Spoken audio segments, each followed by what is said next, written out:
Hello everyone. सो इस वाले stream में मैं बात नहीं करूँगा क्योंकि ये गेंशिन इम्पैक्ट का लूना 3 6.3 आर्कॉन क्वेस्ट है। कोशिश करूँगा कि ये सारा ख़त्म हो जाए एक बार में and let's try to finish this today. पता नहीं रात के 12 एक पे बच सकते हैं, अपन ट्राई करेंगे।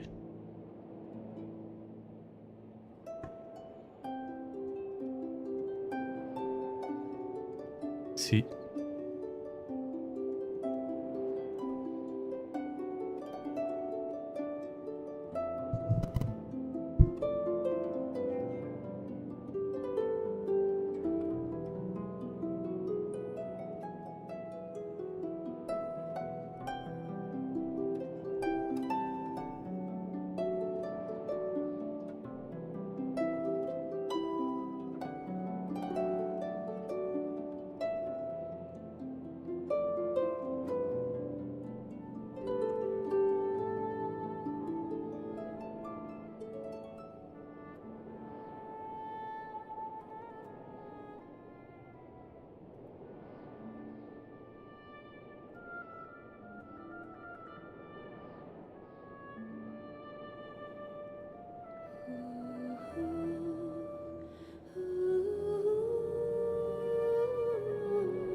आई थिंक अभी नहीं हो रहा है, तो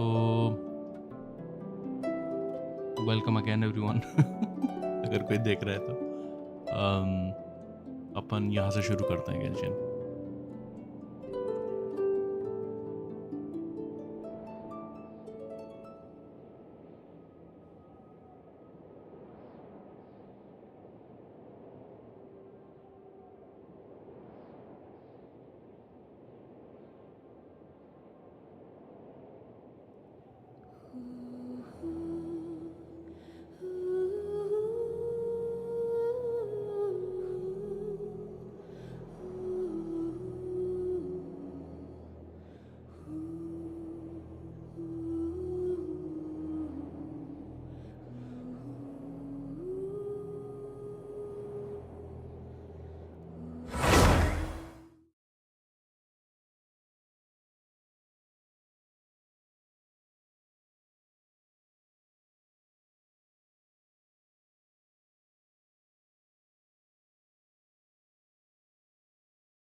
Moon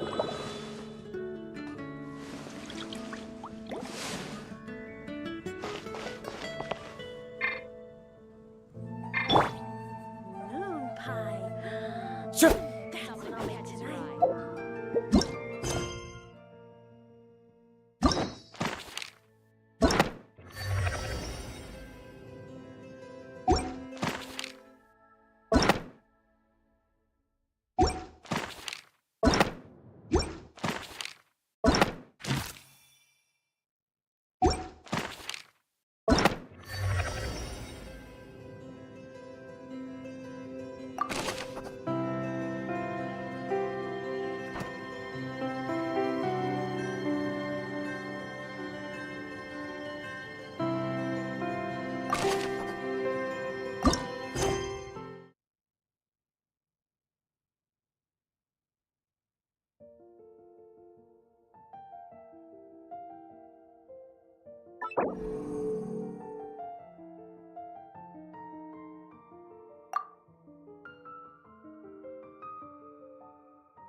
Come take a look. There will definitely be something that catches your eye. Come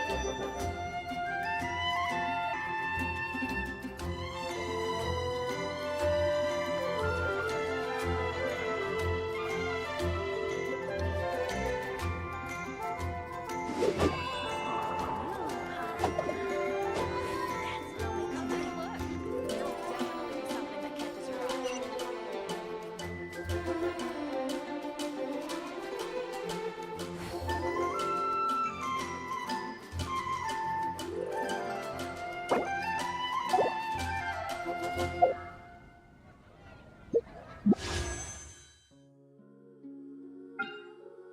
Wherever in this world I roam, I carry memories of my...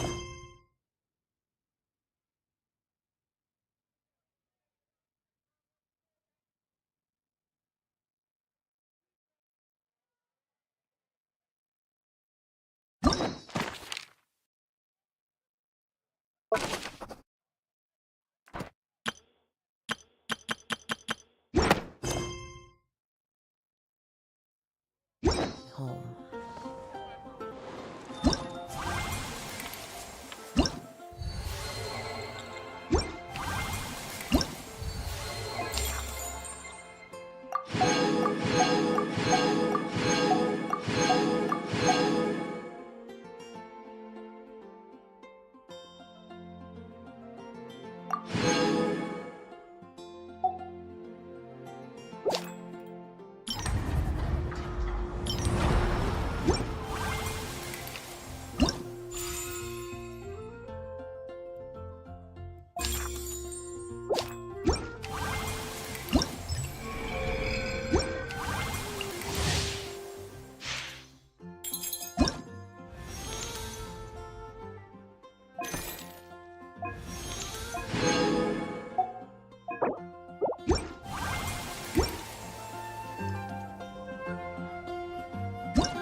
This scenery is wonderful.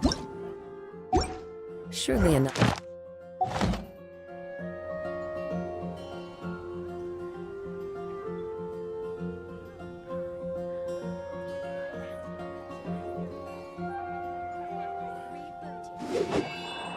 Come take a look. There will definitely be something that catches your eye.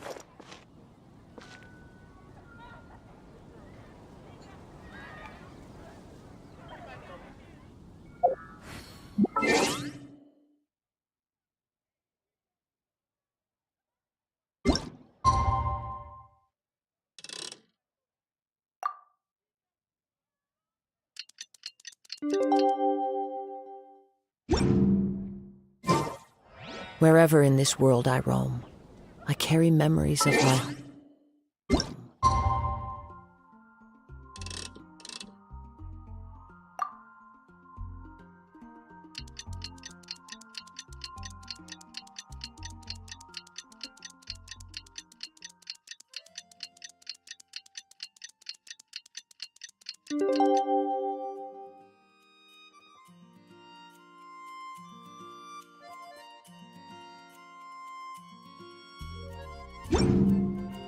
this blade.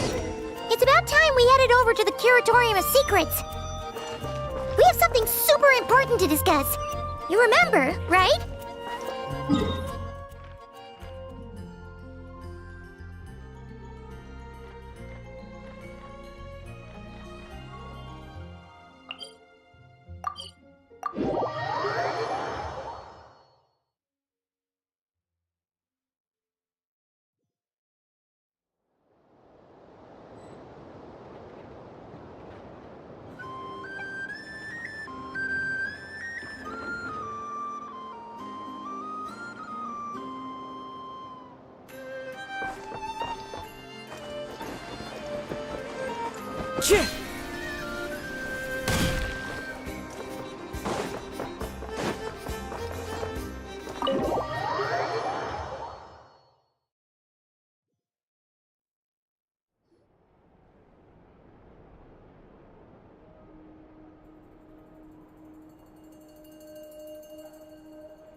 Looks like the gang's all here!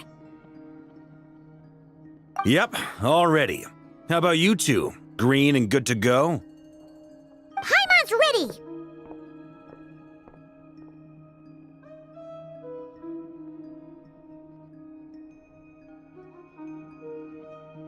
Great, let's get rolling then. Great. Well, first things first. Wait. Someone's here. We heard your footsteps. Although... You've been here for a while now. I take it you followed the Traveler, but I don't sense any ill intent in you. Come on.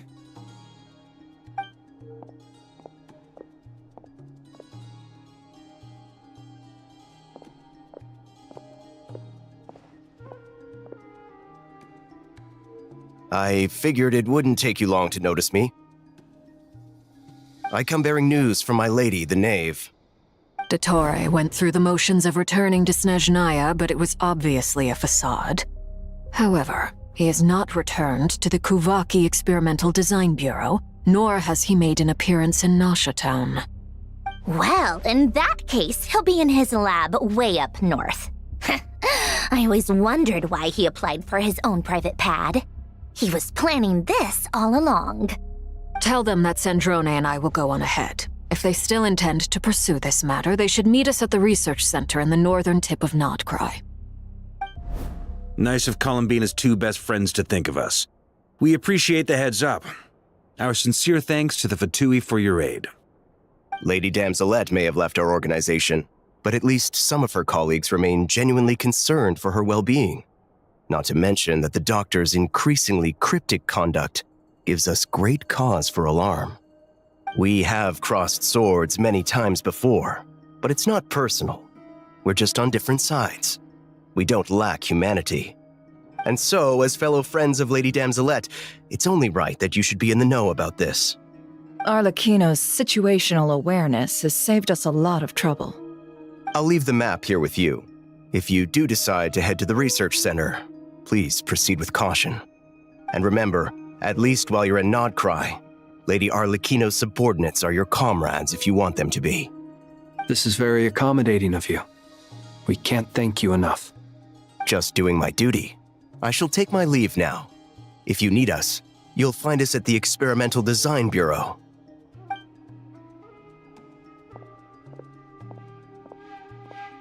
So, the doctors left the Experimental Design Bureau and headed to some research center up north. Marionette seems to think he's been planning this for a long time. But when did it start? Before he even arrived in Nod Krai? It seems his loyalty to the Tsaritsa is lip service at most. Behind the scenes, he may even be working against her. Whatever his motives, we know that he's decisive and incredibly ruthless. Facing him unprepared would be a recipe for disaster. At this stage, it's difficult to predict his next steps. I suggest we split into 2 groups. We need some people to stay behind and guard Nasha Town. Well, as much as I'd love to help, infiltrating research labs isn't really my area of expertise. But at least take Cool Your Jet's Ducky with you. It should be some help during the battle. And as for Miss Inefa, I suppose you will stay to protect Miss Aino? Detecting operational logic. Protect Aino. Priority. High. Just in case, Servarka, I think it would be best if you stayed behind as well. You can leave the research center to us.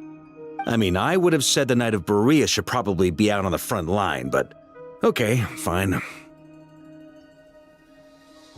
Leave Nasha Town to me. Be careful out there, okay? If things get out of hand, fall back right away. Yehoda will be on hand to assist you. In my absence, she can handle any intel gathering work. You got it, boss. You guys make sure to get back here in one piece, all right? We will. Things are moving fast. We'd better head off soon if we hope to keep pace.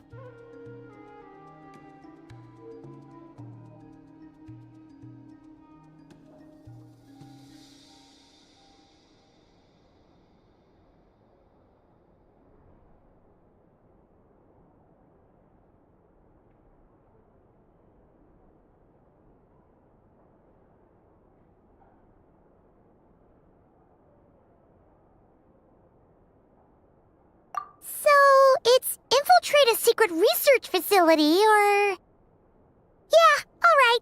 Paimon will help out here instead. Sounds like it's gonna be a pretty intense fight. We all have to bring our A-game here.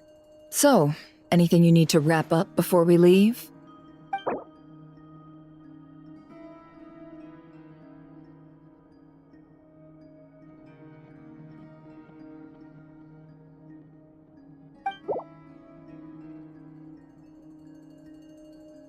Then you'd better get going.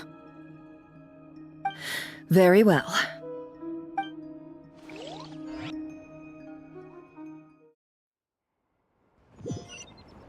All these broken machines on the ground.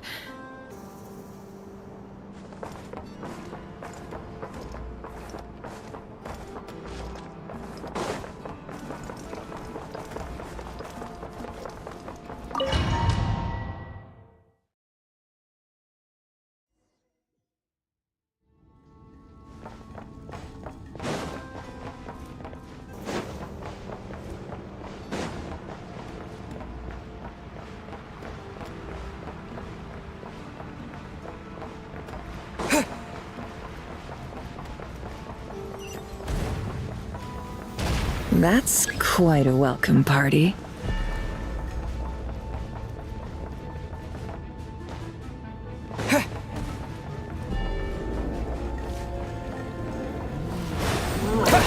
Bombs away! Can't hide the truth. The mystery unravels. Close your eyes. Do you fear the dark? Forest, protect us. By the frost. Water jet!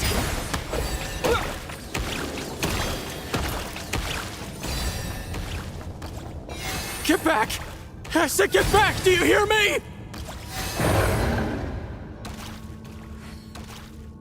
Why isn't it working? No! Don't come any closer! Don't!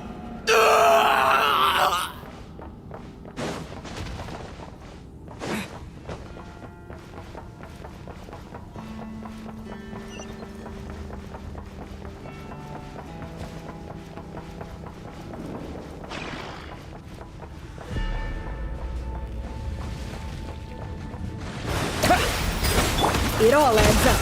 Can't hide the truth.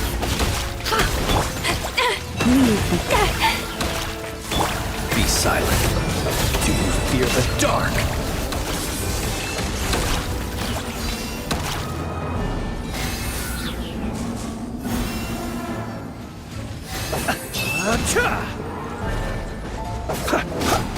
Just close your eyes.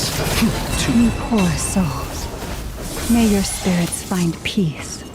Grab that key on the ground. We'll probably need it at some point.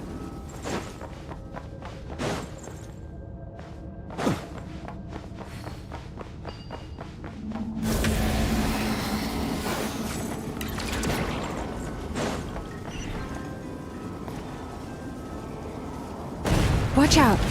Ugh, there's no way through. Let's go around.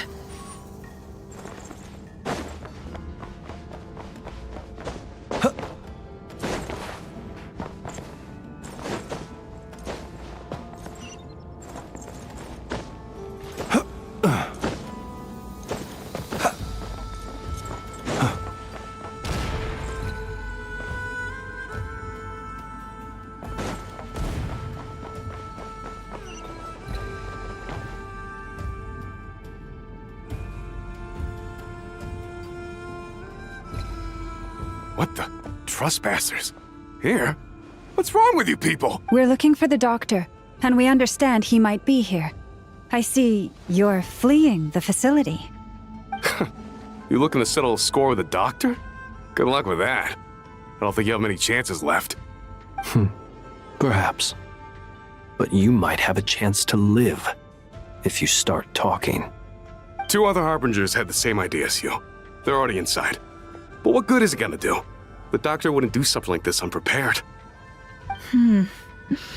Seems to me that you're not too thrilled about being his subordinate. Also, is it just me, or do I sense monsters nearby?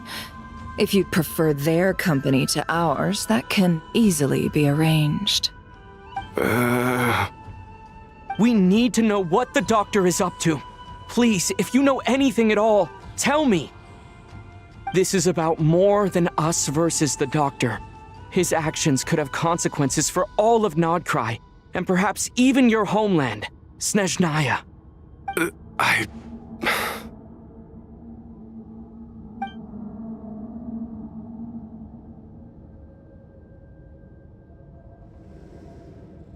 He's building something. Ambitious doesn't even begin to describe it. Feels like this could be the big one. God knows how long he's been planning it. A while back, he told us he'd be returning to Snezhnaya. We weren't expecting him back so soon. This time he brought some gemstones with him, or something. 2 of them. The moon marrow spheres. He stole them from their rightful owner, Columbina. Oh, Lady Damselette? Last I heard, she left the Fatui. Before she went, she told us she'd finished what Her Majesty asked of her, and wished to focus on some personal matters. I remember thinking that leaving us might not be the best choice. I mean, I always looked up to the captain the most, and... Back when this all started, the higher-ups dispatched 3 units to Nod Krai to execute their plan. They were led by the Doctor, Marionette, and the Damselette, respectively.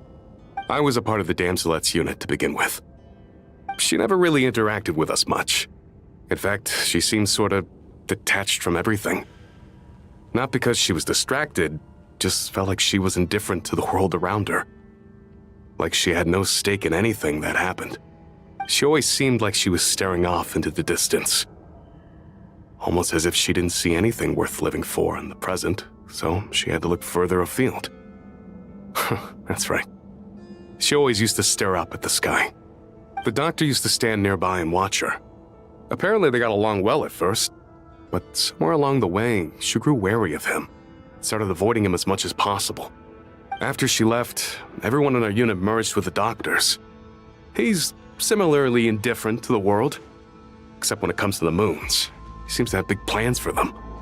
Right now, obtaining the 3 moons is his #1 priority. He even said if he can only get his hands on 2 of them, he'll create a 3rd one himself. How would he create an artificial moon marrow? Maybe the knowledge he gained from the Hyperborean phantoms has something to do with it. Thank you for cooperating. We appreciate the level of detail. I get the sense that you'd serve under Columbina again if you had the chance. Would that be fair? No, she's no longer a harbinger. As a member of the Fatui, my loyalty will always belong to the Tsaritsa. I'm only telling you all this because I don't completely trust the Doctor. His actions do not align with the goals that first brought us to Nod Krai. I understand. We'll do everything within our power to stop him. The Knaves unit is based at the Kuvaki Experimental Design Bureau. Maybe you can seek refuge with them. Well, now we know what's going on here. Artificial moon marrow. He's likely well on the way to completing it. Dottore's technological capabilities are far more advanced than I thought. I fear this could get ugly. Everyone, prepare yourselves.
Be silent.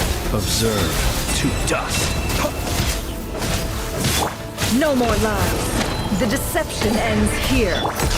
You poor lost lamb. With one heart,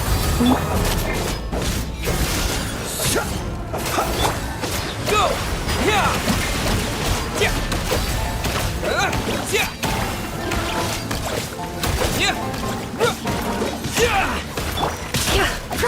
Be silent. Observe to dust.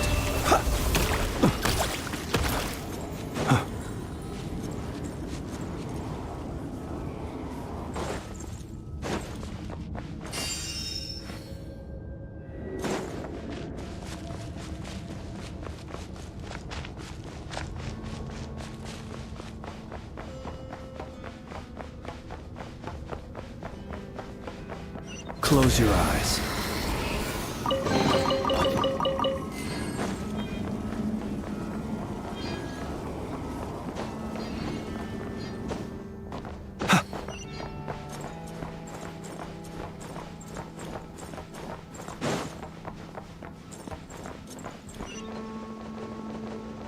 Burn no more.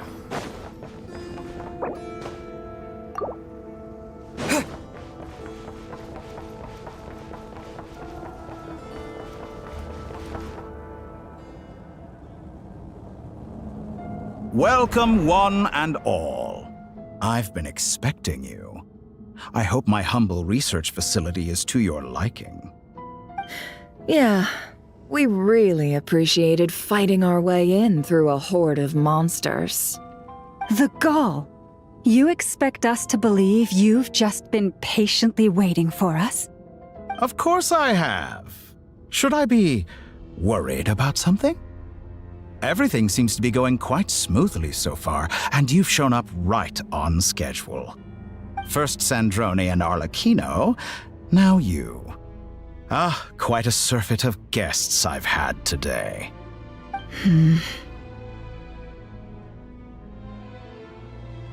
If you were looking for them, I should probably mention that Arlecchino disappeared as soon as she entered the facility. As for Sandrone, why, she stood right here only moments ago demanding answers from me at the top of her voice. Hardly out of character. She never was one for basic courtesy. But I have to admit, I was a little surprised to see her showing concern for someone besides herself. Does everyone you associate with undergo such a change in temperament? Speaking as a researcher, I have to say, it is not a change for the better. It threatens one's ability to remain objective.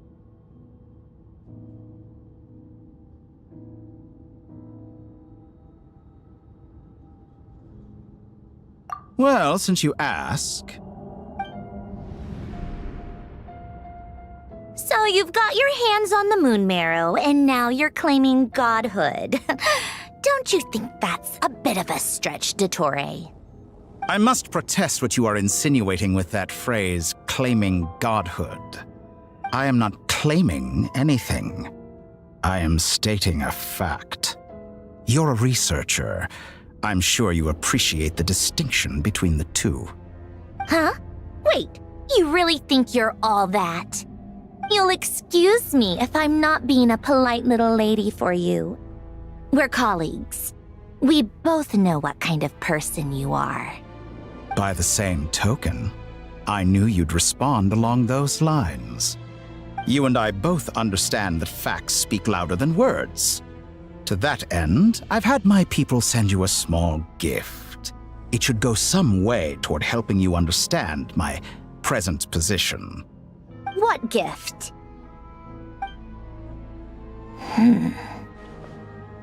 Where have all your troops gone? Who knows? Perhaps they are already marching toward a new world, following in the footsteps of an unknown god. As vulgar and arrogant as you may be, dear Sandrone, I have no intention of taking out my displeasure on your subordinates. They will enjoy equal rights to my own. You sent your people to the Experimental Design Bureau? That's the Tsaritsa's property. Yes, and I am very mindful of Her Majesty's instructions. But you know full well that they do not conflict with my present goals. In which case, all I'm doing is conducting another one of my experiments. Is there a problem with that? Now then, you have a judgment call to make. Am I simply lying to stall you? Or is it possible that every word I am saying is the truth? In which case, your subordinates really are in danger. So now you've turned on fellow Fatui soldiers. You're completely insane. I have set a new rule for myself. Each person gets one chance. Naturally, that includes you, Sandrone. If you wish to leave, I won't stop you. We are colleagues, after all. Scumbag!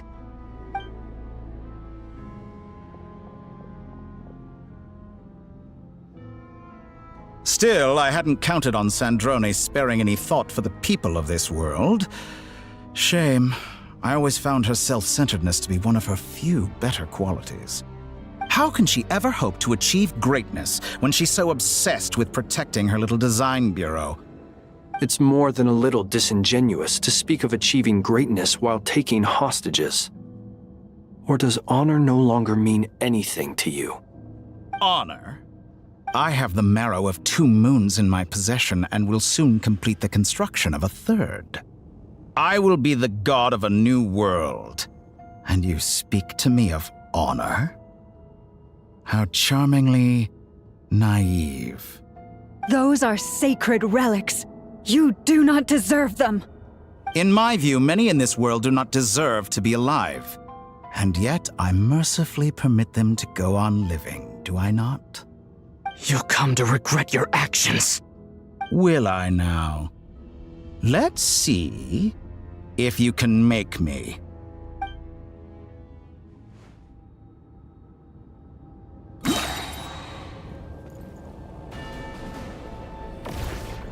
You won't feel a thing.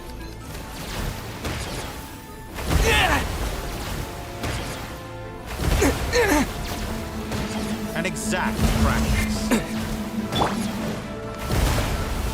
Shameless. It all adds up. Seek within.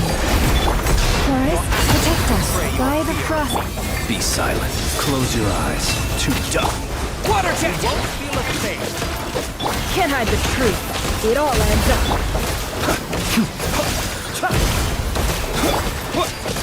Wipe out! Can't hide the truth. Leave this place. Observe.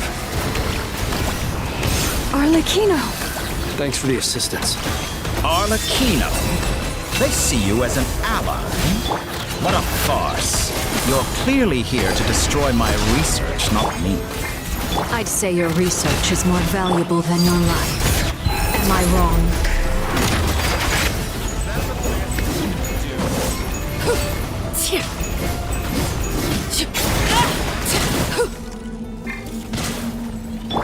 Close your eyes. Be silent. To dust. Close your eyes. I'm rather out of sorts. Is that the best? With one heart, we...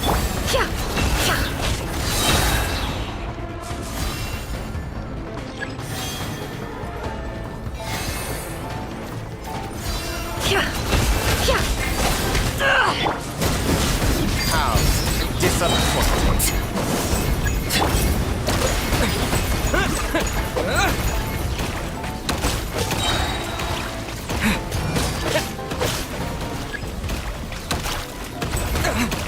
Get lost. Water jet! No more lies. It all ends. The deception ends here. Be silent. Get lost. I expected so much more from you. You poor lost lamb for the everlasting forest. No more lies. Disappointing. Witness my wrath. Dottore is too powerful with the artificial moon marrow in his arsenal. Fighting him is futile. Quickly!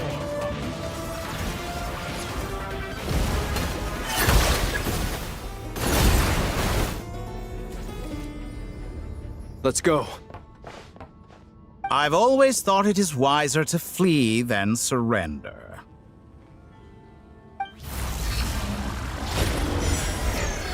Watch out! What the? Forget about me! You should... Where's the traveler?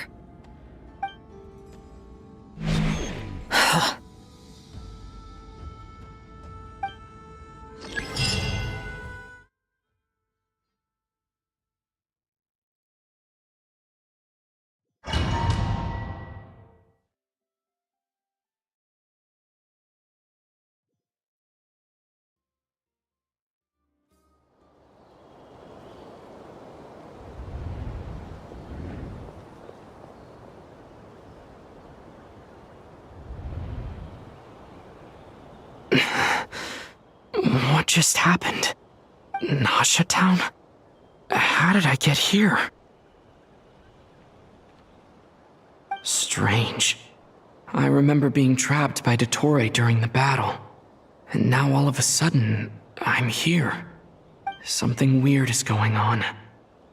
I guess I'll start by exploring the area. Huh? Traveler? What brings you here at this hour? Huh? What are you in the mood for today? A hot dog? Or something else? We've got some special discounts at the moment. Want to see the menu?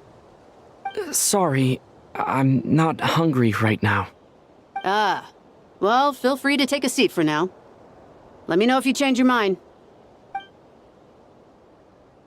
Everyone seems to be acting normal. Am I just overthinking? Oh, darling, look who it is. One of our regular customers. Get the traveler something to eat, would you, dear? Wait, why is he talking like that? Well, I'd love to, but can't serve a customer unless they order something. Anyway, I take it your business is wrapped up? Yes, thankfully. It was a long trip, and it's left me feeling pretty exhausted. But the upshot is, I won't have to leave again for a good while. We can have some quality time to ourselves. Wait, these two are a couple? I see some kids around too. I didn't know they had a family. Hey there! I haven't seen you in ages! What's keeping you so busy? I've been looking forward to playing with you again.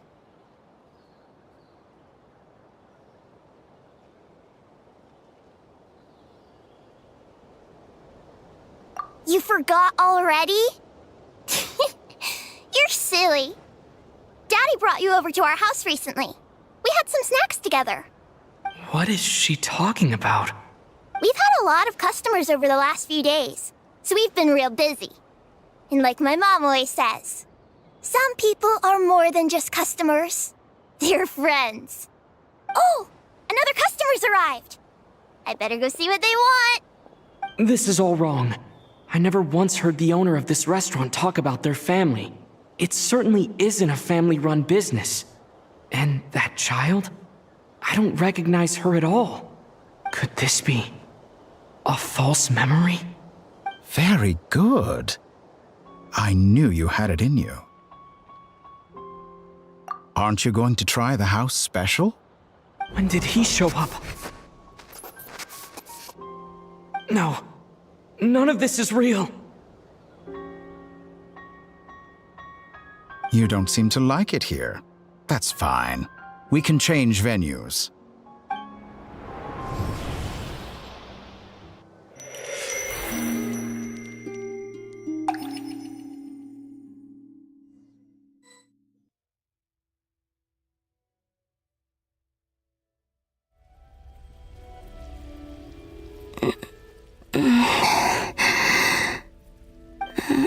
I'm still alive. Where is this place? It took all my strength to open the moon gate, and then I leapt into it. So this is the moon's reflection? The mysterious realm beyond the gate?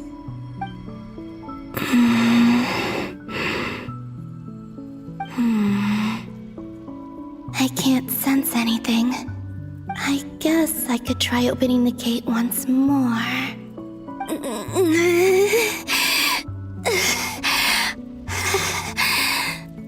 No response.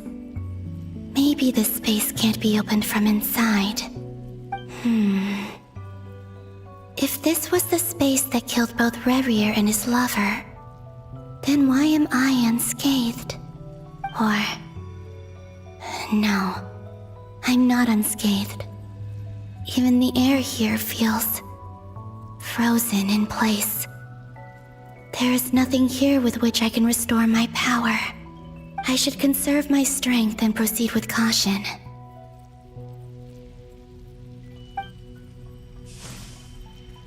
I don't believe Dotori's scheming will stop just because I escaped. If there is any chance that I can get back to the others, any chance at all, I must return.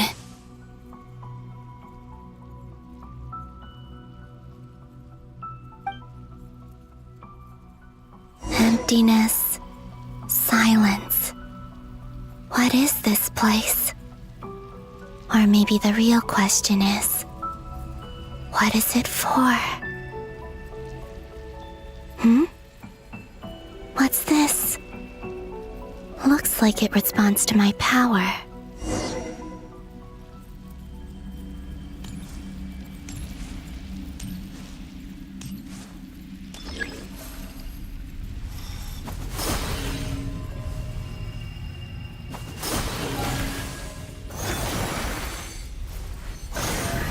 Golden. Like Kuvaki. Is it some sort of guide? And why does it feel so familiar? I might as well follow it.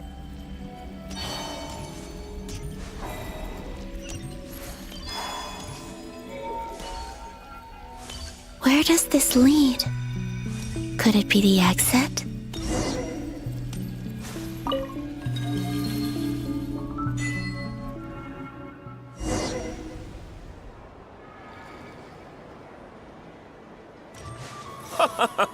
Welcome home, Moon Goddess. Is this Nasha Town? But isn't Moon Prayer Night over already?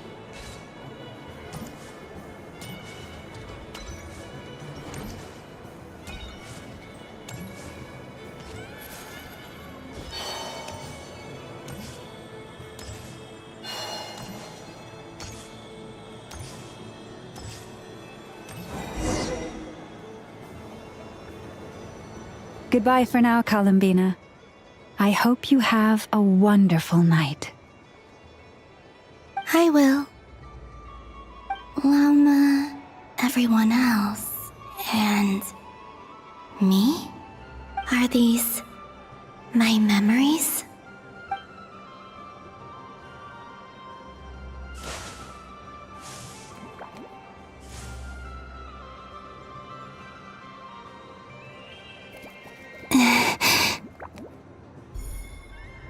I can't touch them. It's as if we're separated by some impenetrable power.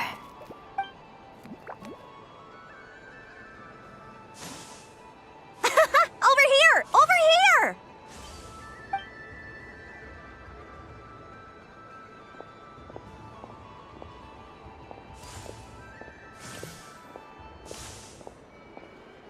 But the people in these memories pass right through me.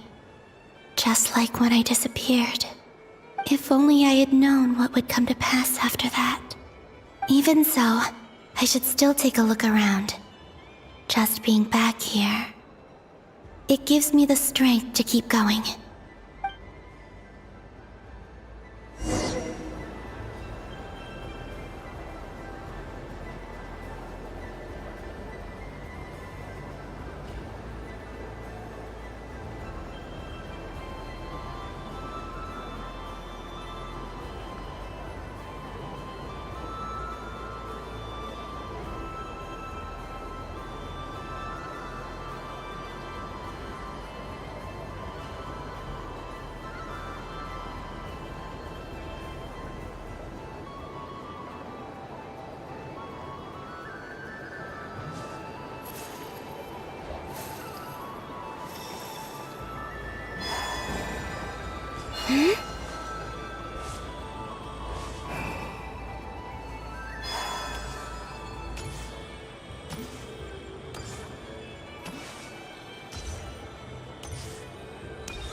Welcome home, Moon Goddess. Oh, you're the genuine article. Alice was right. This Moon Prayer Night was worth watching after all. Oh, yes. That was the fortune-telling stall run by Barbaloth from the Hexen Circle.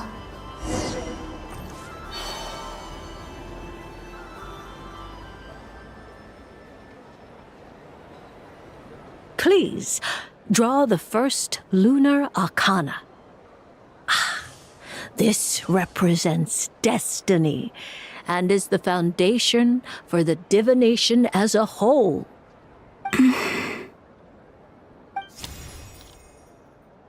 My destiny.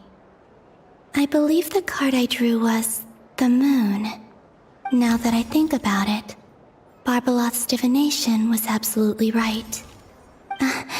It's almost time to draw the last card. The one that represents the future.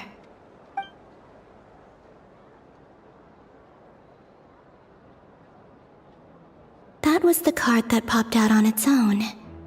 From here, I think.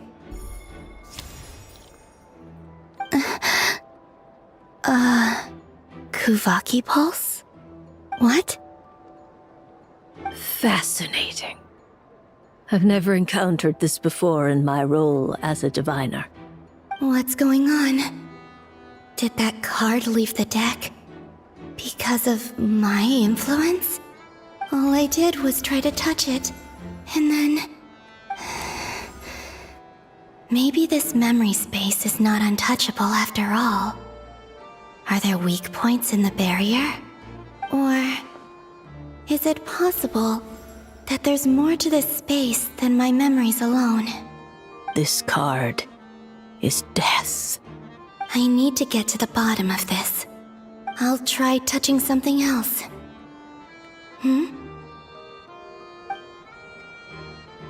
Is this... the wind? No, it's gravity. It's pulling me outwards. No, Traveler!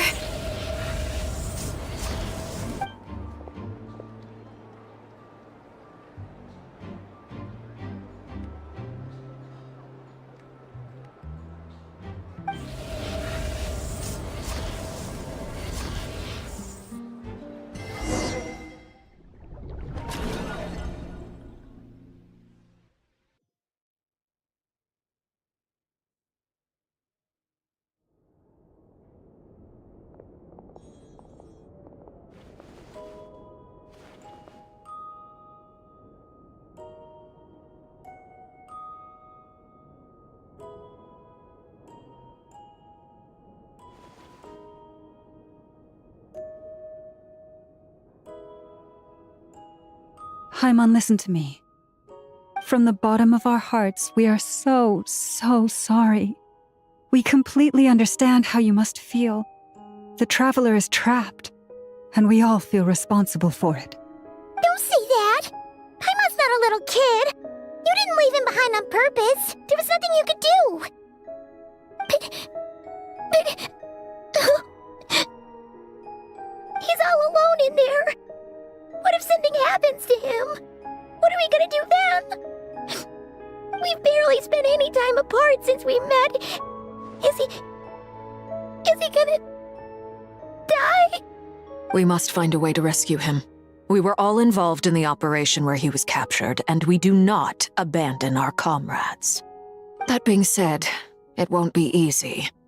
Through conversation with the others on our return, we've arrived at a basic idea of what we're up against. Dottore's lab has clearly been in operation for a lot longer than we realized. We found many monster samples stored there. In all likelihood, they were materials he used to research his latest technology. We also know that through his contact with the phantoms of Hyperborea, he gained knowledge about the moons and certain Hyperborean technologies.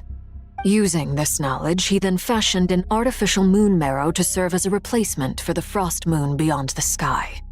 Unlike Columbina, Dottore is not being rejected by Teyvat. And even with 2 of the 3 moon marrows, his power far exceeds all of ours combined. Once his 3rd moon marrow is complete, Dottore will have completely seized the authority of the 3 moons. Teyvat's most primordial powers will then be in his grasp. Does that mean... I'm afraid so. No one could have predicted this level of insanity, not even from Dottore. And unfortunately, his insanity is coupled with an intellect and ambition that not even his peers in the Fatui can match. This is dire. Sounds like the world is done for. The 3 moons' authority can influence the very fabric of time and space. I dare not imagine what a monster like him would do with that kind of power. The trouble's already begun, I'm afraid. On our way back, we discovered that part of Nod Krai is being enveloped by an unknown energy. We cannot ascertain what is happening inside. I'm convinced this is Dottore's doing. Not that there's any way to prove it. The issue is, we have no idea what his intentions are. The only thing more frustrating than facing down evil is knowing that it will surely come, but not knowing when. The Doctor is guilty of numerous crimes in Mondstadt as well. One of our knights, well, former knights, his father was murdered by Dottore. His ideology and methodology are a danger to everything in his path, from individuals to entire nations. He does not feel guilt, even when he acts against his own people. He doesn't see them as his own people, that's why. People like him see everyone else as beneath them. Right. He views other people only in terms of how they can benefit him. That's the basis of all his social connections. Granted, he's hardly the only harbinger to pursue their own interests. We all do. And Her Majesty is gracious enough to permit it. Still, her mercy has its limits. Dottoro's actions have gone beyond even what the Fatui could have imagined. Usurping divine authority to become a god. For a servant of the Tsaritsa, that goes beyond being disloyal. It's treason of the highest order. We can't expect him to heed the Tsaritsa's will once he gains the Three Moons' authority. Even we Harbingers consider him the most self-interested among us. Poor Traveler. Of all the people to get caught by... We have to go save him right now! Please! We gotta find a way! Paimon, I promise you, we are with you all the way. I get how you feel. I do. But it's gonna take more than strong emotions to take down an enemy like Dottore. What we need now is more information. Right. We can't even guarantee he's still at his research center. Before we can think about mounting a rescue operation, we need to confirm the Traveler's location. I'll find a way. Paimon knows, but... She's so scared. If anything happens to the Traveler... He might be the strongest person Paimon knows, but he's still human. He feels pain and bleeds just like anyone else. Then think things through before you stick your neck out. Unless you want to lose your head. Sandrone. Miss Sandrone, you're okay?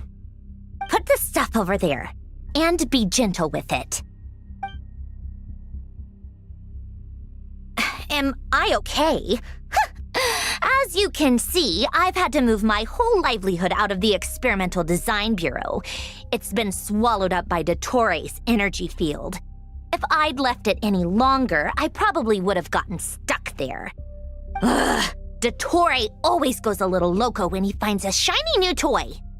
Not that he'd ever admit that. But this time, he's gone full psycho.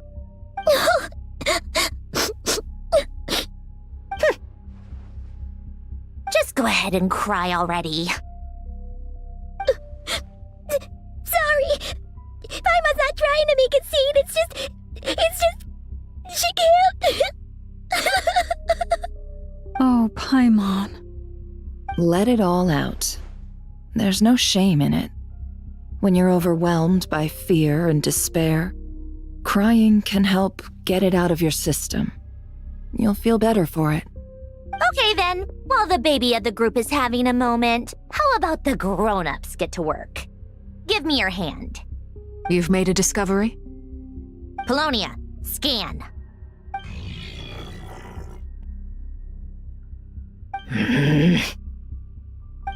You, hand, now.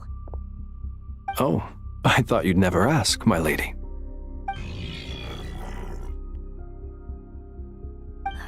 Curses! You're next, then you.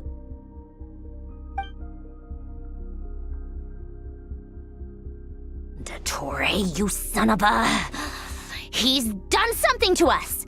Everyone who entered his research center has been implanted with some sort of curse. I don't feel anything unusual at the moment. Does that mean it hasn't activated yet? Is there a way to figure out its purpose and what might trigger it? My best guess is Dottore created it using the Moon Goddess's powers. 1 second, analyzing. Ugh! That friggin' maniac! So, what twisted game is he playing this time? The moment I analyzed the energy composition, some encrypted text appeared in my mind's eye. And when I deciphered it according to the Fatui standard encryption protocol, I got the following message. Feel free to run, or you will perish in Nod Krai. He's mocking us. Yep, he loves to toy with people. Only in this case, there might be more to it. But I didn't detect any murderous intent or malice either in the message or the curse's energy. As if This is him at his least malicious. Or perhaps all people are cowards in his eyes. Maybe he thinks the threat alone will be effective. What a despicable person. And he has the Traveler in his grasp. If I may, as unhinged as Dottore may be, he has always exercised great patience with the objects of his interest. I remember a comment he made when we first arrived in Nod Krai. He said, "This world is, on the whole, an exceedingly dull place. But at least there are a few intriguing features, such as the gods or the Traveler. Presumably, they interest him because they're unknown quantities. He wants to understand as much as he can about them." Agreed. The Traveler is Teyvat's fourth descender. All Harbingers are aware of this. Since Dottore took such pains to capture the Traveler, he is unlikely to kill him right away. Okay, but we still have to do that rescue operation. Of course. I also think we need to read between the lines with Dottore's message. If he's encouraging us to run, that means we mustn't leave Nod Krai under any circumstances. My guess is, his curse will only trigger if we leave.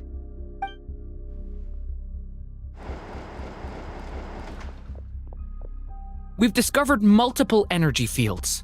Albedo is still attempting to analyze their structure. He told me to report back first. Each field is slowly growing, swallowing up more of the surrounding area in the process. And the pace of their expansion has increased since we first examined them. He's probably trying to swallow Nod Krai whole. His nefarious ambition knows no bounds. If this continues, the whole of Teyvat will be in trouble, not just Nod Krai. The loss of Columbina could not have come at a worse time. Do we think she's truly gone for good? She entered the space beyond the Moon Gate, knowing what became of Rerir and Thelindis. I'm sorry, but I fear the odds aren't good. Don't be ridiculous. If I know her, she's busy finding a way back as we speak just so she can annoy me. She isn't dead. Whatever has become of her, the fact remains that we are two comrades short on the eve of a decisive battle. We need to find out the Traveler's location. But there is also other work to be done. Agreed. Whatever Dottore is planning, we have to get the local populace somewhere safe. So, as well as a rescue mission, we have to organize a mass evacuation at the same time. It would be best if someone could approach leaders of neighboring nations and negotiate emergency asylum for Nod Krai's inhabitants. Can anyone handle that? Snezhnaya is one option. I'll see what I can do. Guess it'd be so much easier if the Traveler is here. No! Stop thinking like that, Paimon. Paimon will join you. She's pretty well connected thanks to the Traveler. Maybe it'll come in handy. Either way, that's what the Traveler would do if he was here.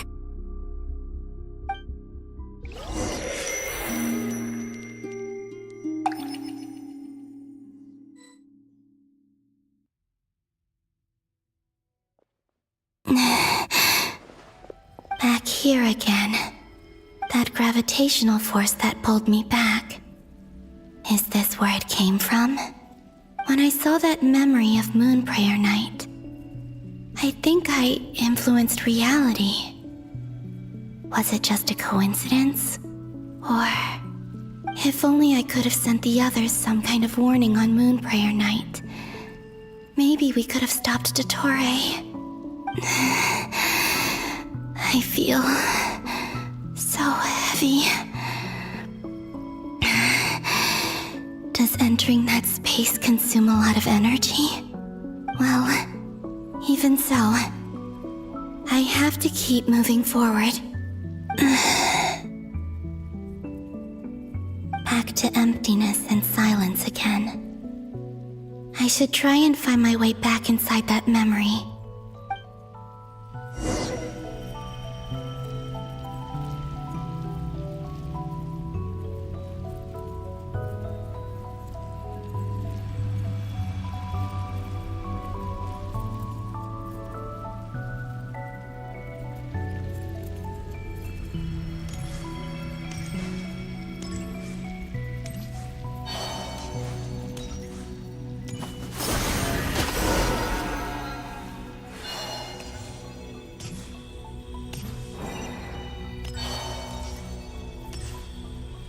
entrance from last time isn't showing. Looks like I need to gather these scattered fragments.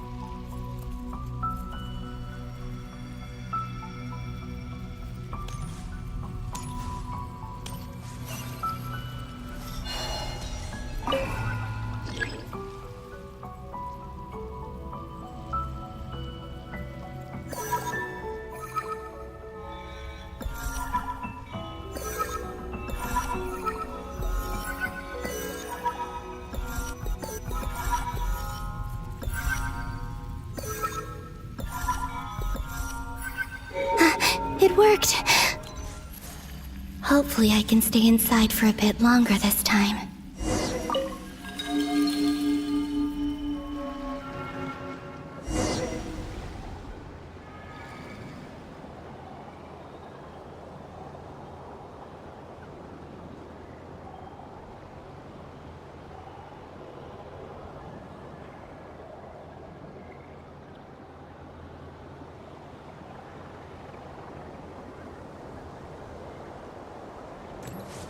Ad Astra Abyssosk. Welcome to the Adventurers Guild.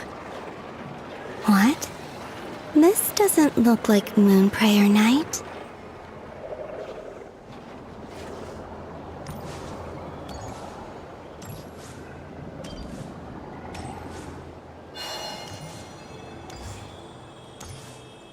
Extra, extra! Latest issue of the Nasha Express! I don't think I've ever been here. Maybe this space isn't comprised of my memories after all. There aren't any festive decorations around. Is this Nasha Town after Moon Prayer Night ended?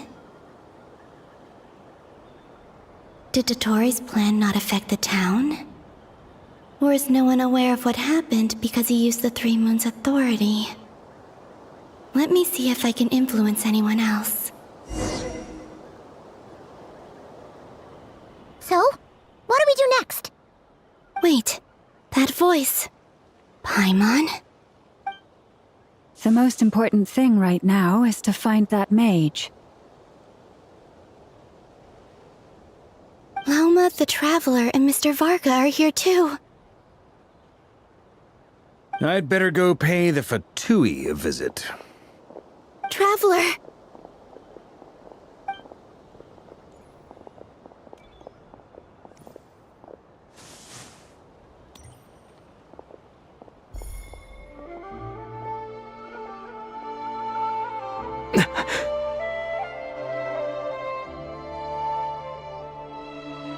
Columbina?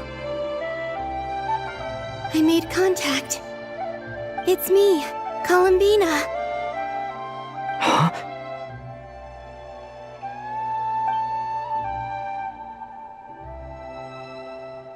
Traveler? Let's go! This is no time to be spacing out!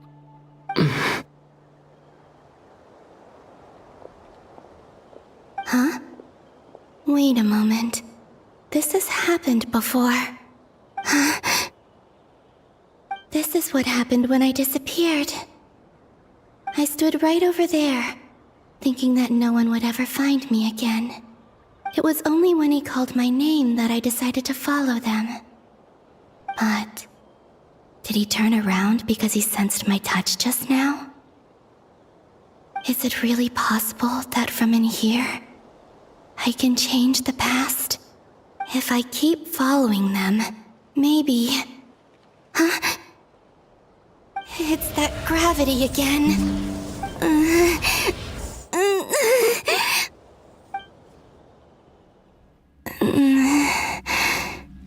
Every time I influence reality within that space, this force intervenes and pulls me back. It's as if it's trying to stop me from leaving.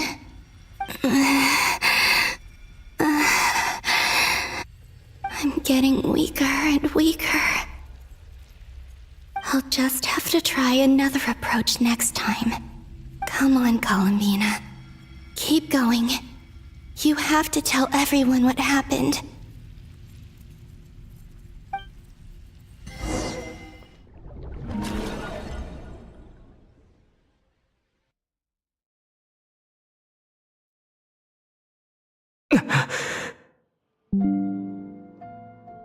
Suddenly, I've been plunged into darkness. Alone.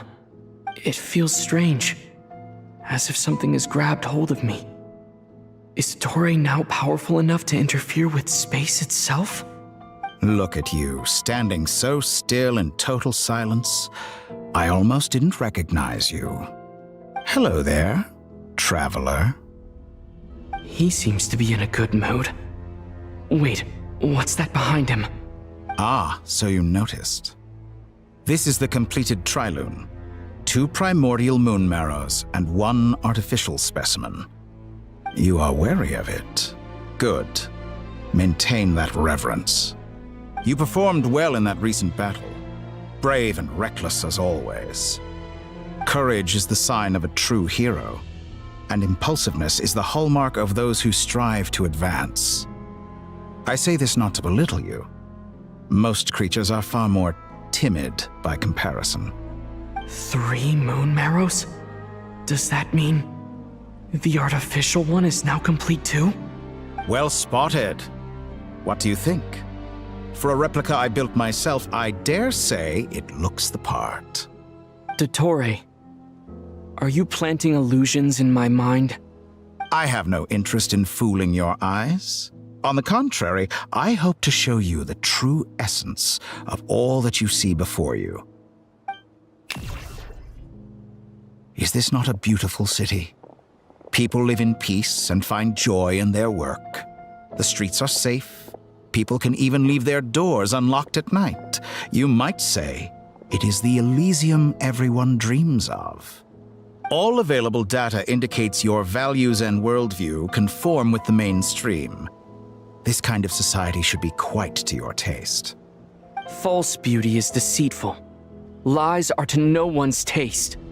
I wonder, is it your moral standards that are too high, or your expectations of reality?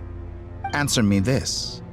If someone existed in a sweet dream from the moment they were born, a dream in which they never once felt pain, which do you think they would consider superior? The dream or the reality? That's pure sophistry. It has nothing to do with your actions. As I suspected. You have yet to understand all of this for what it really is. What do you want from me? You sound impatient.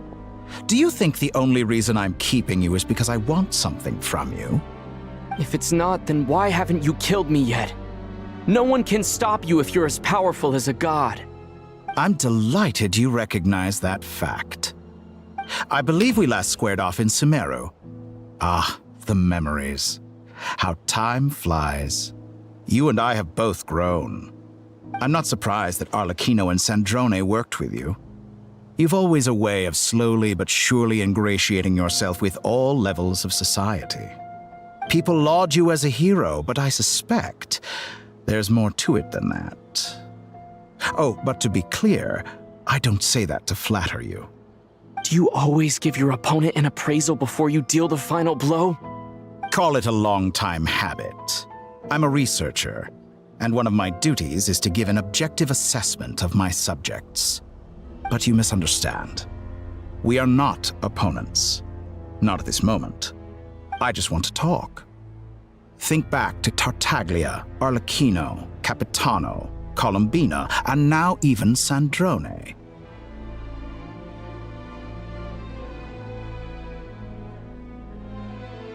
You've worked with each of them in the past.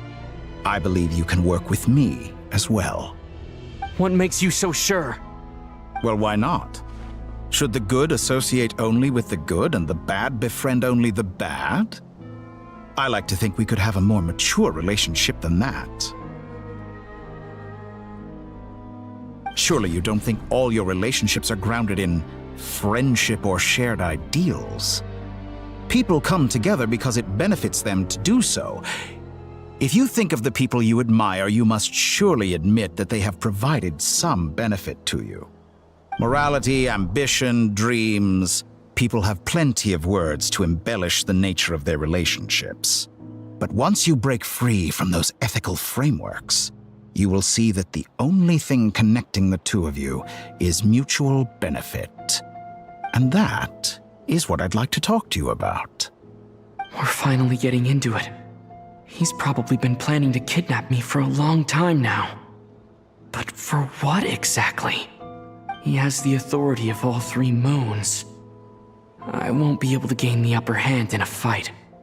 Best if I pretend that I'm willing to negotiate for now.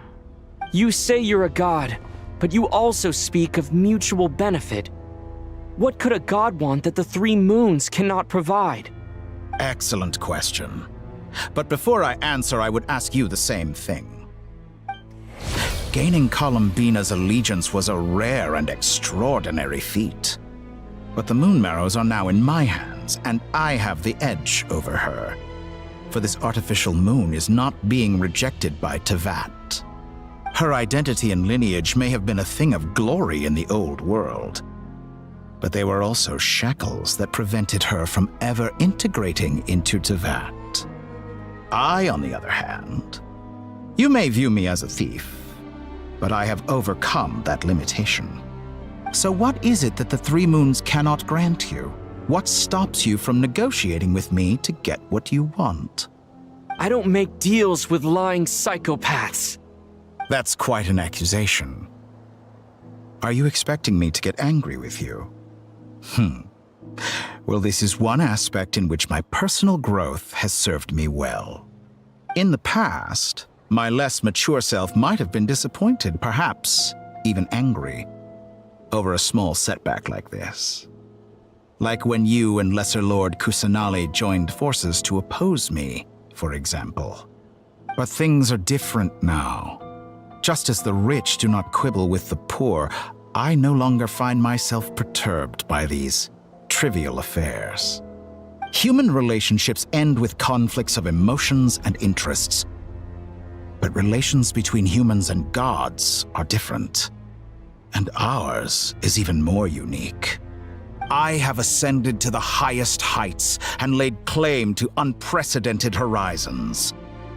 And you were no ordinary person to begin with.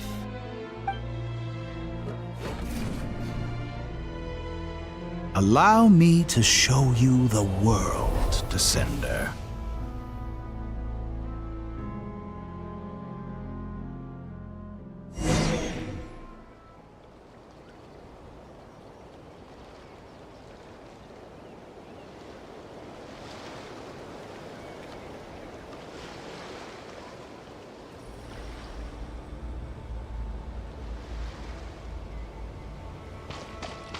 To stand, walk, jump, sit, and lie down. These are the most common of behaviors. Have you ever wondered why we were born following such laws? Who stipulated that we could not fly instead of walk?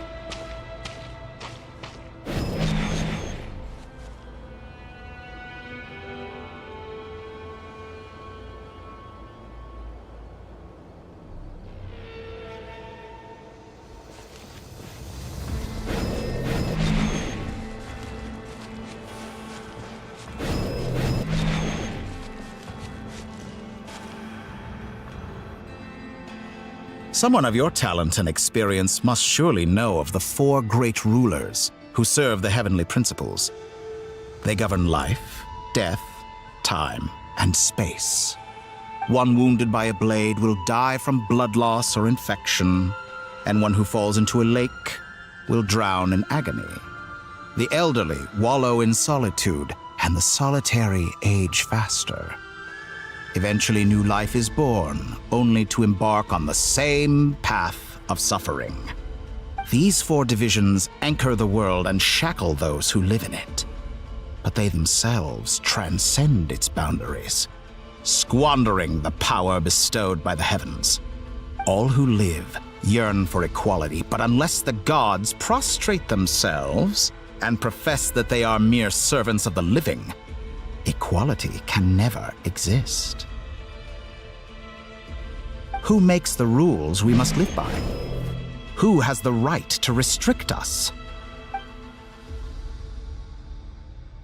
The limits of the body can be rejected.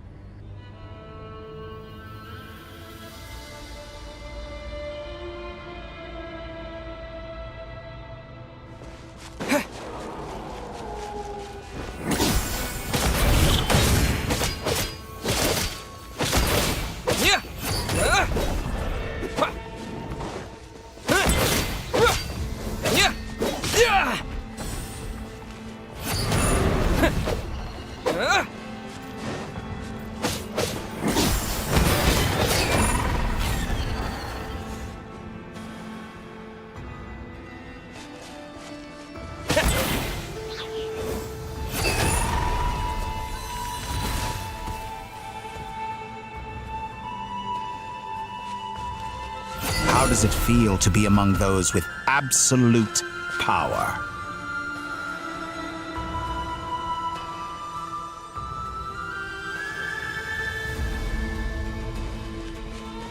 You cannot conceive the extent to which your flesh hinders your mind and spirit.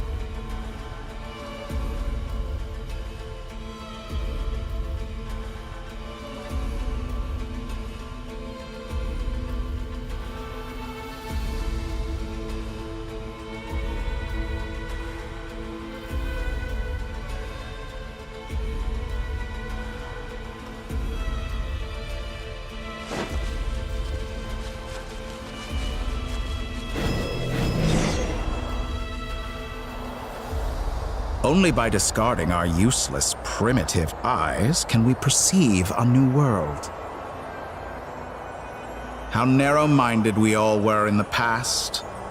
Why should the final answer of the world not be the power that predates those of life, death, time, and space? The power of the Trilune. Through it, I have glimpsed new experimental possibilities. Nature suppressed, authority exiled, souls controlled.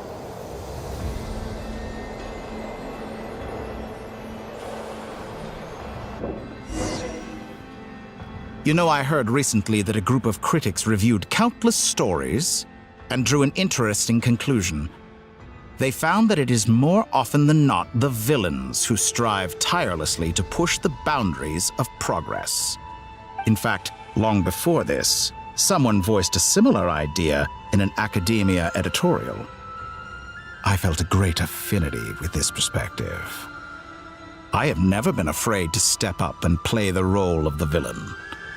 Fanatics are trampled down for their transgressions, and those who transcend are rebuked for their audacity.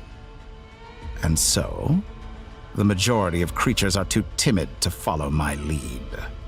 But all sacrifices made during my experiments have been worthwhile, as you can now see.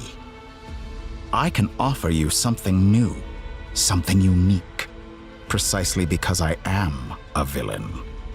Think about it. We are eternally bound through mutual interest. Can you truly say you would never turn to malice if it could give you the life you dream of? After all, what value do perfection and purity really have? They are fragile and feeble. People have told you that you're different. Because I'm a descender? Exactly. Very clever. But what does that got to do with you?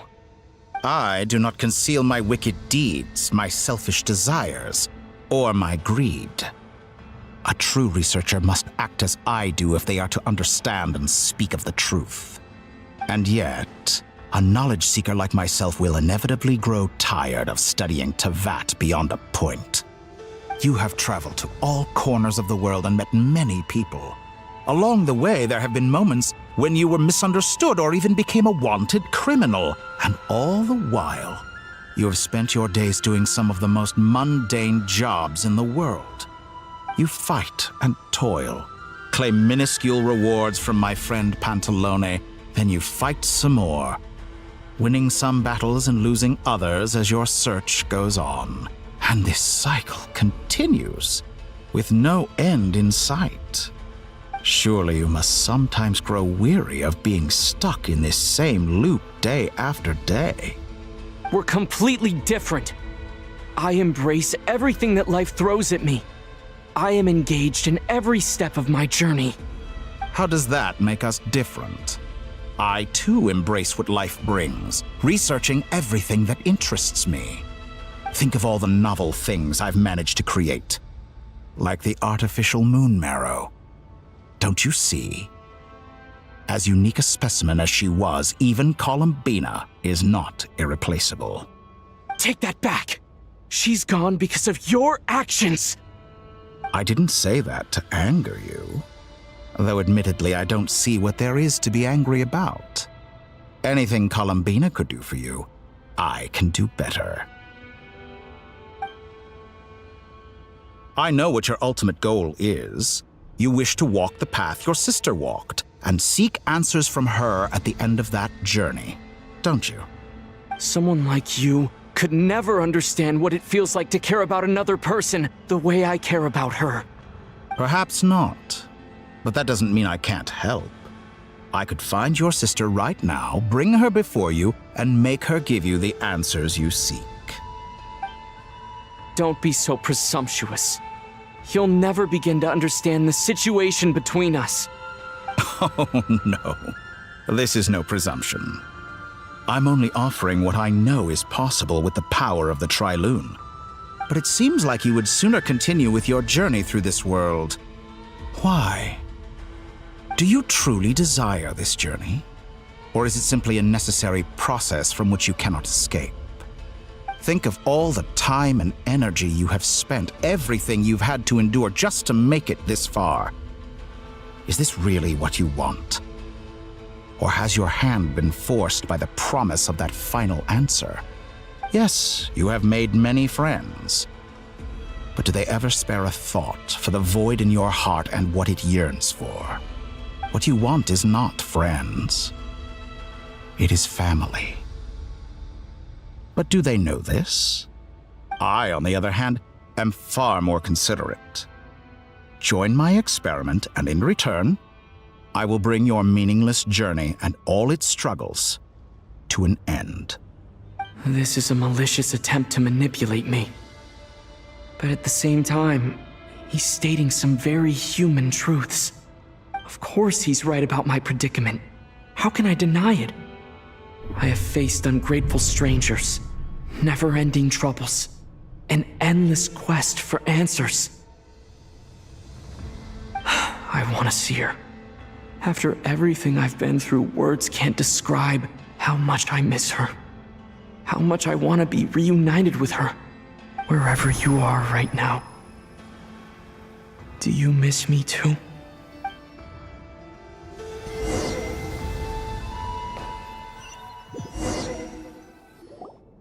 All right, everyone. Our next mission is clear. We need to contact all the major organizations, explain the situation to the public, and then begin the evacuation. The residents of Nod Krai are quite dispersed. The two most populated areas are the Southern Isles and Pyramida. Miss Lauma, I will leave Hisi Island and Nasha Town in your hands. I will liaise with the Fatui and Pyramida. Agreed.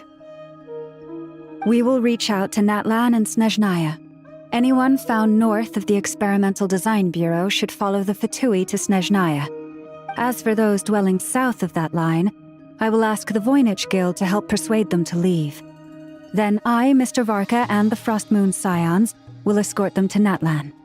The Voynich Guild has dealings with the Curatorium of Secrets. I will send them a letter vouching for your credibility. Yehoda, you should help Lauma. This is too big of a task for one person. My wish has come true. You're willingly lending me your most capable employee for the day. Well, good for you if all this only takes a day. Of course, if it takes any longer, I'll be charging a fee. Boss, wait! Don't I get a say in this? Oh, I'm sorry. Something to add, Yehoda? Well, no one's more important to me than you, boss. And remember how Lauma healed your eyes after that big battle? I think that's worth at least 2 or 3 days' work for the Frostmoon Scions. Are you completely incapable of acting in your own self-interest? Or do you simply devalue your own labor? Are you sure you don't want to come with us? Who will see to our other work if we're all busy evacuating residents? Sandrone insists that Columbina is still alive, and we have a traveler to rescue. There's much to be done. But boss, I'm just worried that... Well, Nefer, I'll link up with you once my tasks are complete. What makes you think I'd need you to do that? I'll need it. And considering the way you approach certain matters, I think you'll be better off with me present. That's quite enough. Just focus on your work first. I bet we're in for an uphill battle here. But we can help out too. Inefa and I are gonna help Nasha Town's residents carry their stuff. Loading schedule. Store essential local research data and technology samples, then escort the people to Natlan. Understood. I will execute this to the best of my abilities. Great stuff. Thank you, ladies. I've contacted the Lightkeepers. A colleague of mine will join us shortly. I will persuade them to conduct a thorough search of the region to ensure that no civilians get left behind. As for me, I guess I'll be making an early return to Sumeru. I think it's important that someone informs the Dendro Archon of what's going on in Nod Krai. Roger that. Someone should inform Mondstadt, too. Mr. Duran, can I trust you to handle that? I think you fly faster than any of us can run. As an added incentive, get there fast enough and I'll see about getting your gliding exam waived. Really? Ha!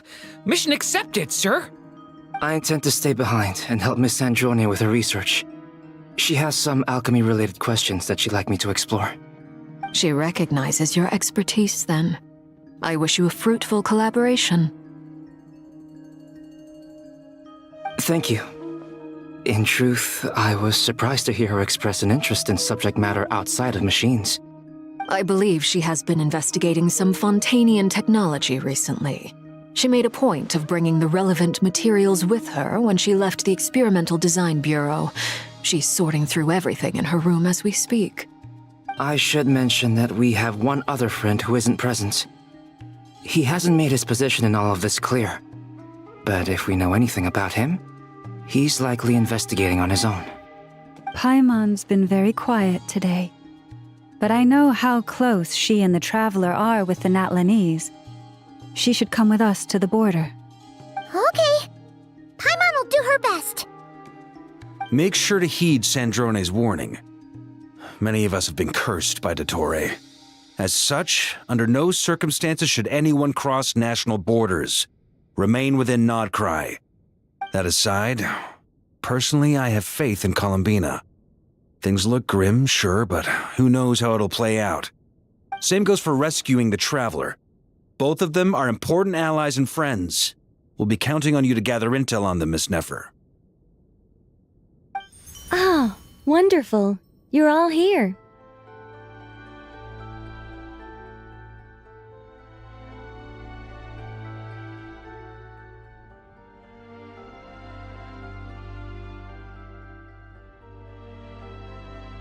That voice again! Nicole? Whoa, that was loud! And it came out of nowhere. So mysterious. Sorry, this is the only way I can speak to you all right now. Please accept my apology. Anyway, time is short. I'll cut to the chase. We're still facing quite a catastrophe here at the world's borders. Alice has roped in every Hexenzirkel member she can get a hold of. Except for me. She told me I had to come and help you all out as a matter of urgency. I quote, "You love talking, don't you? Well, now it's finally your time to shine. Take these. Make sure the whole party gets one each. You'll be in charge of making sure everyone stays connected." Huh? Is this a Dodo communication device? Scanning. Unknown device. Analyzing. Unknown device. Conclusion. Cute. Affirmative. It is cute and good. I believe that I quite like it. This is no ordinary Dodo communication device. It's my very own special modified version, specifically... sorry. I almost went off on another tangent there. Anyway, help yourselves. It will allow us to communicate over long distances within Nod Krai.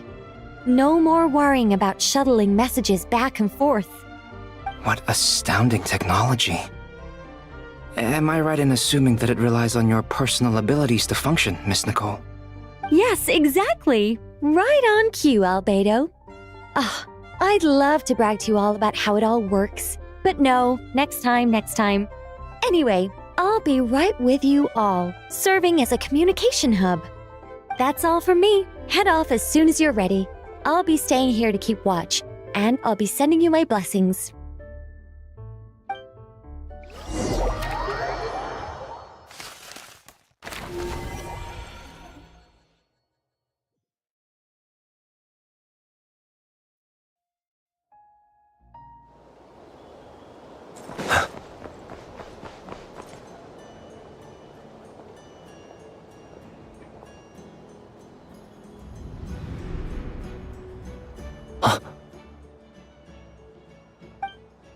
Ah, Sir Flint.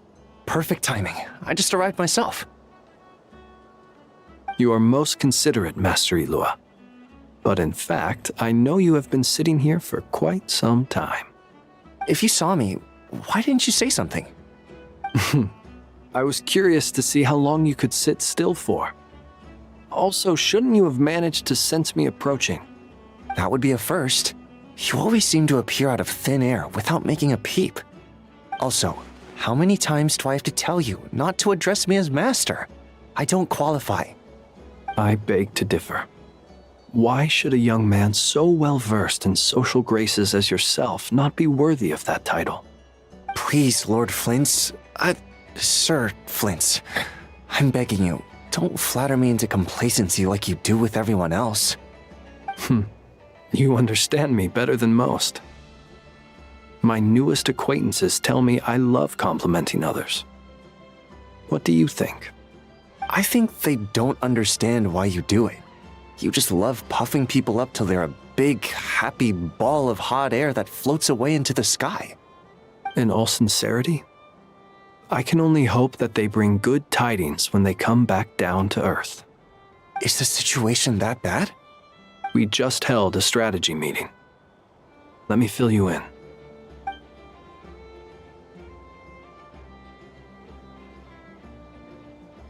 In short, we need everyone gone from Pyramida. We also need a team of Lightkeepers to scour the more remote regions of Nod Krai for civilians to evacuate. I only hope we have enough personnel. We do. Old Man Nikita will definitely help, and we can recall anyone out on patrol to focus on this instead. Good. I'm sure you and the others will make short work of this. Now, don't forget. Once you've completed this task, make sure you and the rest of the team evacuate to either Snezhnaya or Natlan as well. Flint? If you've got something to say, Master Ilua, why not guess what I'm thinking right now? You mentioned that you have something else to deal with later. How difficult is it going to be? I doubt it will be easy.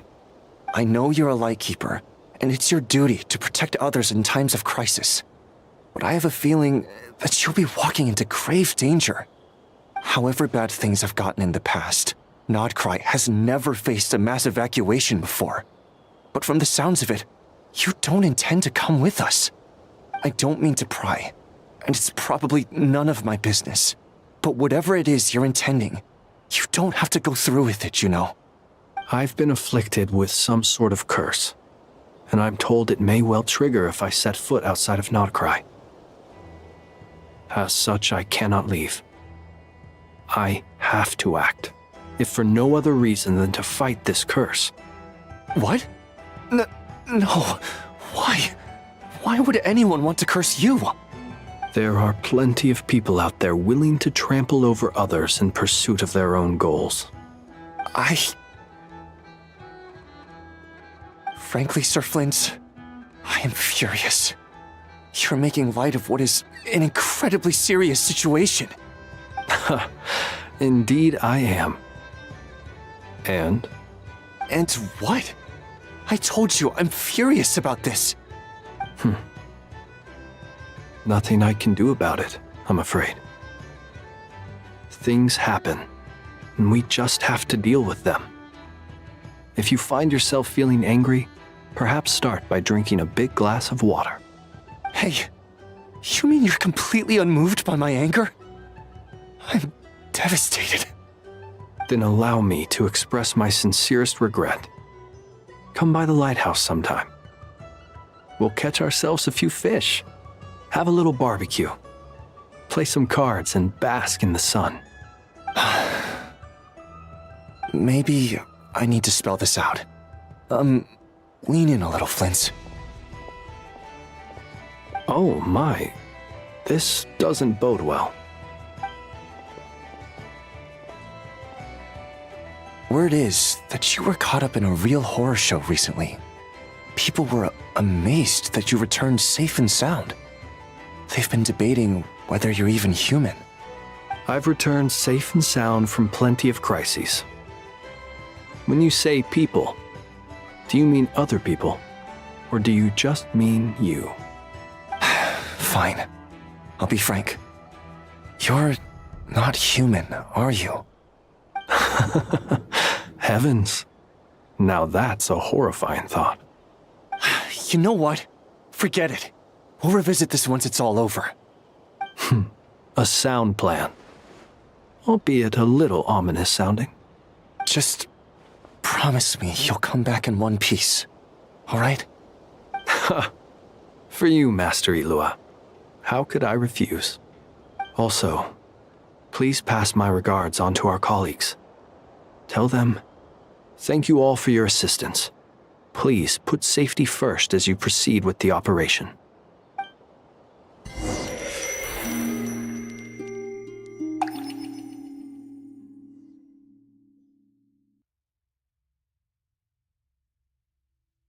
I have to keep searching for a path toward reality.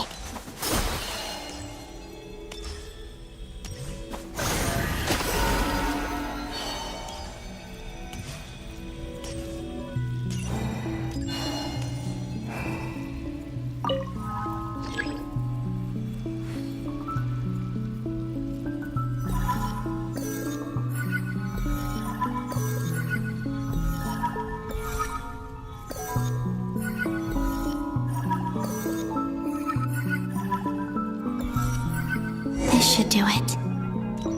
The last 2 times I tried to influence reality in this space, it consumed a lot of Kuvaki. I'll try and be more careful this time. I need to leave key clues behind using less power. I hope everyone still remembers what I said on Moon Prayer Night.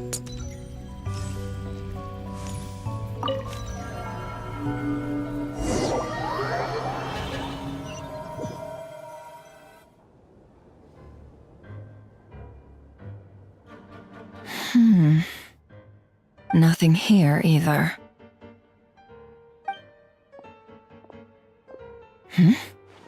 Flint's? Ah, Miss Nefer. What are you doing here? Unless... I just spoke with Ilua about arrangements for the search and came for a walk nearby. As for you, why would... It appears we think along similar lines. And neither of us likes to accept things at face value. As well as figuring out how to gather intel on the Traveler, I wanted to confirm some of my own suspicions. Also, we'll need to bring a lot of force to bear against Ettore, even if we're only looking to rescue the Traveler. We can't leave anything to chance. You don't think Columbina perished either, do you? I'm merely considering the possibility that she survived, just as you are. How much can we really know about a deity like her anyway? Do you remember what she said on Moon Prayer Night? About using moonlight to send messages to us? Of course. I think that's why we're both here. Where have you checked so far? I've been focusing on the outdoors. Anywhere the moonlight shines. I checked most of Nasha Town, but didn't find anything. I checked the Curatorium of Secrets, and a few rooms where I thought I might find some leads. But no luck here either. The only places I haven't looked yet are the rooms in the flagship. But process of elimination isn't the only thing that brought me here. Oh, really? What's your other reason? After all that build-up, our mystery ally never showed up even once!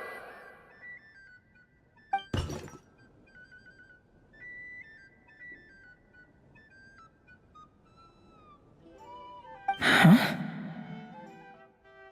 Am I imagining things?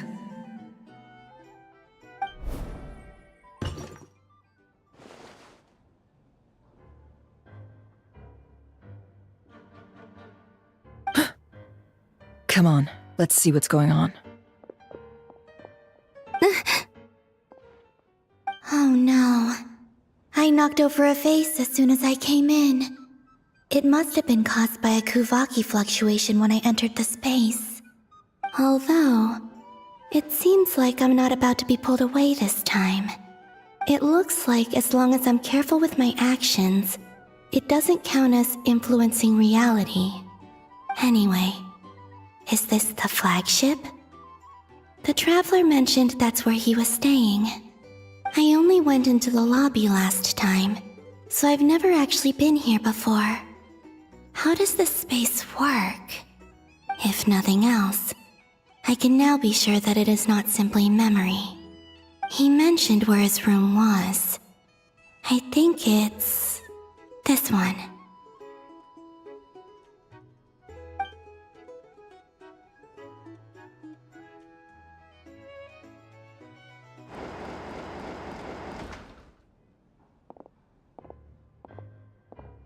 The door is closed. But if this is anything like when I disappeared, then maybe...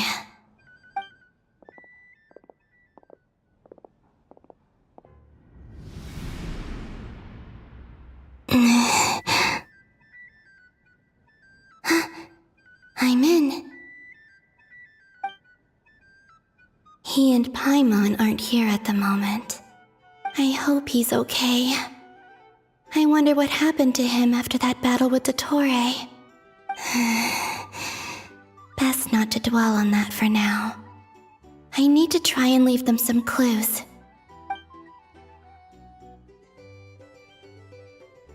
Please, Traveler. I really hope you find this.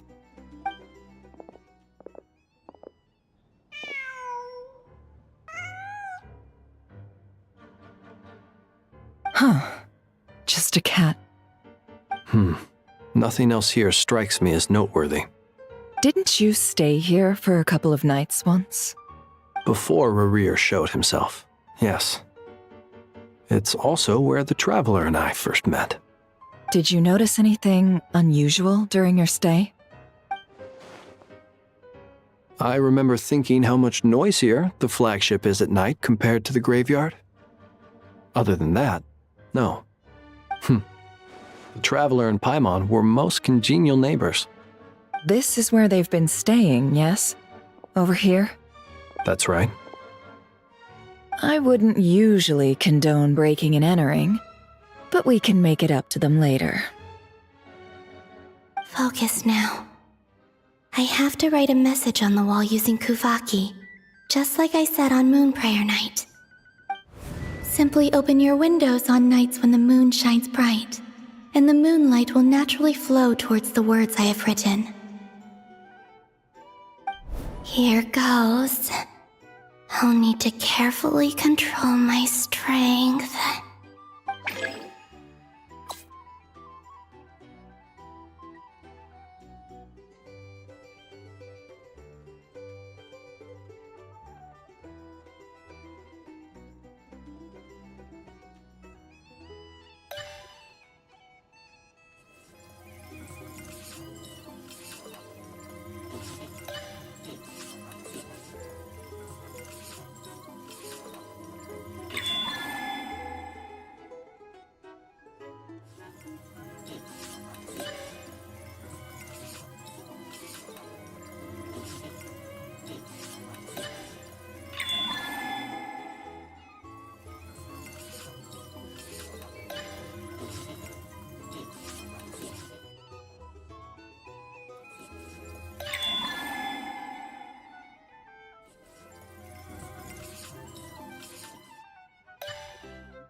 There's a noise outside the door.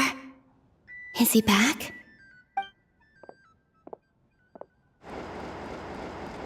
Please, you have to see these words.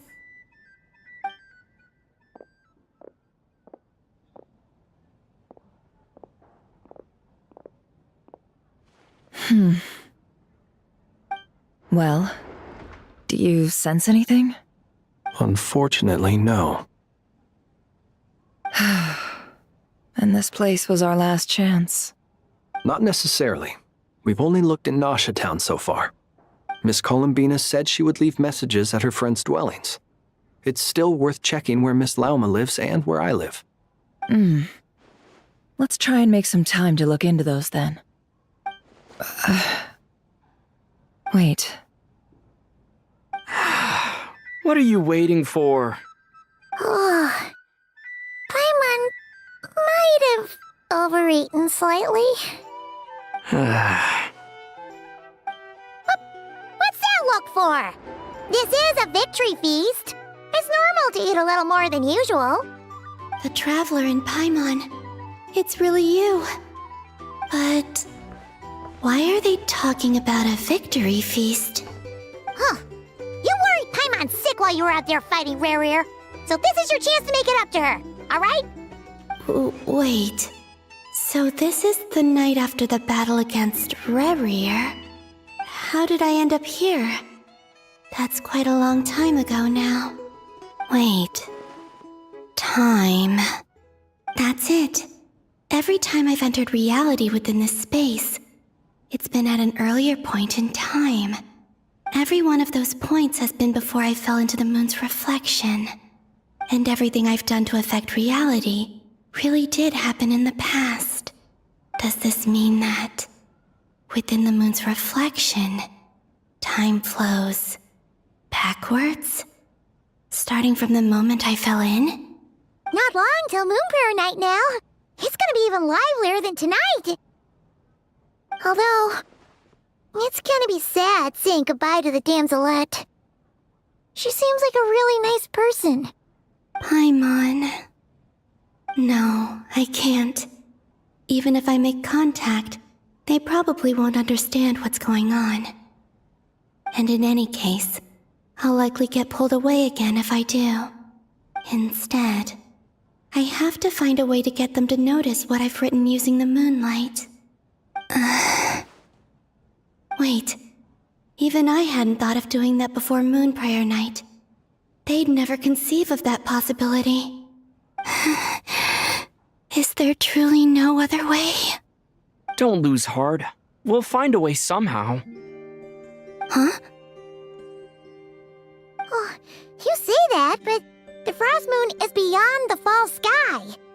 If we wanted to go visit her, how would we make it through to the other side? We might not have all the answers now, but I'm sure we'll find a way one day. Huh. Guess someone's gotta be the optimist. The present. The future. That's right. There are still things I can do. What's your plan? Flint's, when you were staying next door, did you ever open the window? No. The rooms here are dark and damp. And there's such a buildup of dust on the windows that the moonlight can't even get in. I didn't think it was worth the trouble. The moonlight? I think I see where you're going. One moment. I'll see if the owner is available. Don't bother. Time is of the essence.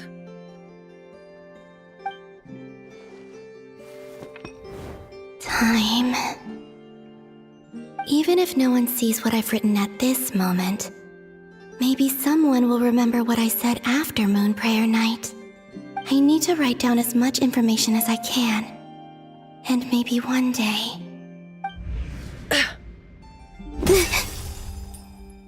Huh? What's up with you? You can't even hold your cup steady. Are you getting tired? A little. Well, you should probably hit the hay then. You've had a really tough couple of days for you.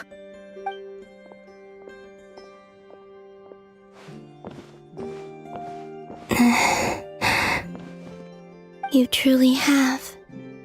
You helped defeat Rare, helped me reclaim my name, and you helped the others organize Moon Prayer Night. Wherever you are right now, I'm sure you're still fighting against the injustices of fate. This is all I can leave for them. How I wish I could stay here. But it's time for me to go. I hope to see you again in the next time. And if the opportunity presents itself. I will surely return to your side. Huh. Columbina. She's alive. Not only that, but she's left us an entire wall's worth of clues. She even wrote down what would happen on Moon Prayer Night. It's just a shame we found it too late. I am here. Time in this place flows backwards. I am constantly moving forward. It sounds like she's found a way to influence the past using Kuvaki. But her future is our past. So, these words have been here ever since we defeated the Ray Hero Solnari. We just never discovered them. Which came first, the chicken or the egg? Do you ever mull over questions like that? Only when I'm in a good mood and at leisure. Well, I never do. Everything that has happened already belongs to the realm of fact. As a business person, and especially an intel broker, what I do is extrapolate from those facts to try and read the future. An admirable philosophy. It's a means of survival. Let's go. We have a wall's worth of clues to share with the others.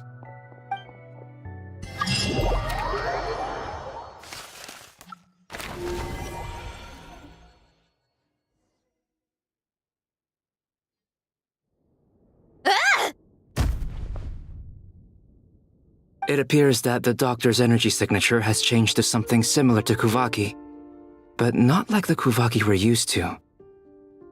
Nod Krai's Kuvaki devices will only have a limited effect on it. I can see why you've chosen to place your hopes in alchemy instead. Also, I must say these books are rather profound. My subordinates just shipped them in from Fontaine. Some of them are from the Narcissenkreuz Ordo. Some are incident reports from Petrichor, and then there's a few test reports for these junk machines. Additionally, after some further scanning, I've discovered something extremely annoying. What's that? Teyvat's skies contain multiple moons. A long time ago, when I did my first scan, I detected 3, just as the legends say. But when I checked again just now, I detected 4 moons. So there's one extra? Yeah. Originally, I thought that if I could still find 3 moons, that would at least mean Columbina's still alive. But then it occurred to me that apart from the frost moon, Teyvat's moons are just husks. And husks surely shouldn't show up in the scan, since they're not alive. It's weird, isn't it? If we can't even distinguish between a dead and a living moon, how are we supposed to know whether a moon goddess is still alive? Or does this mean that the moon marrows are equivalent to the moons themselves? It's certainly possible. In which case, the 4th moon you detected may be Dottores' artificial creation. So he wasn't bluffing. He really built his own moon marrow. Ugh, I'm so mad right now. It's easy to get overwhelmed when you have too much on your plate. Maybe you need to relax. Perhaps try going for a walk, or simply take a few deep breaths. Nothing can calm me down at a time like this. I need more time, and I need progress.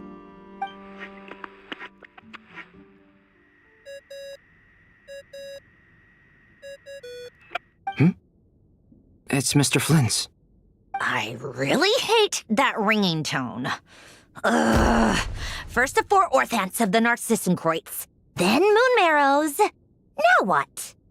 Oh, sorry if we're disturbing you. Might I ask what's troubling you? What do you want? We're busy. Are you still at the Curatorium of Secrets? Yeah. Look, everyone else is still out, so there's no hurry. Plus, I'm busy, so I would appreciate if you gave me some space. Even though we have crucial intel to share? Fine, I'm listening. Do you intend to share it via the Dodo communication device? Ordinarily, I would, but this is a unique situation. I think it's best that we discuss it in person. See you at the curatorium.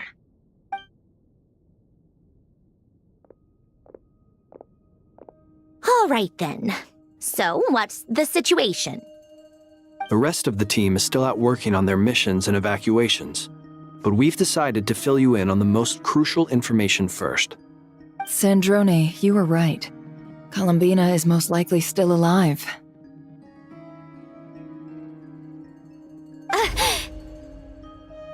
That's the best news we've received in a while, by a long way.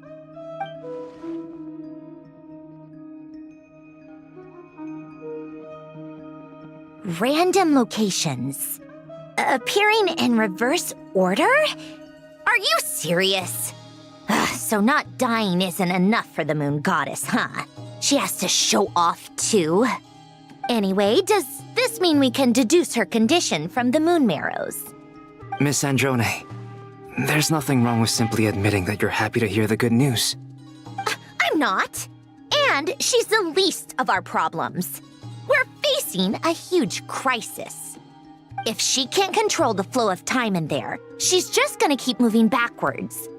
Different points in time won't intersect, and she'll never find a way out.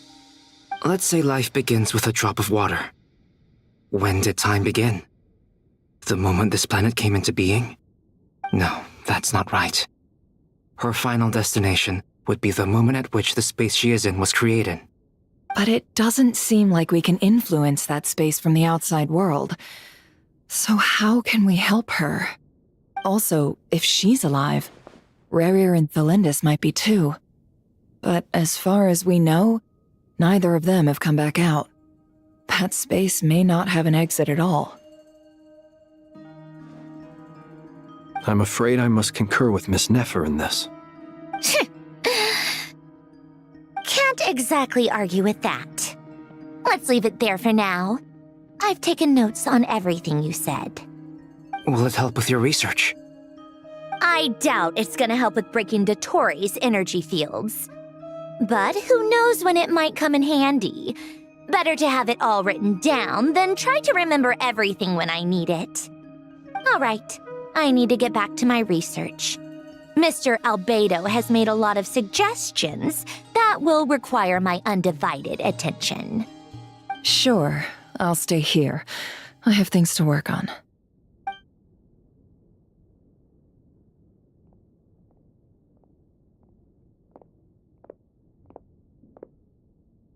Paimon, are you there? Oh, right. She went with Varka to Natlan, didn't she? Good thing we've moved her and the Traveler's luggage in here. Speaking of the Traveler, where could they be? There's a note from Paimon. Paimon here. Not in at the moment, but if anyone needs to borrow her stuff or the Travelers, go ahead and help yourself. Paimon won't be mad. Also, Traveler, if you get back before Paimon, make sure to get some rest. Paimon misses you a lot, but put your health first, all right? How sweet. Well, since you offered, Paimon, don't mind if I do. This is the Traveler and Paimon's luggage. All the items they use day to day are here. It's well organized. I wonder which of them is responsible for that. What do we have here?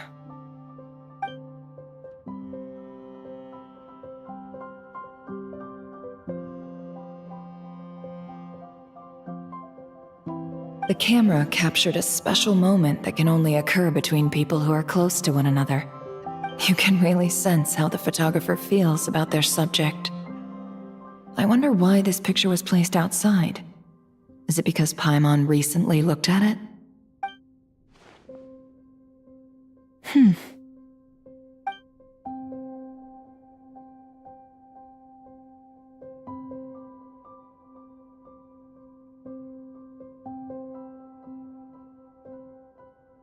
This must belong to the Traveler. Perfect. I'll use this. Hang in there. We'll find you.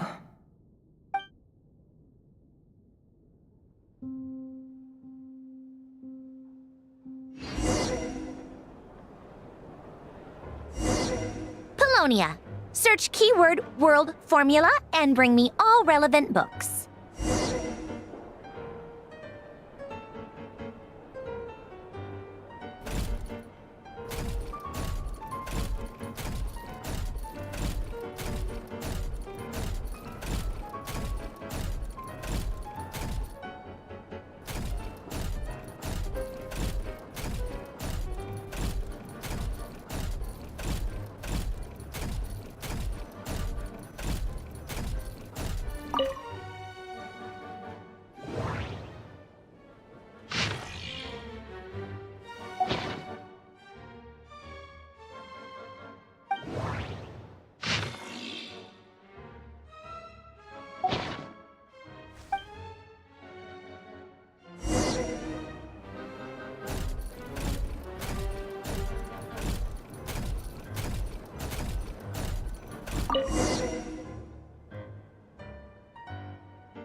Let's see. This one is on Tonki's sermon dictation concerning the apocalypse.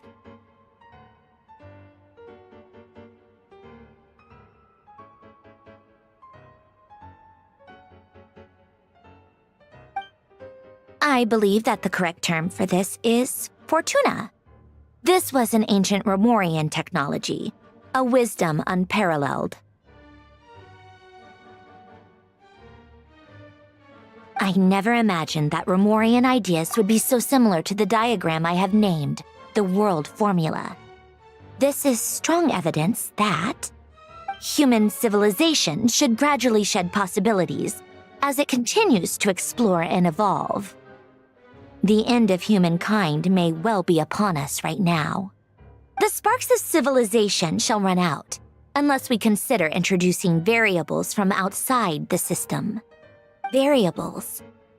Surely that can only mean one thing. Descenders? Dottore likely captured the Traveler because of his descender status.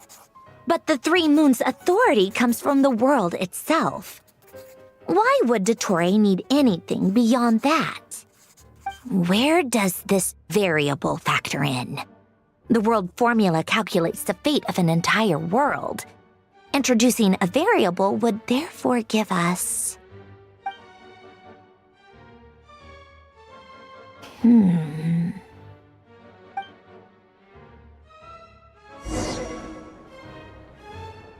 Polonia, search keyword pathway and bring me all relevant books.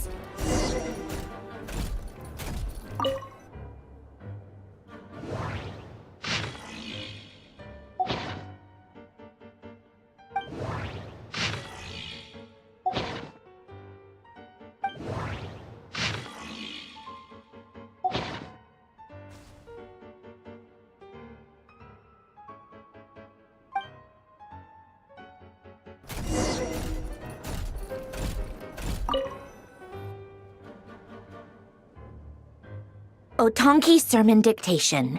Explications on the Chemical Marriage. These titles are pretty esoteric. Observe and compute the pathway displayed in the guidance diagram. Deconstructing and reversing its effects could generate potential ideas. So, it's one of Renee's draft lectures. Deconstructing the pathway. I suppose that could lead to a breakthrough.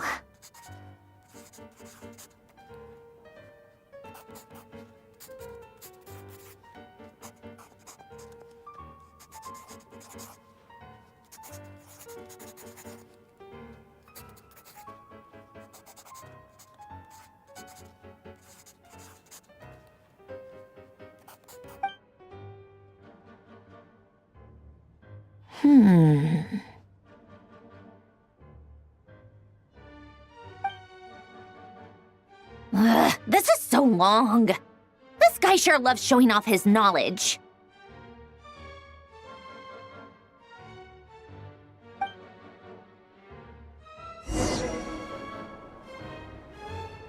Livonia. Search keyword tree model and bring me all relevant books.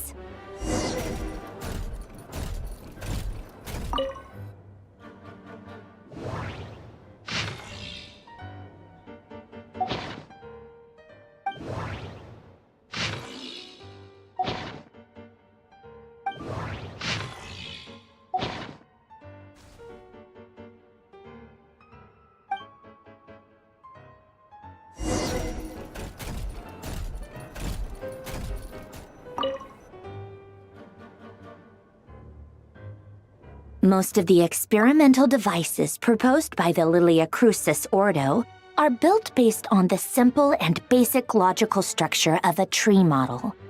Lilia Crucis. Guess they were trying to cover up the name of the Nautitzenkreuz Ordo? When Duke St. Germanus departed, he said, "It seems that there's no going back." Alas, he is only a genius when it comes to machines. In all other things, he is but ordinary. Excuse me? I'm sorry. That's just ridiculous. What kind of book is this? Great Detective Herlock, the Alchemist and the Clockwork Saint? Isn't this a novel? Come on. Still, the author swears that they knew Renee well. Whatever.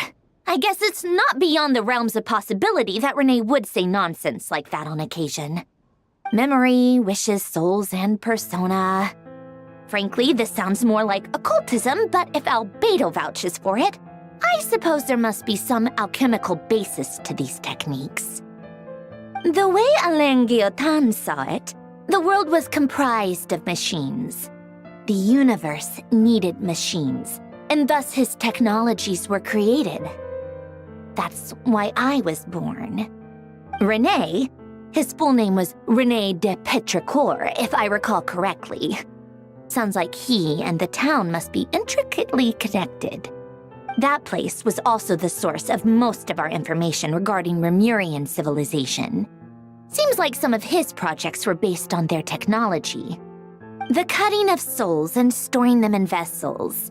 These seemingly unrelated techniques underpinned René's research. Assuming that the 4 orthants correspond to alchemical categories. The chemical marriage model?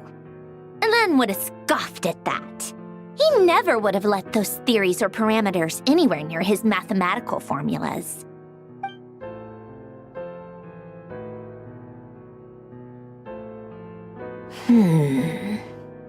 What was Alain's view on Renee?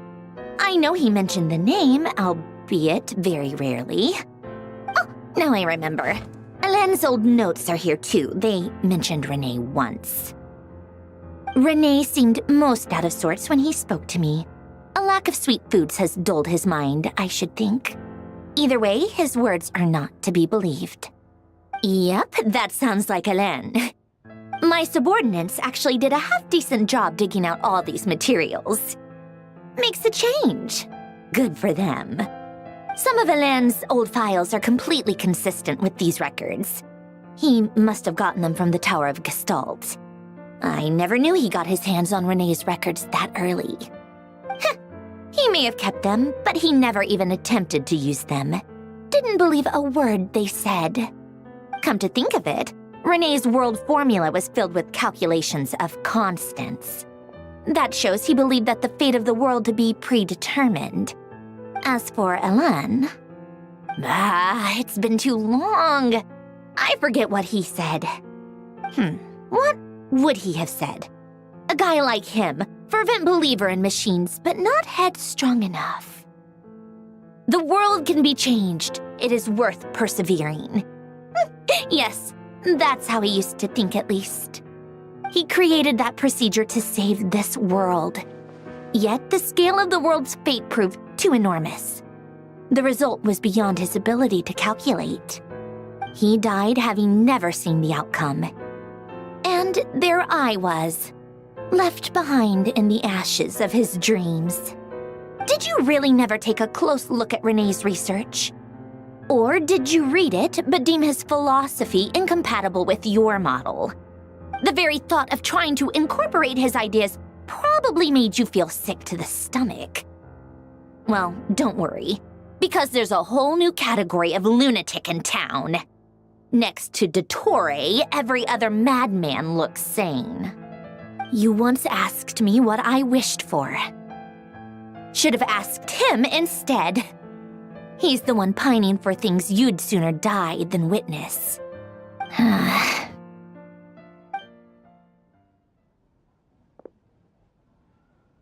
Even the tiniest variable can make big waves in the present. Now then, allow me to put these incompatible fragments together in your stead. First, establish and verify the existence of the Great Circle. Absolute nihil on one end, absolute reality on the other. Now, search between these two extremes.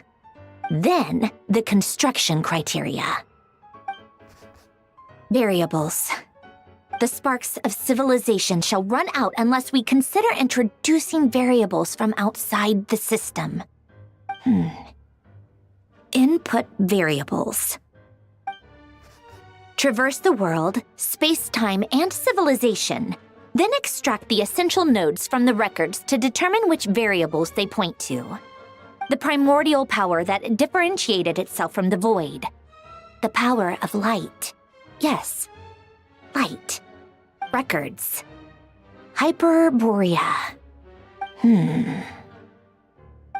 This is horrendously complicated. After all that, I'm still missing a few variables. I need to think this through again. How do you think it looks, Polonia? Like the frenzied scrawlings of a madwoman? Fine, keep it to yourself. It's not like you can talk anyway. I'll assume you gave it a passing grade. I jest. But true madness does often start with trying to save the world. What would Arlecchino and Columbina think if they saw this incomprehensible hen scratch? They'd probably have me institutionalized. So would Rosaline. She's been dead for a while now.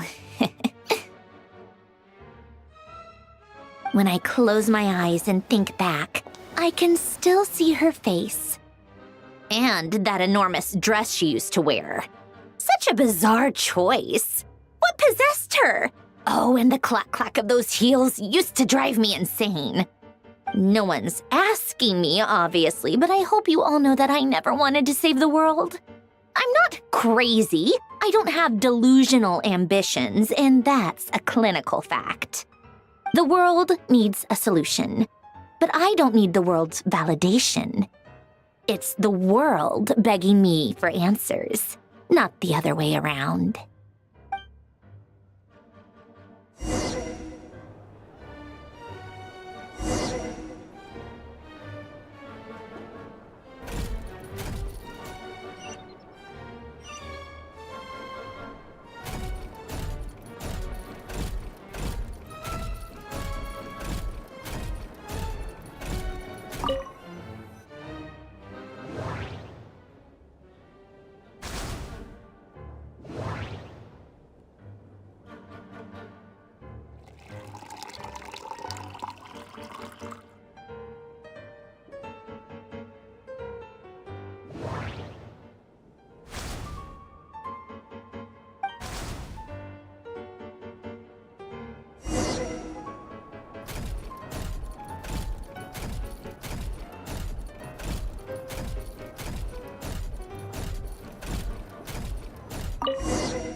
Oh, cookies to go with the tea.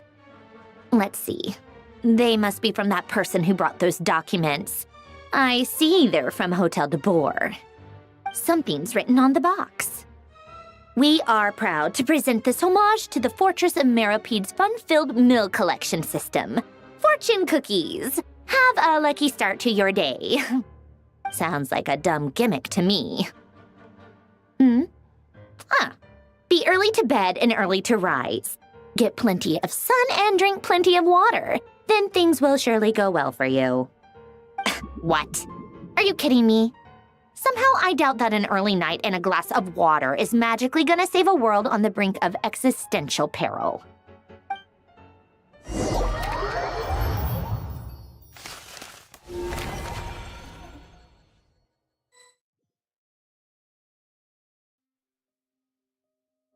Lady Arlecchino, word has reached us that Lady Marionette's troops are all in position. They are ready to act as soon as the order is given. Excellent. The only thing is, they are fewer in number than we expected. It looks like many of them must have lost their lives at the hand of the monsters released by the Doctor.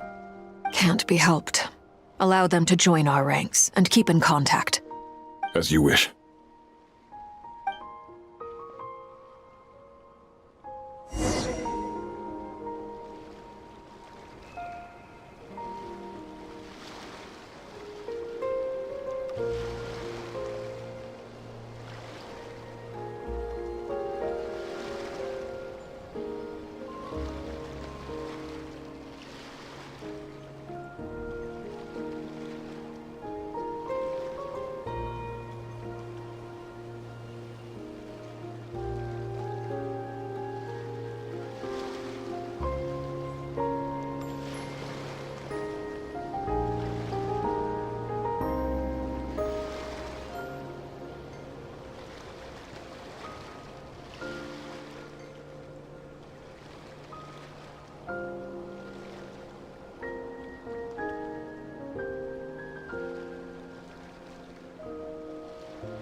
It's been a while, Arlecchino. You look well. Did Dottore really have to build his lab right on the sole path between Snezhnaya and Nod Krai? Had to go on a huge detour to stay out of its line of sight. Sounds like an arduous journey. I assume you've brought word from Her Majesty? Of course, all part of the job. Firstly, the Tsaritsa has authorized Fatui Internal Affairs to review Dottore's case. They will reach a formal verdict on whether he has turned traitor and whether he poses a threat to Snezhnaya. While they're working on that, I've been ordered to come and receive the refugees from Nod Krai. They are nearby. My team will escort you to them shortly. Great. Aside from that, Her Majesty has a message for you and Sandrone personally. Huh? Where is Sandrone? She stayed behind to work since I was making the trip anyway. It seemed sensible to have one person on standby at base while the other came out to meet you. All right, guess that's just how she rolls. In that case, tell her that the Tsaritsa's decree this time is pretty awesome sounding. I think she'll like this one. Still, I wonder what... Wait, what's that? Did one of our troops turn into a monster? Take him out.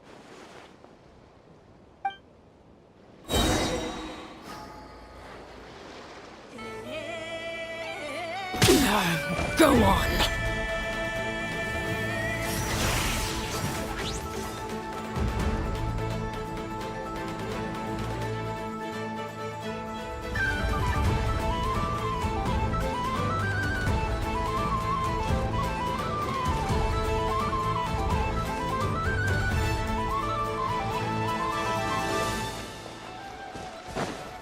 Overruled.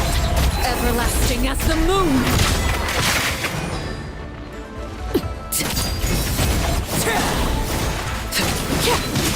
You've gotten stronger, Arlecchino. Nice. Stop that right now. I appreciate the praise, but I am not fighting you today.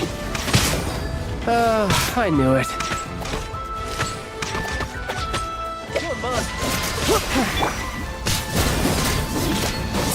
Transfixed! This is where you fall. Laid bare. I can't believe it. He was a living, breathing human one moment, and the next... Another fine piece of work by our dear colleague, I'm afraid. What in the world has been going on in Nod Krai? A lot. But long story short, Dottore stole 2 moon marrows that should have belonged to Columbina, then built a 3rd moon marrow of his own to concentrate the Trilunar Authority in his hands. What? What do you mean he built a moon marrow? People build roads and houses, not moon marrows. What's his next DIY project? He's gonna build a god? You could stand to be less surprised. We are harbingers. The work we are engaged in makes the creation of gods seem mundane by comparison. I tell everyone who asks that you once crossed swords with Rex Lapis while serving as a key supporter for Rosaline's plan. But right now, you're acting like a common adventurer. Thanks for speaking up for me. Those 2 really took me for a ride back then. Then again, surely no common adventurer would manage to get tangled up with them the way I did. That's gotta count in my favor, right? It almost sounds like you wish to repeat the experience. I might have to lower my opinion of you. No. I'll stop talking. Please, go on.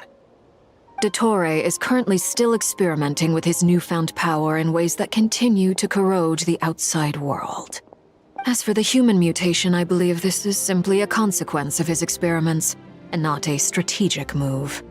That radiant beast was once a subordinate of Sandrone's.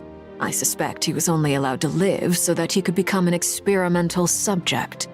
Also, those of us who fought Dottore have been afflicted with a curse. As such, I cannot leave Nod Krai.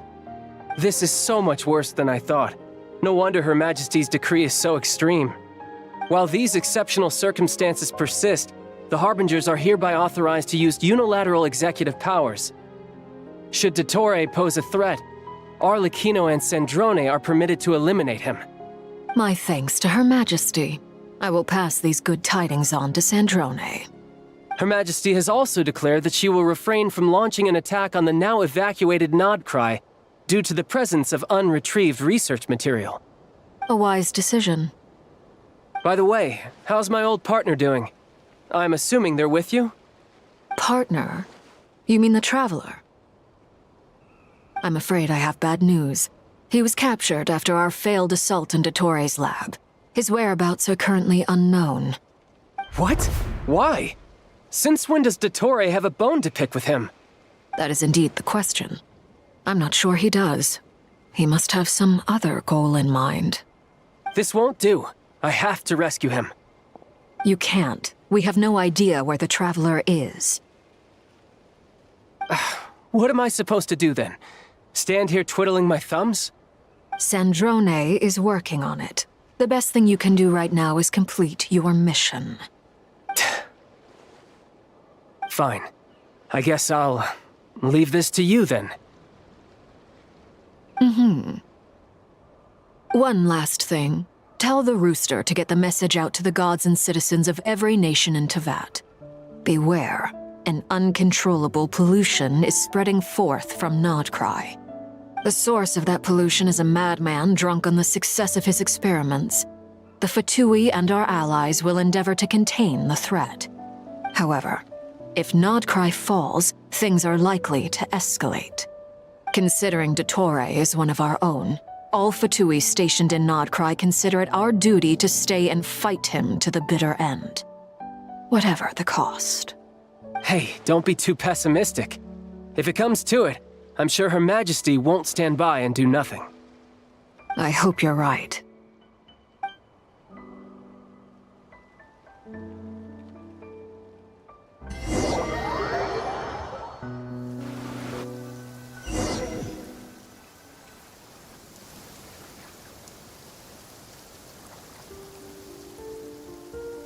You're right on time.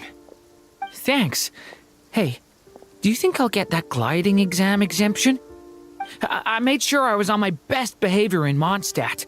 I landed well outside the city and walked in through the gates. I'll help you apply, don't worry. For now, let's see what we have here. What are the doctor's energy fields even made from? The usual attract and repel principles that govern Kuvaki don't seem to apply to them. They are very mysterious. But ultimately, they appear to be comprised of energies from the three realms. Thanks to research by Master and the Hexen Circle, we know that Teyvat's 7 elements are derived from the more primordial power of the Light Realm, which is antagonistic with the power of the Void Realm. Since you have the power of the Dragon Durin within you, I'm sure you can already tell that this energy field contains no abyssal energy. That's true. It's not abyssal energy, it's something pure, wild, and untamed. I've been thinking about something. Do you still remember the device that Dory supplied from the Academia when you and Miss Columbina fought Rarier? That was one of the most marvelous feats of ingenuity I've ever seen. The design, the craftsmanship, the material selection.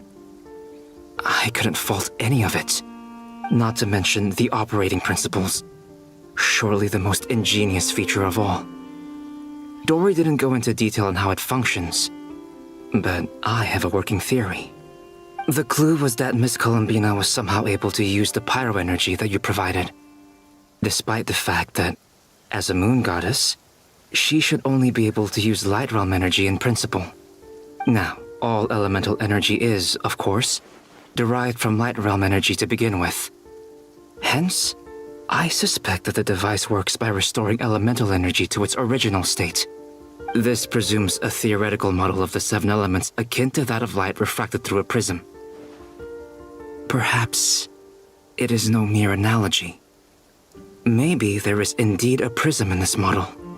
I almost wonder if the idea for the device was conceived based on direct observations of said prism. It would explain how such an ironclad design concept was achieved. It is at once a masterwork of engineering and a groundbreaking application of the Academia's latest elemental theories. I suspect only Lesser Lord Kusanali herself could have devised such an ambitious technology. But back to the energy field before us. If this is pure light realm energy, its relation to elemental energy is one of integration versus division. Or you could say that the former contains the latter. Could this mean that elemental energy can dilute the power of the light realm? Should we give it a try? We should.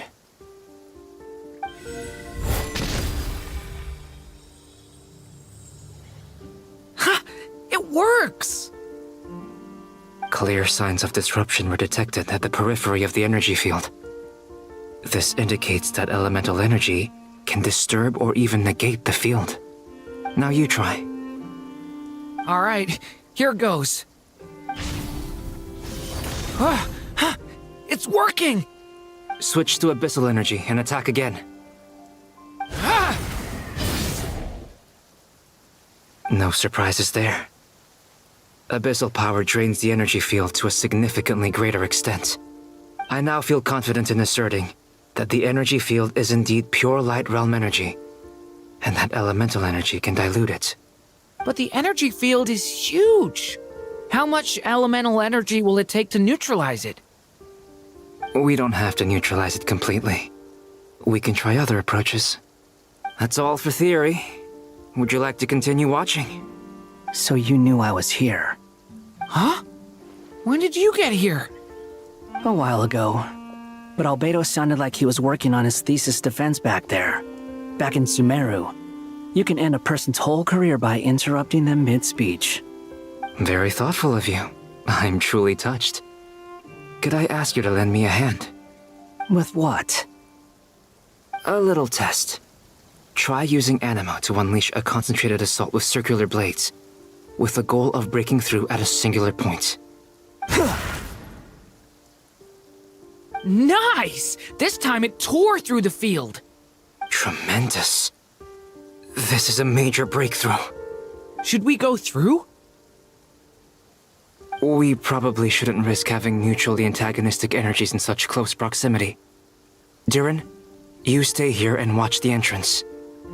Hat Guy and I will go in to investigate. Sounds sensible to me. Keep your eyes peeled, Durin. Don't worry, I got this. You two be careful in there. Just give me the signal if you need help and I'll dive right in.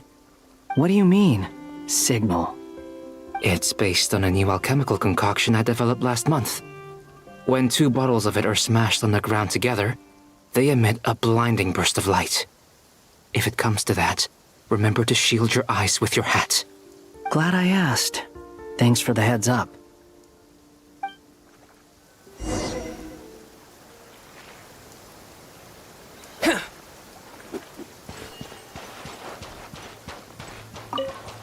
Like I thought. Beyond a certain distance, we can't see the opening where we came in. Maybe that's to prevent people from escaping. Sounds like Dottore style to me.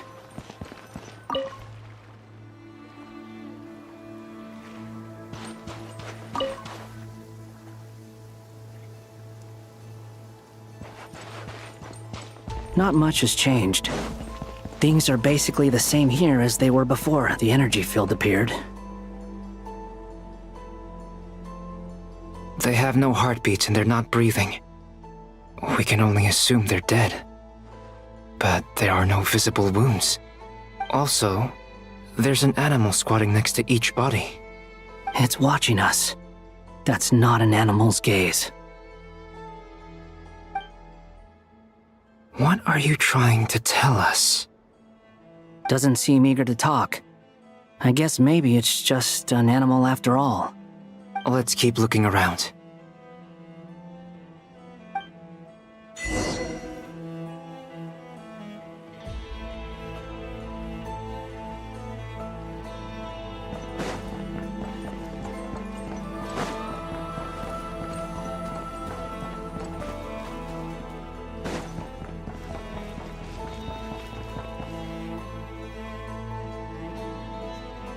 Same situation everywhere. Not a living soul in sight. Just countless bodies with animals standing watch over them. Well, I think we can safely rule out the possibility that they're all pets. Is skirting around the topic your way of showing consideration for other people's feelings? Just being cautious. I don't doubt that you can handle the truth.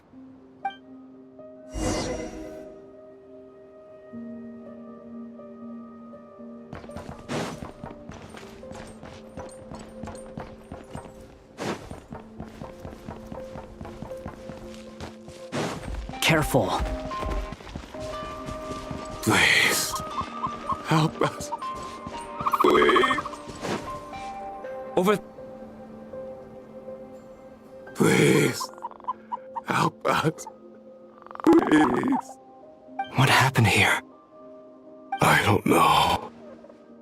Suddenly, everyone collapsed. then my line of sight got lower. I still have some of my senses left. I gotta get out of here.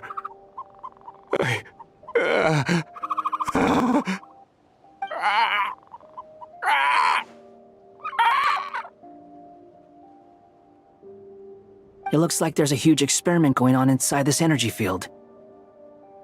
Maybe each energy field is its own giant experiment. Vile. He's swapping human minds with those of animals. Even without the other circumstances, this would be an extremely radical experiment. Those people may have lost their sense of selves, but they are not fully animals either. If they were, they would have left. But instead, their instincts are driving them to remain by their dead bodies. We should go. No sense in sticking around here longer than we need to. Agreed.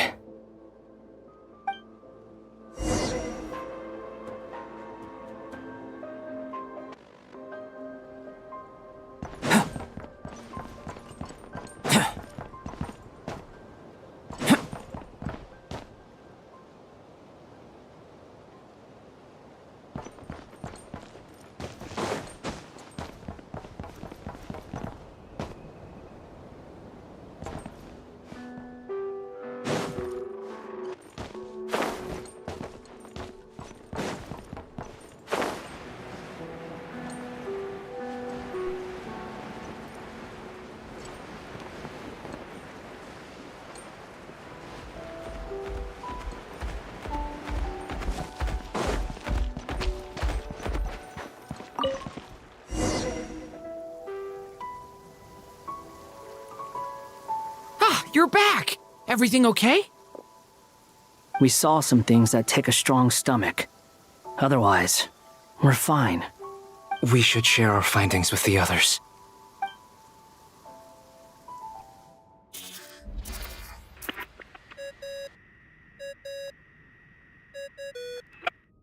Yes? Who is it? Miss Nefer, it's me, Albedo. We found a way to break through the energy fields. With enough control, it's possible to tear them open using elemental energy. Also, we managed to take a look inside. Dottore is carrying out his cruel experiments on an immense scale. Any residents who have failed to evacuate in time will likely meet a grisly end. Sounds like he's living down to our expectations. Might I ask how things are proceeding on your end? I'm just about to get started. I'll be in touch once I have a result. Understood. Stay safe. I will.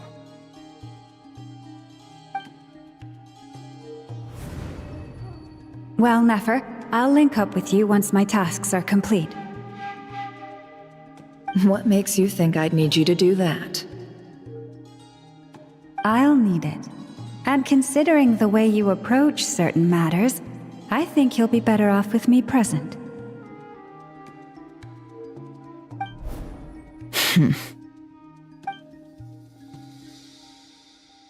Let's begin. Entering simulation mode. A vast wasteland. Is this the Traveler's inner world? I was expecting something more vibrant, to be honest. Wait, someone's there. What are you looking at?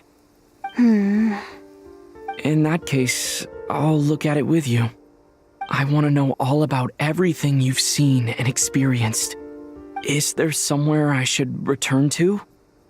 Or should I stay here and be the hero everyone says I am? I don't dislike my current life. Roaming the land, fighting battles, accomplishing missions, earning a living, looking after Paimon. It's not so bad. I guess the only thing that's missing is that you're not here with me. This is the conscious layer, which contains a person's true feelings. It is filled with both longing and kindness. I suppose anyone who lives long enough ends up wishing for someone who can't be there. Maybe it's the only way we can feel truly alive.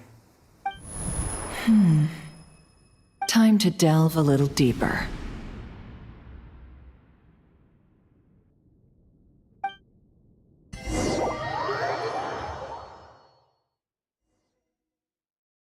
Nasha Town is hardly the optimal choice for a place to live, but it has character and a reasonable population density.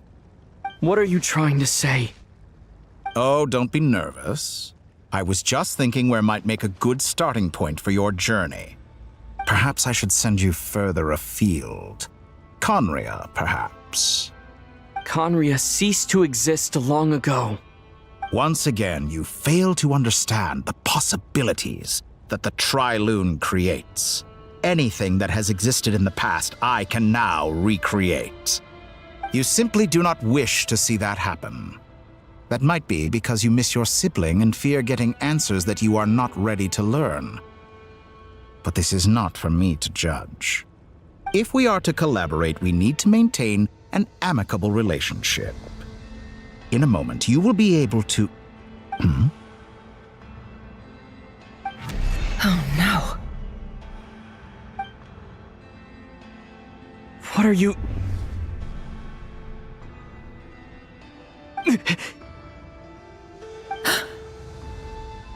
What are you gonna do? Don't move. Something unwanted has crept into... Oh? Gone as quickly as it came.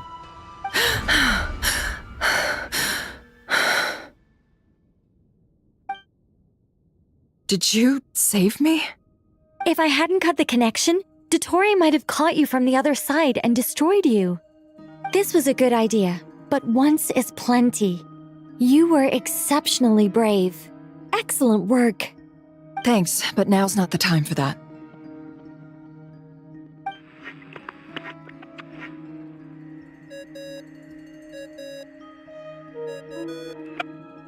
Albedo speaking.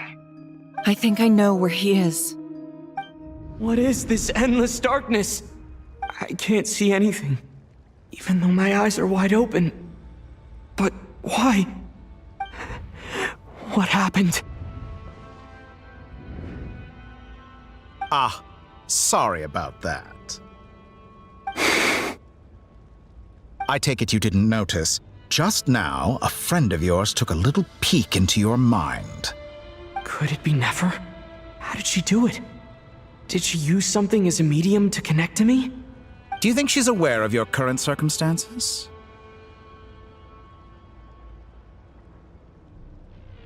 Oh dear. Have I stunned you into silence? I only wanted to slow down your time a little so I could stop your intruder in her tracks. It would have been nice to capture the spy. I must say, I'm finding the ability to adjust the flow of time rather intriguing. The moment you closed your eyes, time seemed to grow impossibly viscous, didn't it? A whole month passed before you opened your eyes again, but only for you. No one else was affected. I dare say this is something only a god can achieve. Point taken. You've proven once again that you have god-tier powers. Oh, you misunderstand. This wasn't about proving a point. I was testing things out. I find I learn best by doing, and I have to admit, time is not the easiest dimension to control. I only wanted to make you sleep for a short while, but it ended up lasting a whole month. Clearly some finesse is required to wield the authority over time as I wish. I hope you're not angry with me. It was only a month's discrepancy, nothing too serious. Had I been off by a year, a decade, or even a century, that would have been quite a different story. You could have frozen me for millions of years. So much for collaboration. You aren't showing much sincerity. Millions of years? To what end? I wonder if you don't understand humans all that well. They are very pragmatic creatures who understand only that which they can perceive with their senses. If I had you sit here for a week, I imagine people might sympathize.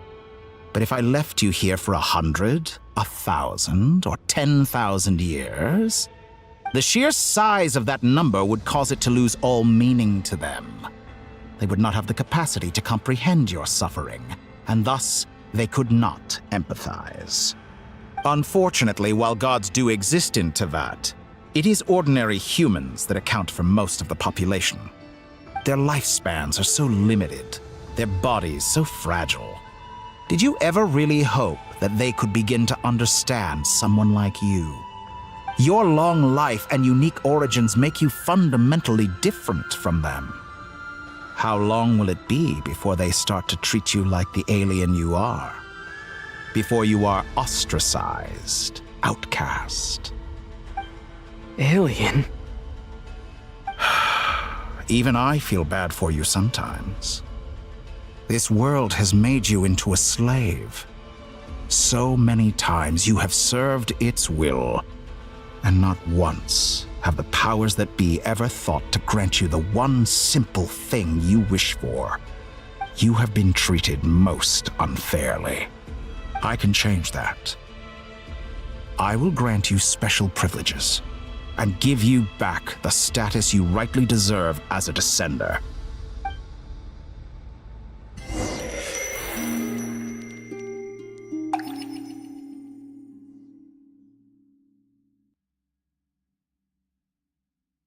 I've entered the past 3 times at this point, but I still have so many questions. For instance, beyond each point being further back in time than the last, what determines the specific locations at which I can make entry? So far, the common thread linking all 3 scenarios is that the Traveler has been present. But it's more than that. I know I sensed something familiar around him. What was it? I'll keep this question in mind as I carry on.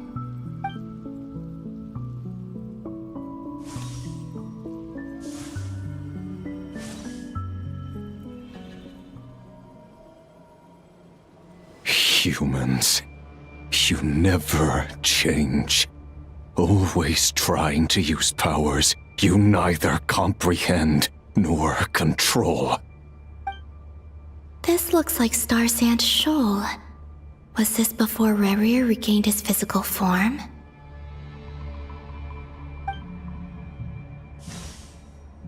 You've messed with the cannon again, huh? Sorry, but this round's not gonna go your way. The cannon. That's right. I was at Silvermoon Hall and I sensed an abnormal Kuvaki fluctuation coming from Nasha Town. And right after that, came an ominous power emanating from Star Sand Shoal. My body was once torn into countless pieces and hurled into the swirling chaos of time itself. But even so, my life and will were not extinguished. I wonder if I could try to prevent his resurrection. But how would I do it? What can I do, here and now? Traveler! Behind you! Look at that light!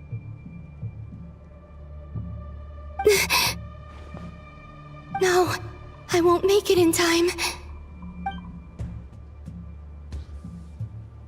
He's using the Kuvaki shield, like I taught him.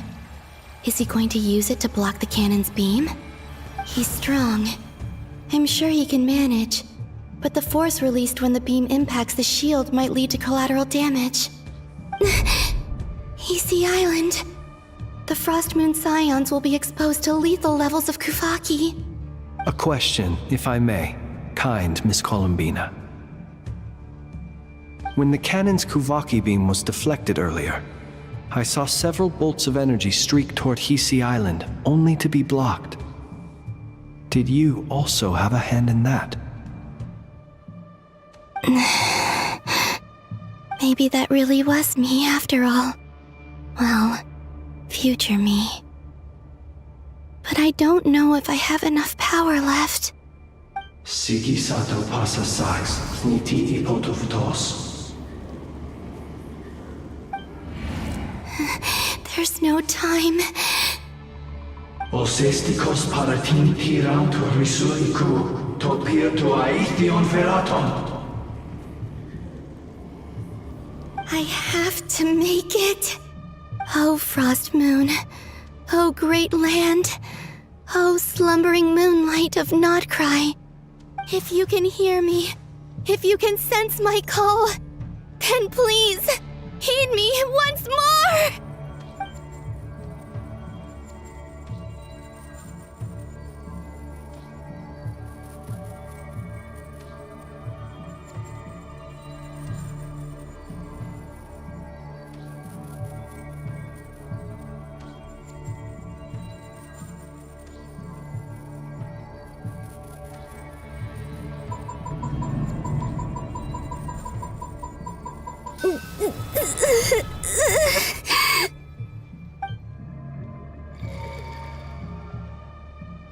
Did it work?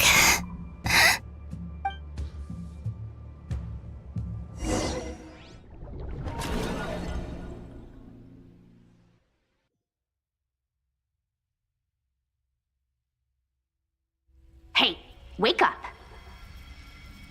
Hey, did you hear me? Columbina, I said wake up now! Oh, good morning, Sandrone. It's 3 in the afternoon, actually. And could you kindly not use my quarters as your personal nap room next time? But I feel so safe here. And your coffee, right? It's so bitter, but it smells lovely. It's like you were raised by wolves in a forest or something. What did you drink growing up? Grass tea? The Frost Moon Scions certainly led a more frugal existence than the Fatui. Then I'll bet you've never eaten one of these before. It smells delicious. That's because it's a Fontanian recipe. I had a little free time today, so I made a batch. Rosaline will be here shortly, but if you really can't wait, I guess you can go ahead and... Hey, at least let me finish before you start eating!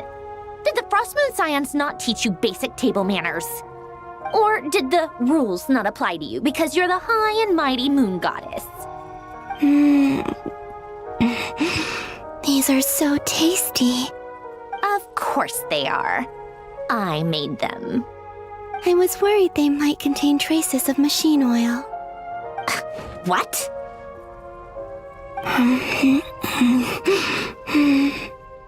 You know, there's something I've always wanted to ask you.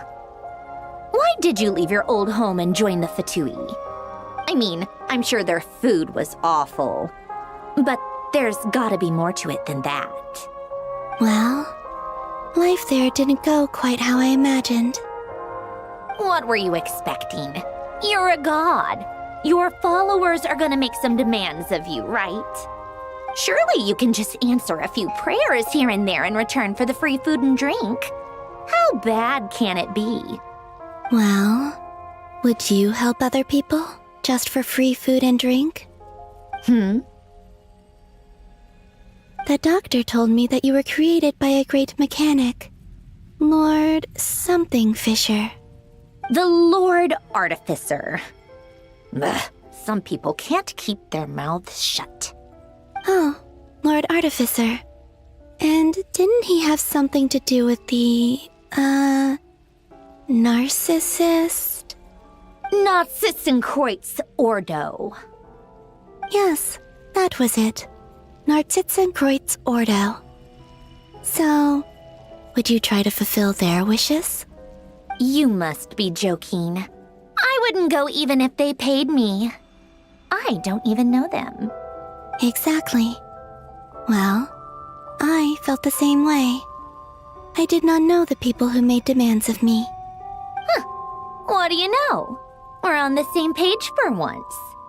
In his later years, Alain did ask me if there was anything I wanted to do. If I had any wishes of my own. Well, I don't. And I'm not in any mood to fulfill someone else's either. Who's Alain? He was the... You know what? Never mind. You're not gonna remember. Anyway, the point I'm trying to make is, neither of us is the self-sacrificing type. Let me ask you this. What sort of place would you like to live in, if you could choose?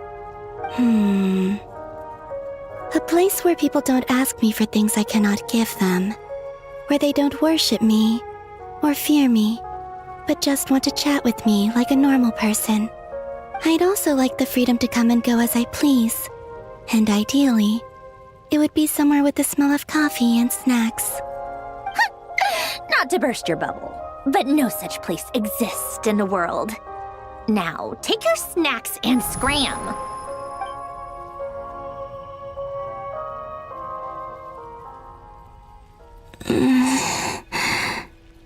Did I pass out? Of course. I'm back here again. I dreamed of events from my past. Sandrone. Traveler. I miss you all so much. Back there. I guess I managed to harness all the Kuvaki energy on Hisi Island. But how did I do it? Time is flowing backwards here, and I can use that familiar power to enter the world of the past. That mystery ally everyone talked about. It was me all along. I can sense that there isn't much more power remaining up ahead. What lies at the end of all of this? Will time keep flowing into the past? And will I ever find my way back?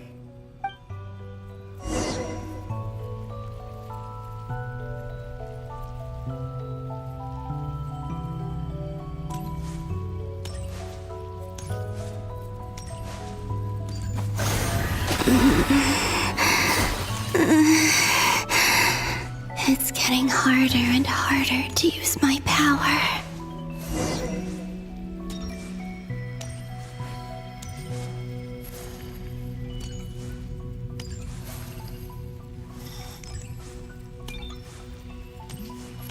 I'm no match for the Abyss in this state.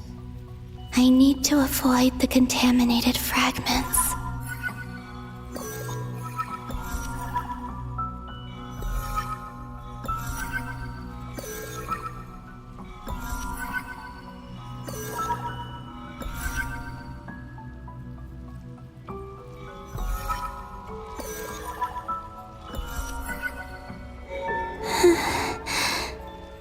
Time to go. I wonder where I'll find myself this time.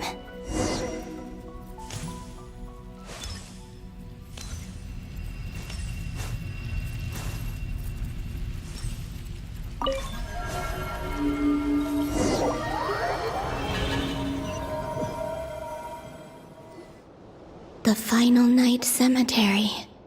This is where Flint's is based. Or not! How are we supposed to read through this many files? Difficult, yes, but it is also our most efficient option. Seems like they're searching for information. Oh, I remember.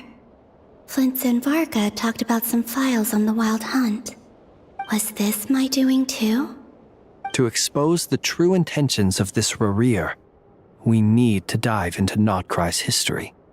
Are my actions changing the past? Or are they simply completing a process? Is all of this inevitable? Or am I the one making these decisions? If I choose not to help them now, will it change how things turn out? Hope we don't land on our heads then.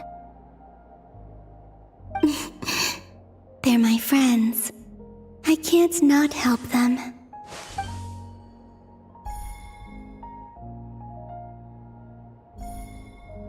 Ghost! And the other one was... here. Hey! Another file's moving!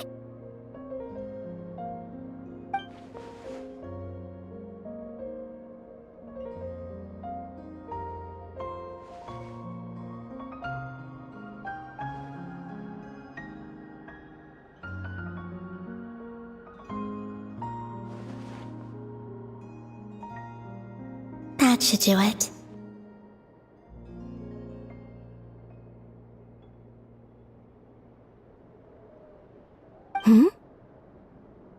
Luanatar? You can sense my presence? Wait!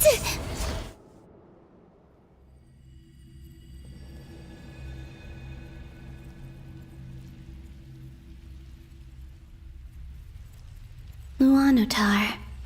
So she's that familiar presence I've been sensing all along. She's always been by the Traveler's side. That explains why the Traveler has been there each time I've entered the past. But why Luanatar? Is it because she has a connection to me as the Moon Goddess's familiar? If so, why not any other Kuhenki? That's...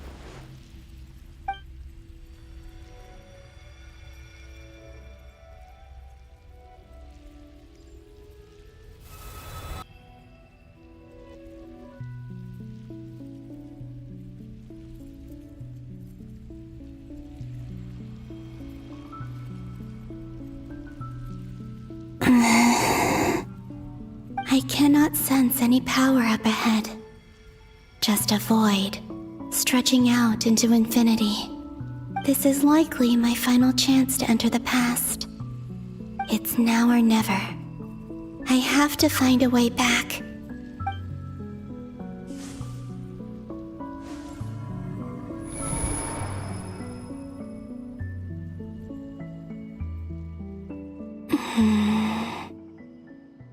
Hisi Island?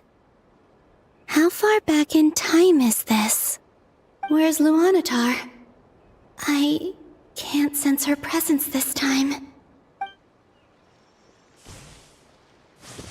Oh, seeing Anafa and Aino reunited like that sure was heartwarming. Traveler, Paimon. No, stay calm.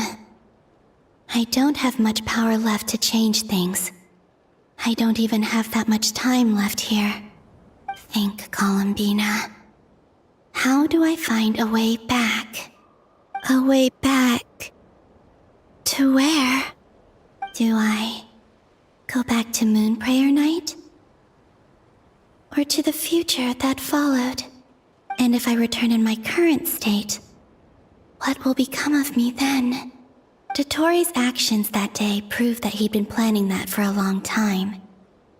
He had already seized the power of 2 moon marrows before capturing me. Even if I managed to get back, how can I fight against him when he wields the Tri-Lune Authority? I can't. If I go back like this, I'll be playing right into his hands. I have to find some way of rivaling the power he has usurped. Wait. Time flowing backwards. The Tri-Lune Authority. Does that mean... I think I know what the final destination of this lunar reflection might be. I know what I must do. Speaking of homes, we must already be close to where the Frost Moon Scions live.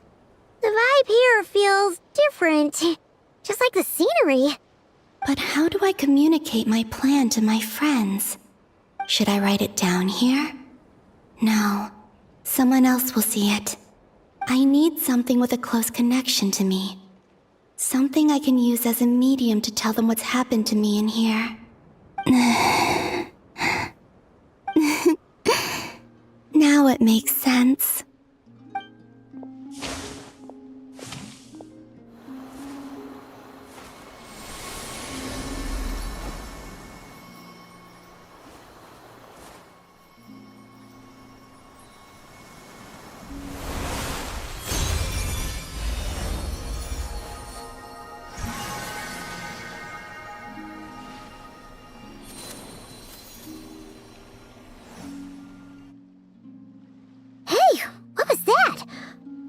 Some sort of breeze blew by, and then the petals suddenly turned into... Huh? It was I who brought Luanatar into being. I gave up a piece of my own soul to create her. That's why I could sense a familiar power from the moment I entered this space. It also explains why she's been present in every past location that I've entered. Because we have a deep connection. Hey there! What's your name? And the reason why there are no more gates to the past after this point is that Luanatar hadn't been born then. No wonder I sensed the trace of a blessing when we first met. But I still didn't recognize the soul hidden within you. Back then, I was just a little lost dove. I had yet to become Columbina Hyposelenia. Go on now. We've got stuff to do. Best you find someone else to hang out with. Hey, you scared it off. I'll be counting on you. Remember to stay by the traveler's side, guide him, and help him in my stead. Oh, and bring him to the garden where the moon prayer blossoms grow. There's a little lost dove there who will need his help.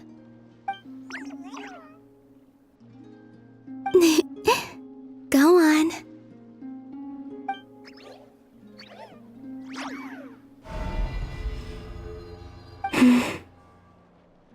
You too. Go and live your story. As for mine must go in a different direction.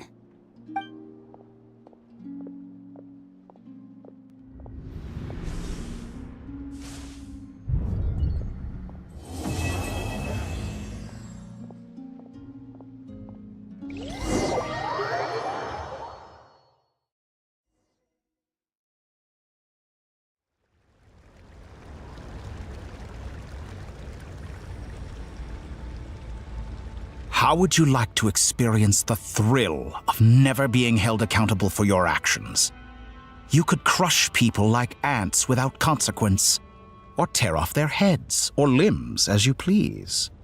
Believe me, such a life is but one small step away. What point is he trying to make?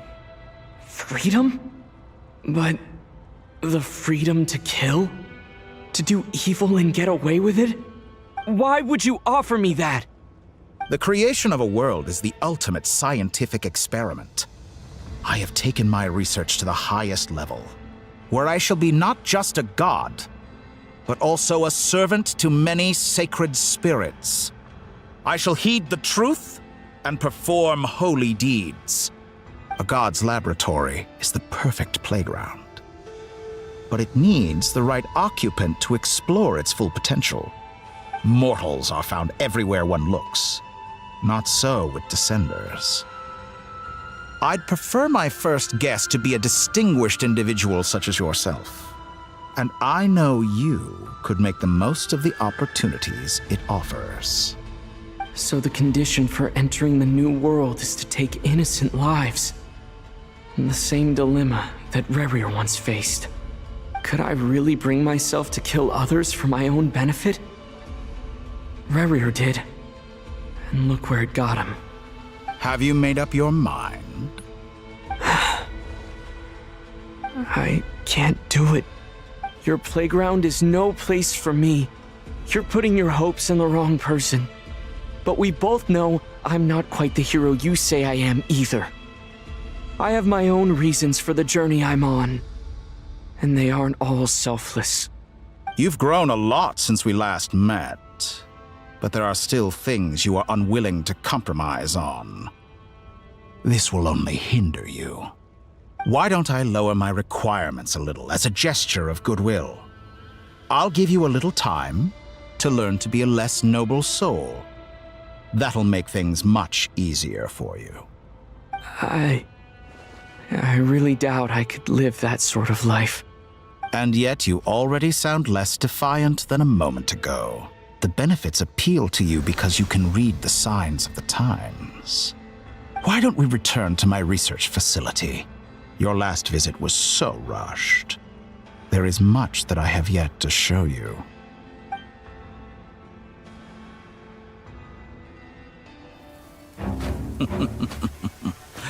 Now to that question, Heroes don't attack from behind. Guess I'm no hero. This is most disappointing.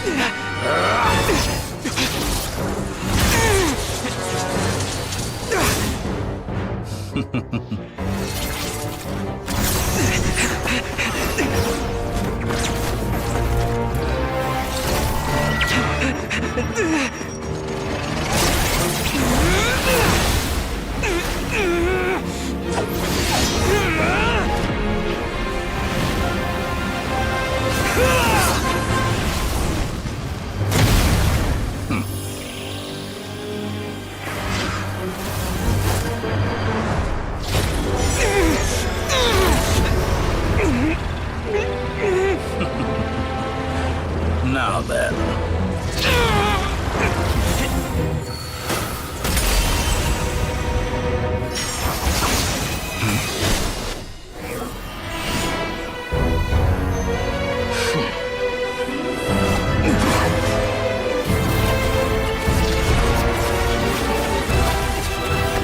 A new face.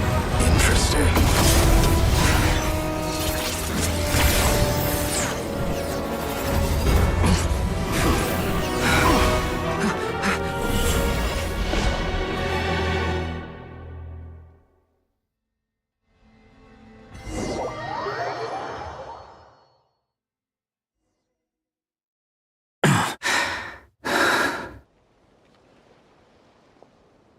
You're still gonna call me Hack Guy after that, huh?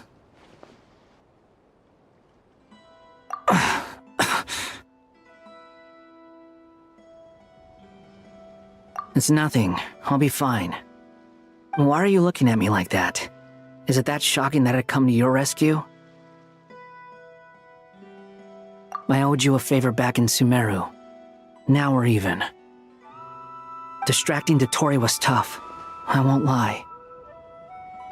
He's not gonna fall for the same trick twice. That was my one shot. I'd hoped to use it to take him out. Ugh. I never wanted to obliterate someone more than I do right now. Dotori doesn't recognize me, but his segments were originally made based on an analysis of my operational principles. I expect it's only a matter of time before he figures out what I am. So Dotori doesn't recognize Wanderer because he deleted himself from Irminsul. Did he really miss his only chance for revenge by saving me? Why the long face? Hey, I'm not blaming you, okay? And I'm not complaining either. Rescuing you and killing Dotori are equally important goals. Everyone would be pretty stuck without you. It's best you live to fight another day. How are you holding up? Are you all right? Hat Guy said to put safety first, so we agreed to run as far away as we could after leaving the energy field and only meet up once it was safe. You don't look injured. It seems that Dotori didn't do anything to you. All right. Rescue operation complete. Let's head back. There's a lot more work to be done before this is over.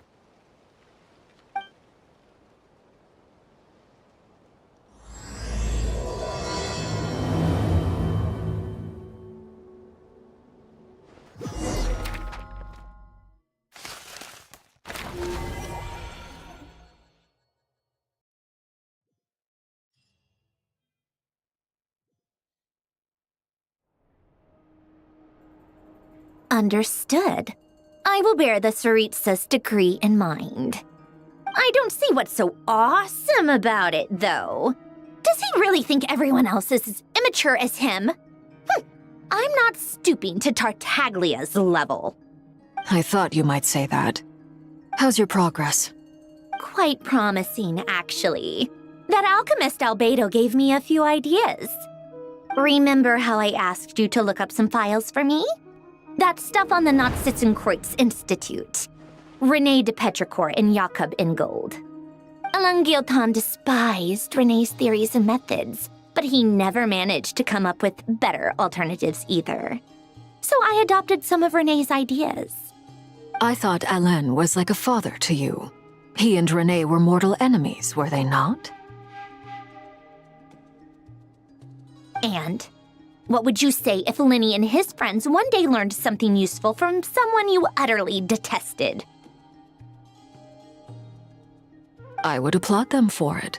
That would mean that they have surpassed me. For all we know, Alan Giltan might have thought the same thing. Not that it matters, though.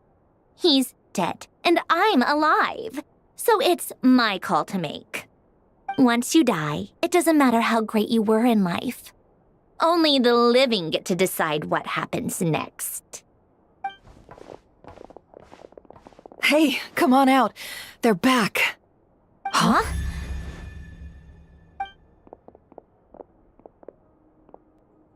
You're back? And your head's still screwed on? And you still have all your limbs? What does it look like? Way to keep your composure, madam.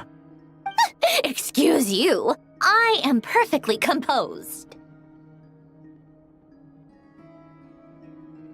Glad you're okay. Yes, it's a huge relief. Worry? Oh, yeah, right. You think we, the Fatui, were worried about you? We were worried sick. Hey! The Traveler and I were already friends. You are free to join this mission in whatever capacity you please, much like your tea parties. It's a laugh a minute with you guys. I must say, I was quite surprised when Mr. Albedo told me he would need no additional aid. We discussed this on our way back as well. I am rarely so unequivocal, but in this case, we had full confidence in Hat Guy. He said he knew what he was doing. Albedo and I pretty much had to just wait outside on standby. Meanwhile, Hat Guy broke into the energy field and rescued the Traveler solo. You didn't have to mention that. Well, I'm thoroughly impressed. You are a force to be reckoned with, Hat Guy. Is he back? Is he really back? Traveler! It's really you! Oh, thank goodness! Paimon missed you so much! You can finally breathe easy, Paimon. It's great to have you back in one piece! Oh, Paimon's been having nightmares the whole time you were gone! Look at them. You know, once you reach my age, there's nothing better than watching a misty-eyed reunion between friends. It's nothing. Same goes when you get to my age, too. I bet Ino and Anefa would be tearing up as well if they were here.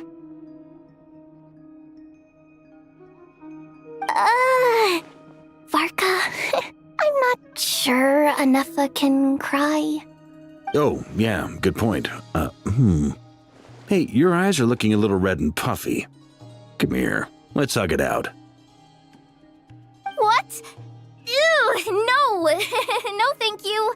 You're not my dad, okay? Knock it off! Everyone, I'm sorry for all the trouble I caused you. But the silver lining is, I didn't come away from this ordeal empty-handed. While I was being held captive, I learned a lot about Dottoro's current capabilities, and what he plans to do with them. Allow me to explain.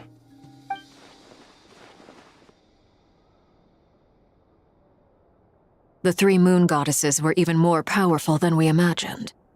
No wonder Dottore believes himself to be equal to the gods, maybe even superior. Utter blasphemy. While everyone was gone, Nefer and I made an interesting discovery, and I believe Miss Sandrone has something to share too. Ma'am, perhaps you could do the honors?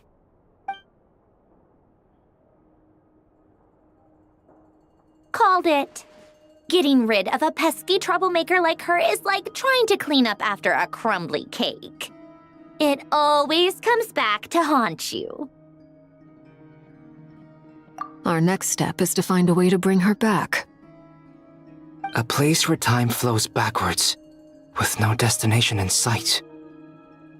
Surely it must have been created for a specific purpose. But I fear the answers are buried deep in Teyvat's history, held by great powers beyond our reach. It sounds like she's on a specific path through time, just traveling in the opposite direction to us.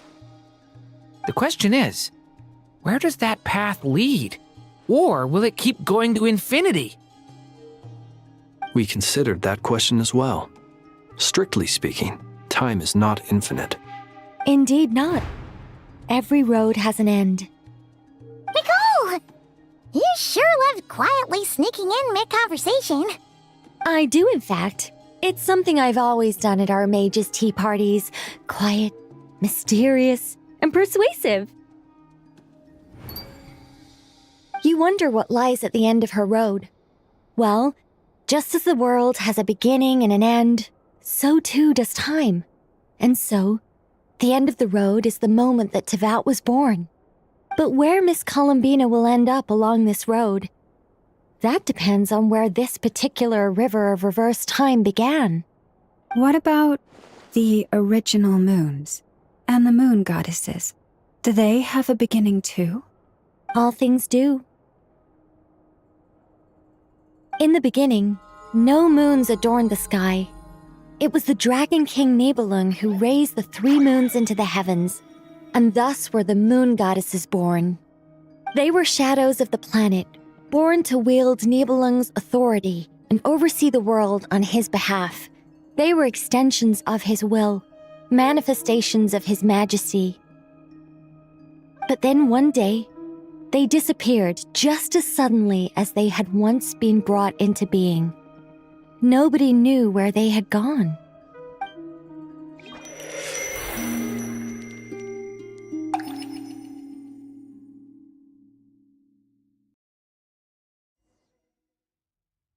Like I thought. No more reality to keep me on track.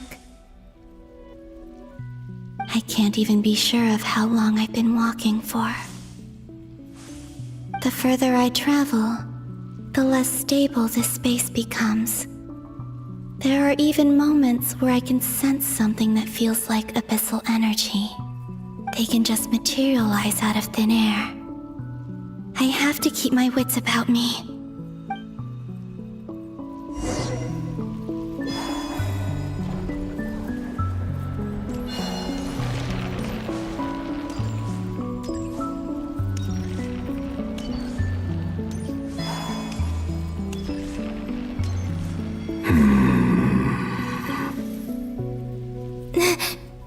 Is that the ray here of Solnari?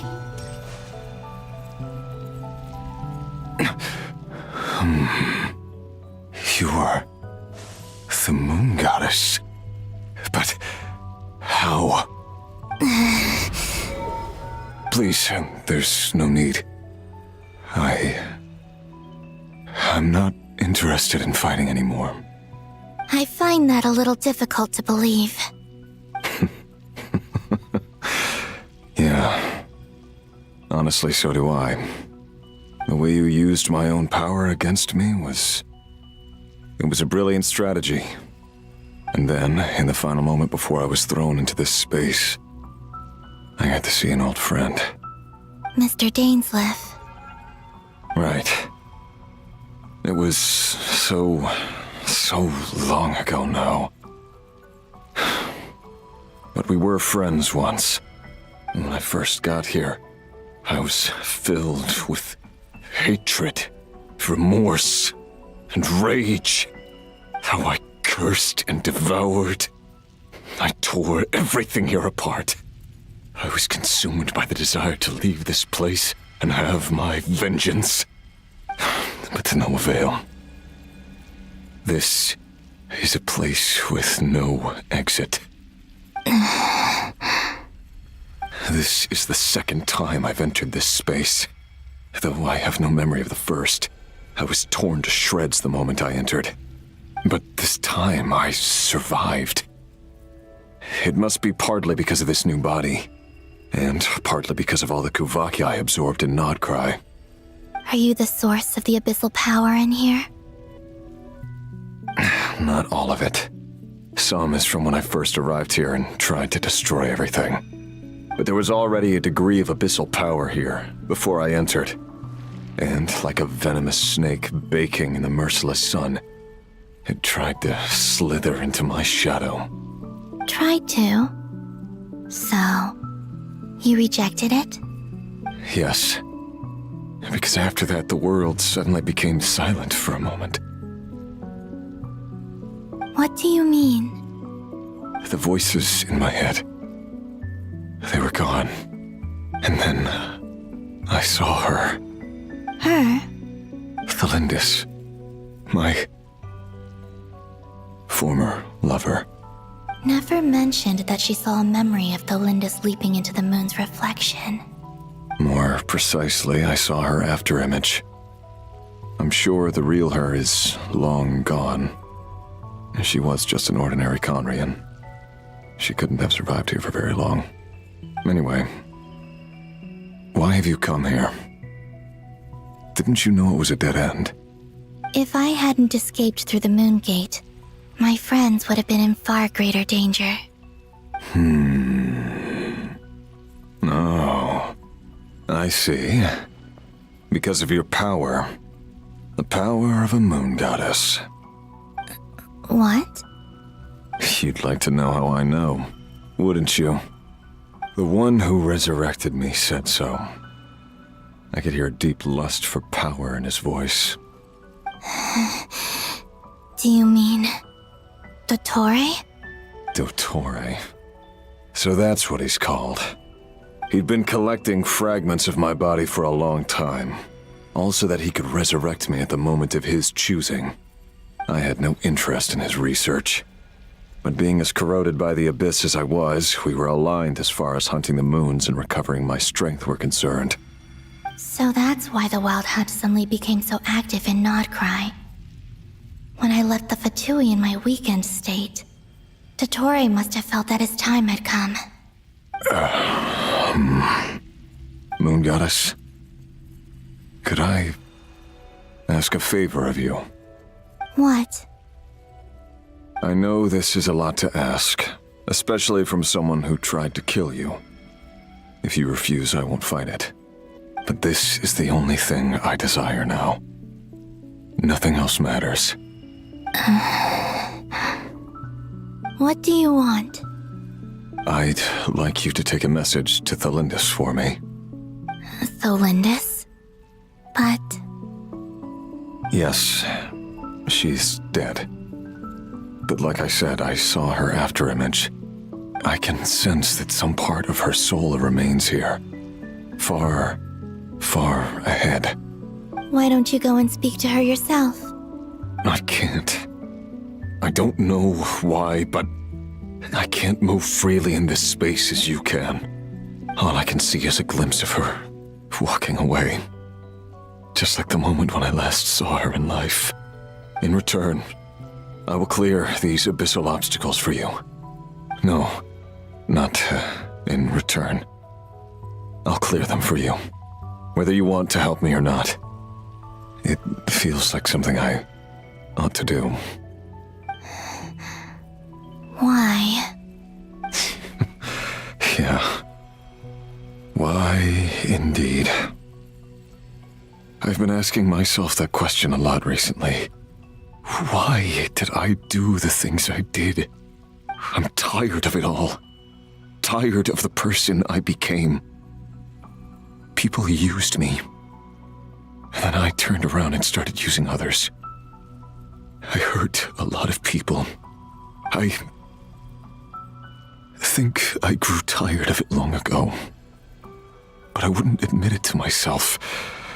And ultimately, that's how I ended up here. What do you wish to tell her? All of it. My past. My mistakes. Everything that happened after we were separated. Is it okay if I give her the abridged version? Yeah, I'm sure there's plenty you can skip over. Just tell her the important parts. Whatever you think that means. Like the part where you relentlessly tried to kill us? It's up to you. Love demands honesty.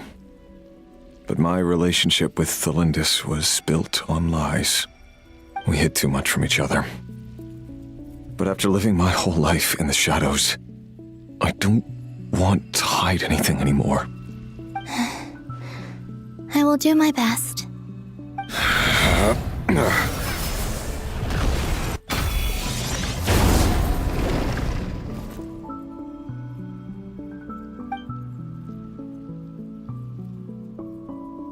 There.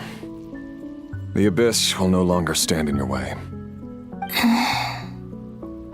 Even though Mr. Dainsleif felt he had to fight you, I think he still regarded you as a friend. Dane? He said that you betrayed him, but he also felt great remorse at never having understood what you were truly going through. Why tell me this? Because if he'd known that someone could take a message to you, I believe that's what he would have said. Thank you. It means a lot. I know this will sound strange coming from me, but don't die, Moon Goddess. I can tell that you're determined to get out of here.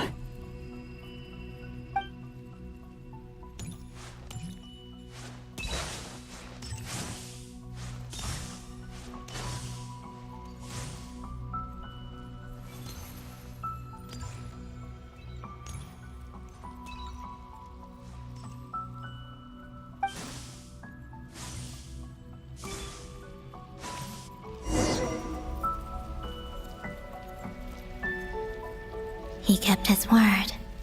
The Abyss is no longer obstructing my path.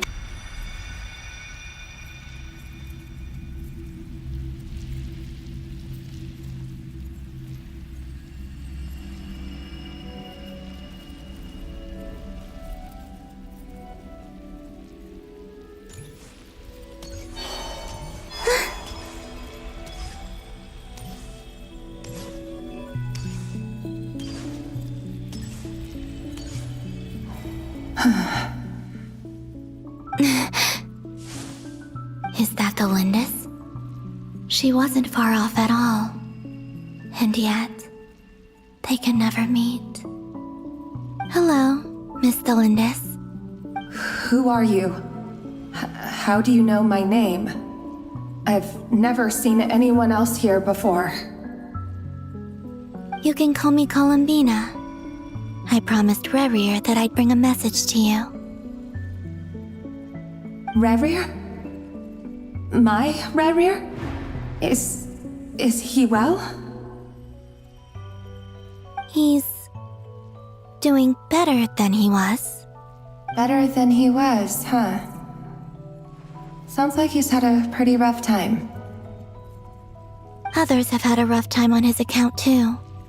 In many cases, their time ran out because of him. And I'm not just talking about the children of the Crimson Moon. So, things got worse before they got better. Could you tell me what happened, Miss Columbina? Are you sure you wish to know? Yes. This is my opportunity to learn the truth. No matter how hard it is to hear, I have to know. I admire your courage. However, time is short. I cannot stay here for long.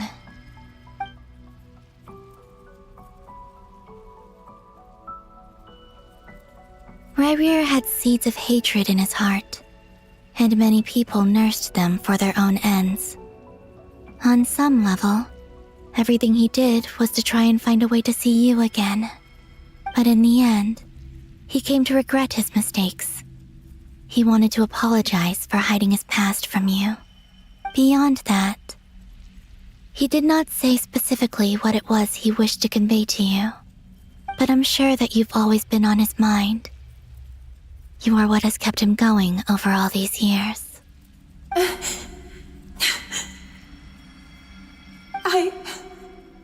I'm sorry, Miss Columbina. This is so upsetting. I'm not sure how to put my feelings into words. It's all right. I understand. Well, that's everything from me. So, I guess I'll be... Oh, wait! One moment. Time flows backwards here. The road ahead only leads further and further into the past. I know. I intend to reach the end of that road. Without a moon marrow, without the 3 moons' power, you won't make it far. Wait, unless... Are you one of the moon goddesses?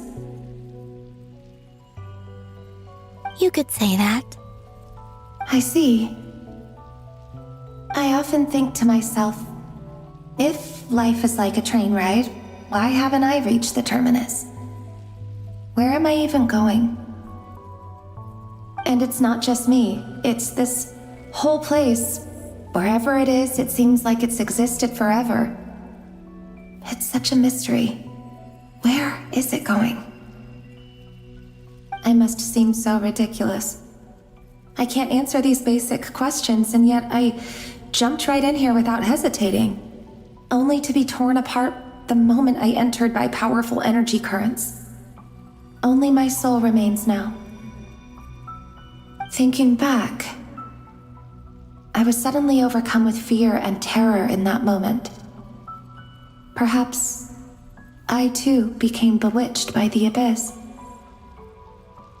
I may have been the leverage it needed to control Rayrir. I used to be a researcher at the Universitas Magistrorum in Conria, researching the iridescent moon's marrow. Eventually, I came to the conclusion that time in here flows in reverse. Rayrir was one of the Vinster King's retainers. With me, he was in an impossible position. It plagued him constantly. I wanted to help him escape his lot in life. I wanted him to be happy, so I thought I'd use this place to return to the past. At the time, I thought I could just go back to the day that the Vinster King first found the princess. It was only after meeting the princess that the Vinster King started going too far with his research into the abyss. That was the day all of our woes began. I thought I could stop the king from ever meeting her and solve everything. I couldn't kill the Vinster King himself, so I had to find another way to save Rayrir. That's why I wanted to go back, to kill the person who had brought new possibilities to our realm. I'm sure it was a futile endeavor, but the abyss probably enhances the basest human desires. So I naively hoped I could change everything. But I was simply too weak. Like a speck of dust against the whole universe. Look at me. I didn't even survive the journey here. Not physically, at least. I know I'm never getting out of here. But you're different. You can make it, and I want to help you. I owe you that much. How do you plan to help me? Have you noticed the golden energy that exists here? Based on my past research and my observations since coming here, I believe they carry you forward faster. I can share what I've learned and help you understand the pattern in which this energy appears.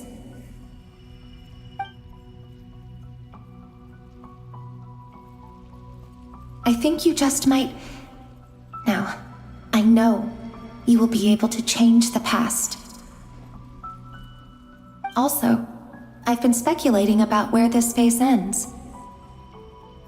The documentation was scanned, but from what I know of the legends about the moons, the oldest ones seem to begin with Nibelung, king of dragonkind. I have no way of verifying any of it by this point, but if it's true, you might be able to reach that era if you keep walking. Understood. Thank you, Miss Thelindis. I'm the one who should be thanking you. If you hadn't entered this realm of everlasting death, what use would my deductions be? thanks to you, they have some meaning. About Rerir, I'm so sorry. For everything. It wasn't your fault. That's not true. Because we both feared bringing trouble upon each other, neither of us ever told the truth. And that dishonesty sealed our fates. But enough about that. I wish you a safe journey, Miss Columbina.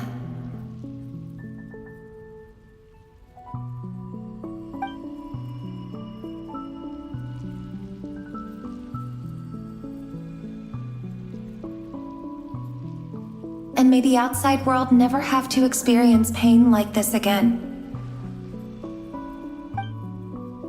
Rerir, you're there, aren't you? I cannot see you, because you exist in the future.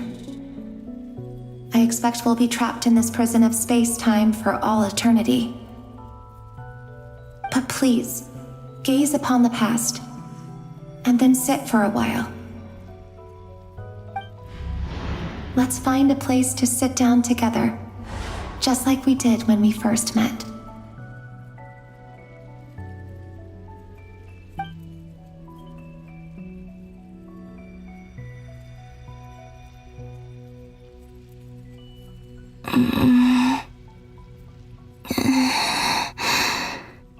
How long have I been walking? How much further till I reach the end? Is there even an end to be found? Everything's getting blurry.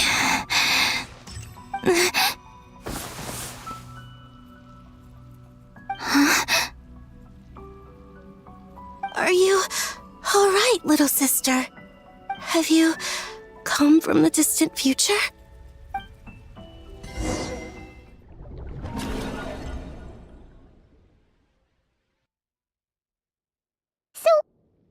Exactly did the moons just disappear? Shouldn't it be a little harder to get rid of major creations like moons? On a certain scale, all life lasts for but a fleeting moment. Miss Nicole explained that the moon goddesses likely perished in the War of Funerary Flame. The moons themselves were also destroyed at that time, save for the Frost Moon, from which a new moon goddess was later born. Am I missing something then? 'Cause the stories say that the moon goddesses were born on the moon, but doesn't Columbina say she was born in Nod Krai? Huh, you're right! Why do their birthplaces differ? What's the difference between the two generations of moon goddesses? Also, remember what Sandrone said? Her scans detected 4 moons. In other words, 4 moon marrows. Technically, the result of the scan means that 4 moon marrows were detected and positively identified as moons in that moment. In other words, this piece of information alone isn't enough for us to know how Miss Columbina is doing right now. Yep, we have no way of staying up to date on whether she's dead or alive. She's on her own for now. But at least she's trying her best to get back to us. Yeah. She's a tough cookie. And a sore loser, too. We have to trust that she'll find a way. Because we really need her power. As much as it pains me to say it, we've got no chance of beating Dottore in a straight-up fight. He's much too powerful. It wouldn't even be close. That maniac is going to devour everything in his path until he reaches us. We need to find someone or something that can stop him before he does anything worse. I'll be frank. Our only hope of defeating this false god is with a real moon goddess on our side. I'm not just saying this because Columbina's a friend and I want her back safe and sound. It's just the truth. And I know that even she was no match for him when he attacked, but I don't have a better solution. We're not giving up on saving her, whether she can defeat Dottore or not. Right. Don't worry, Miss Sandrone. We're all aligned on saving Columbina. No one's trying to argue that we can only justify saving our friend because it will help save the world. This is about multitasking. We want to save both. So, she's more than just a moon goddess to you guys? Absolutely. Duh! She's part of the gang! And you are too, you know. Yes, I know. You don't need to labor the point. I knew that the moment I came running over with my documents that I was part of the in-group. I mean, if Arlecchino can fit in, I certainly can. Anyway, as for how we get Columbina back, I've been working on it constantly. But I think I'm still lacking certain information about the moon. I'd probably get there if I could continue my calculations, but the problem is, I've run out of computing power. Computing power? You mean you need more energy? No, the issue isn't energy, it's processing power. There's so much data to get through that the whole process has just ground to a halt. That's a tricky problem. René de Petrichor of the Nazissenkreuz Ordo once foretold the fate of the world. But I don't know how he did it. My guess is that he used the primordial sea's power. However, that won't work for me. His methodology was vastly different from my own. What's worse, they're incompatible. And to top it all off, we can't even leave Nod Krai. Ugh, this is so annoying. If I'd known we'd run into a bottleneck like this. Well, no, the design bureau's a bust as well. Curse that Dottore! Couldn't have made this harder for me if he tried. What do we do then? How about we grab a bite to eat and take a break? Maybe something will come to mind after you've cleared your head. You don't get it, do you? I'm trying to calculate the fate of an entire world here. And I need accurate results, not big prophecies. Where the heck am I gonna find the computing power for that? Ahem. Anyway, time to shelve the discussion on technical difficulties. Being a killjoy isn't very ladylike, after all. Either way, we've done what we can. Rest well, everyone. Remember to let us know if anything new comes up. Hat guy? Is he hinting that we should talk outside? Let's go somewhere a little more private.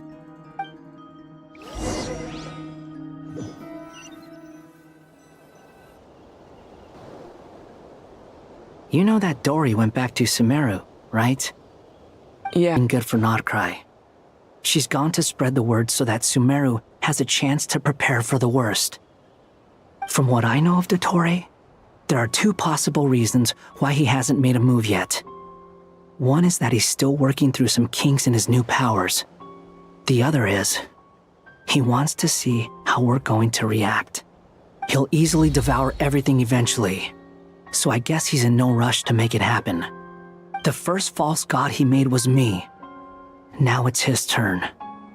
Even though my records were erased from Irminsul, Dottore's ideas haven't changed one bit. He once told me that becoming a god was like turning yourself into a hungry wolf or giant serpent to devour the moon.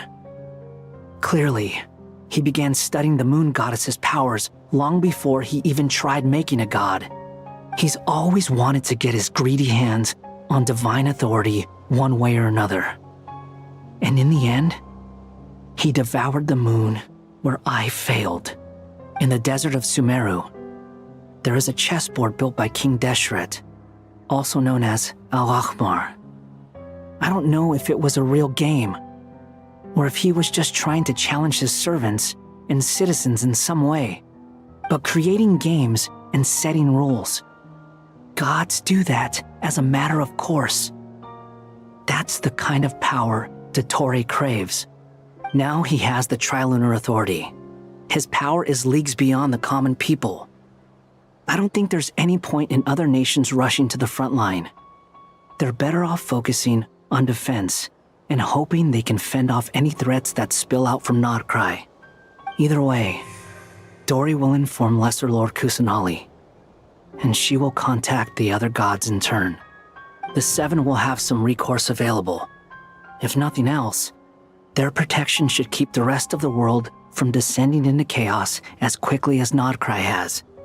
So on the bright side, even if Nod Krai is doomed, your friends in other nations won't be in any immediate peril. That's good to know. But I'm not ready to give up on Nod Krai yet. There's a word for people who refuse to let anything go. It's called being greedy. Maybe it sounds greedy to you, and probably naive too. But whatever you call it, that's what gives me the determination to keep fighting. Battles are fleeting, but the will to fight is a long-term commitment. Give up for even a moment, and your resolve will shatter. Why do you always feel the need to do the right thing? No one is born to be a savior. I mean, who's gonna criticize you if you fail or give up? Don't take this the wrong way, but Dottore said something similar to me. I guess the Fatui attracts people who don't believe in saviors. Not necessarily. It's less about belief for me. I just want to know how determined you really are. After all, I don't owe anything to anyone else here. Only you. You look kinda worried. If your arch-nemesis was about to achieve their ultimate goal, I think you might feel a little worried too. That's true. Dottore is about to become an omniscient, omnipotent deity. That's gotta be a... Still, you're calmer than I expected. Obviously. I have to admit that my past self was a reckless fool who misunderstood not only the point of revenge, but how to achieve it. And as much as I want my vengeance, I know I'm not gonna get it by acting alone. If the world's taught me anything, it's to think before I act. Too bad it never taught me any other virtues, though. So, I am going to destroy Dottore, no matter what it takes. So, what's your plan? I'll get to that. First, tell me, what do you think of Sandrone? Just like Paimon said, she's a friend, part of the gang. How much do you trust her? This is a serious question. Think carefully before you answer. Although she's with the Fatui, she has her own values, and she's helped us a lot. If nothing else, she's clearly going the extra mile for Columbina. I see no reason not to trust her. If you say so. In that case, the three of us need to talk. I have some thoughts about her computing problem. It can be solved, but it will come with a cost. How much? If I can afford it, I'll cover it. Sometimes your heroism really backs me into a corner. You know that? Come on, let's go talk to her.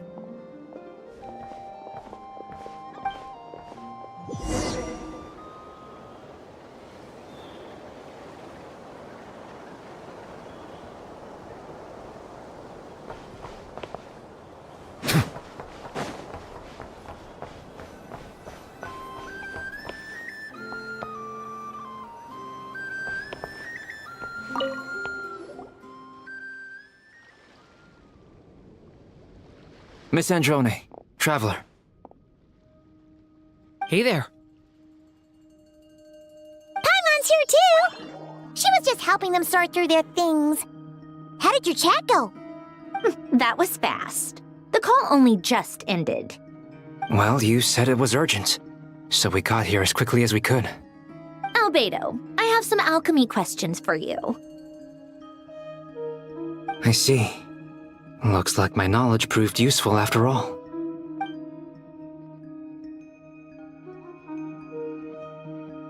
If I might ask, what is the end goal for the modified formula you'll be using? I needed to predict the future to implement Renee's theory of the four Orthants. I see. I'll have a look at it. Still, computing power is the real issue here. How do you plan to solve it? About that, it's been sorted. Oh, with the Traveler's help?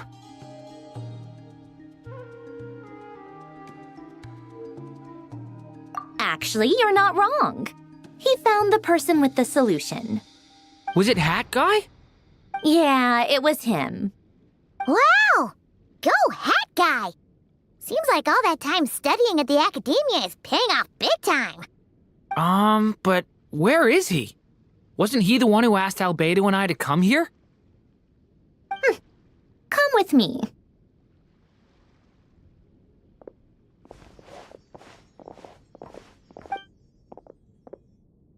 Hat Guy? What's happened to him? Hat Guy! Can you hear us? No response. I guess he's in hibernation. Hat Guy mentioned that he was a puppet. It seems that his functions are currently shut down. I presume this has something to do with the solution to your computing problem. That's right. He and the Traveler came to see me. Wait, what? You have a solution? Would you calm down? Why do you always react so hysterically to everything? Excuse me? How would you know? You shouldn't be so quick to judge complete strangers. It's very bad manners. Oh, please. It doesn't take that long to figure out that you have a temper. Where does a mere student get that kind of confidence? I've actually published more papers than you. Not that status counts for much. Even Paimon's applied for academia admission. Huh? Are you serious? See? This is why I can't be bothered to explain myself. She recognizes no one's skills but her own. Okay, fine. I'll hear you out. So, tell me, how do you propose to solve my computing power problem? This world itself is constantly processing all kinds of information. If it's the world's future you're trying to calculate, you need a processing device that's designed to cope with that volume. Easier said than done. Only Irminsul can handle that kind of... Wait, is that what you're suggesting? But surely we can't just plug my formula directly into the ley lines. You should be able to tell that I'm not human, right? Yeah, I noticed. The technology, though, seems pretty ancient. Very different from Pontaine's. It's a completely different system. Conrian, to be precise. I'm what they would have called a puppet. Puppets need an energy source and processing power. The artisans who built them sought out the materials most suited for that purpose. You? Do you mean... The Traveler and I have talked it over. He's willing to vouch for you. So, I'll allow you to borrow my core for your calculations. It was built using wood from a silver-white tree, which makes it a small part of Irminsul. Conrian technology and Irminsul wood. Who in the world could have built you? Are you sure about this? A puppet without its core will cease functioning completely. And if it's left in that state for too long, it might not recover. You could die if you do this. You do realize that, don't you? I can put two and two together, yes. No need to rub it in. I won't lie to you. This has never been done before. I cannot guarantee your safety. Doesn't matter. I'm prepared for the worst. Did you two actually talk this through? Is he... Are we really considering this? Yes, we discussed it. The bottom line is, he trusts me, and I trust you. Let's give it a shot, shall we? Honestly, I have no clue where this kid even came from. But for whatever reason, he lent me his core to use in my formula. I'm very close to finishing my calculations now, and the core is currently in use. So I'm sorry, but I can only show you a sketch right now. This is what the core looks like.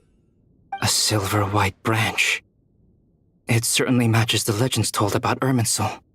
Is Hat Guy gonna be okay? He's not gonna die, right? Right? In theory, he should be fine. As long as we put his core back in time. Beyond that, all I can say is that I'll try my best to avoid risk and make sure the core doesn't sustain any damage. I think I know why you called us here now. Someone needs to watch over his body and make sure it's protected until the process completes. Correct. He said that the only ones he trusts here are you two, and the Traveler. And the Traveler will have other work to do. He will have our undivided attention. Aw, Hat Guy.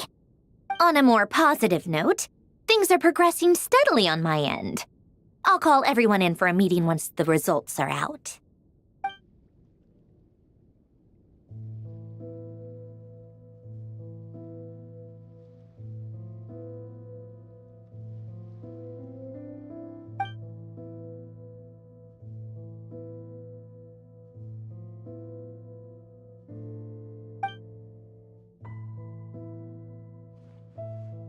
The worst case scenario with the core removal is either a system reset or a total loss of function. But I'm not afraid. A quiet death should have been my fate long ago. A core is completely different from a heart. It's like another vital organ entirely. I never believed it could be a true replacement for what I sought. But in the end, it turns out the core was more useful to me. Pretty funny when you think about it. It's like the punchline of my entire life. Do you think there's any difference between a puppet and a human? If not, then this would just be another samsara. I have already experienced both a past life and a next life. Part of me wonders whether I'm only capable of making this decision because I've become a real human. What's with that expression? Isn't this a good thing? Sanjoni will succeed, won't she? She has to. She will. We all have to persevere until this is over. That's right. And I'll protect you all until the moment of victory arrives.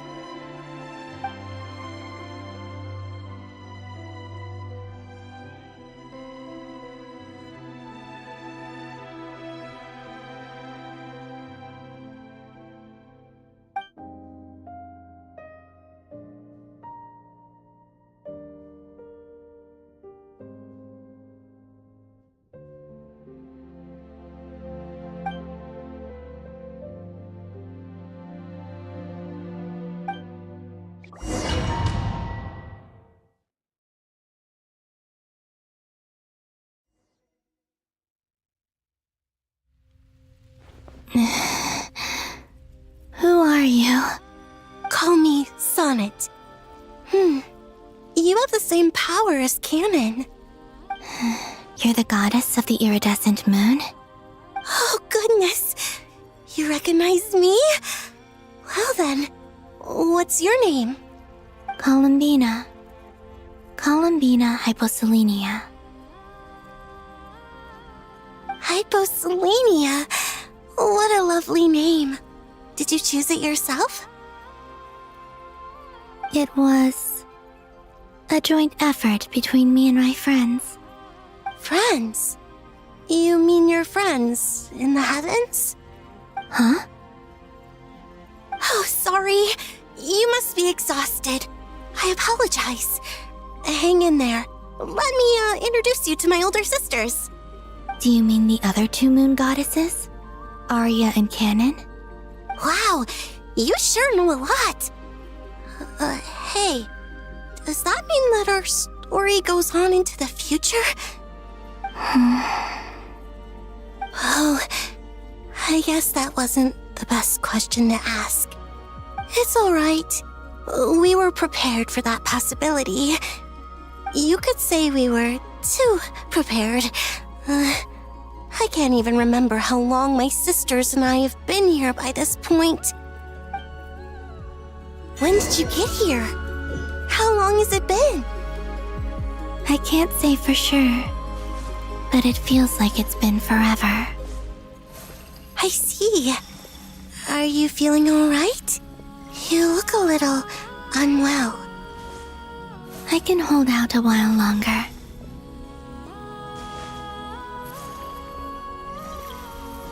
We don't have far to go. The place where my sisters and I are based is just up ahead. Don't worry, they're both really nice. I'll introduce you.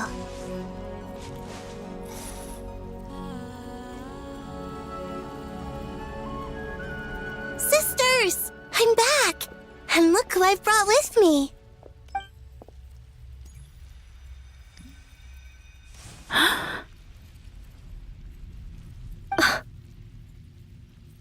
It's our lovely little sister, born in the far future. The pleasure is all mine.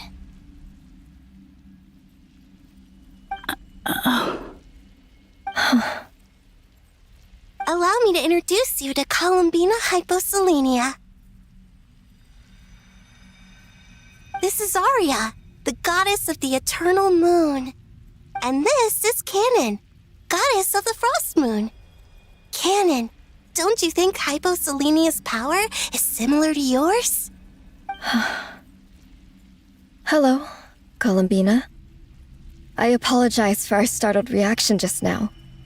And please, forgive our little sister if she's been annoying you. She tends to talk a lot. It's fine. You seem shy. Don't worry, Columbina Hyposelenia. No one can hurt you here. Could you tell me where here is? Please. I must know.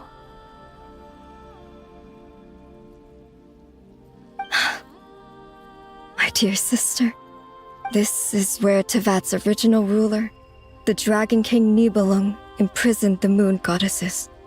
What? You're scaring her, Canon.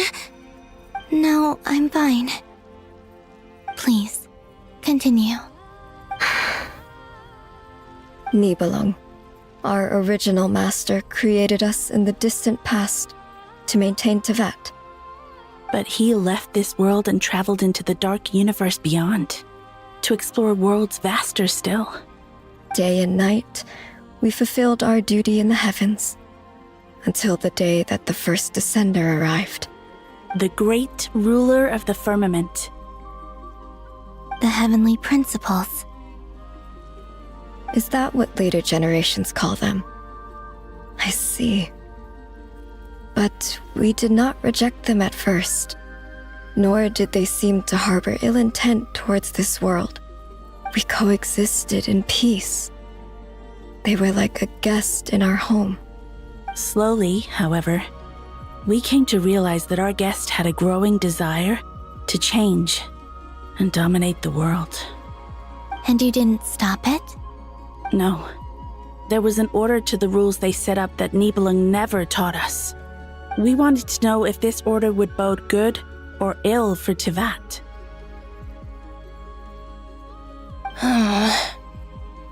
All right. Canon and I wanted to know. Sonnet was against it from the outset. Later, we discovered that this great ruler of the firmament bore an almost paranoid hostility toward the desire of certain life forms to seek power. Or perhaps they feared them. They would even cast down celestial nails as manifestations of their power, to punish the civilizations of the world below. Only this was far beyond mere punishment. Right. Their rules brought order, But the price people paid for merely testing the limits of those rules was far too great. I did everything in my power to help the punished escape catastrophe, but still, too many lives were lost. The ancestors of the Frost Moon Scions were some of the ones you helped. But just when we had decided to take countermeasures, the Dragon King, Nibelung, returned. And so began the War of Funerary Flame. So, that's the name the world gave that war in the future. Well, who won in the end? As far as I know, the Heavenly Principles won, although it came at a great cost. They remained in Teyvat, where they continue to rule to this day. And the world's original master, the Dragon King Nibelung, was destroyed. And what of the moons? Are there still 3 moons in Teyvat's skies? You can tell us the truth, Columbina. We know we are but remnants of a bygone age. We are prepared for the answer. Only the Frost Moon remains. But it has been cast beyond the false firmament by the Heavenly Principles. The eternal and iridescent moons were both shattered during the war. So death finally came for us in the end. Sonnet. But you're still here, aren't you? A moon goddess cannot live without her moon, Columbina. She's right. That's why I began to disappear. Because the Frost Moon is cut off by the false sky. How much worse it would have been if it were outright destroyed. Our souls may endure within this lunar palace, but if our moons are destroyed, then we shall disappear the moment we depart from it. I'm sorry. There's no need to apologize to us, dear sister. If anything, we owe the world an apology. If only we'd decided to act sooner, rather than arguing amongst ourselves. all the more reason not to spend this time in regret and repentance. Instead, we should focus our efforts on how we might help our future sister. Sorry? Don't you see, Columbina, your story is not yet over. Is that not why you are here?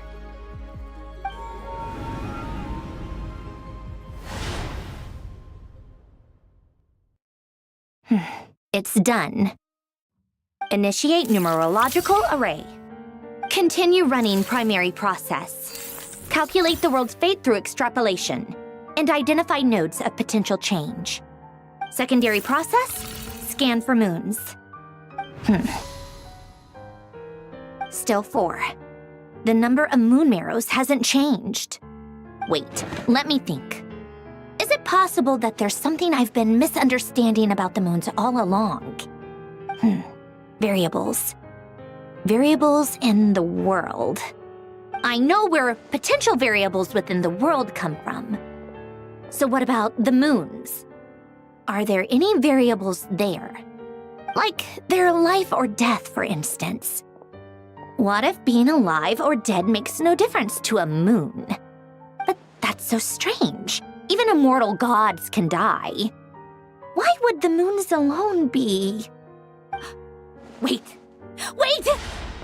I've got it! If alive or dead is considered a variable, we might have had this wrong the whole time.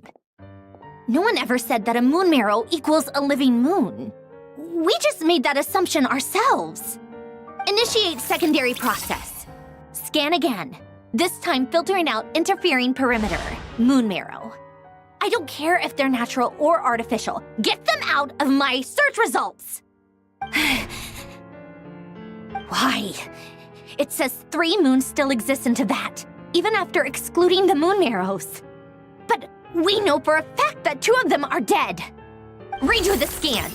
Narrow the results to living moons and real moons. No, scrap that. Narrow it down to moons that have lunar authority and remain alive. Why? Why is it still 3? What is this, Columbina? Has the world lied to us? Or are you the one pulling the wool over our eyes?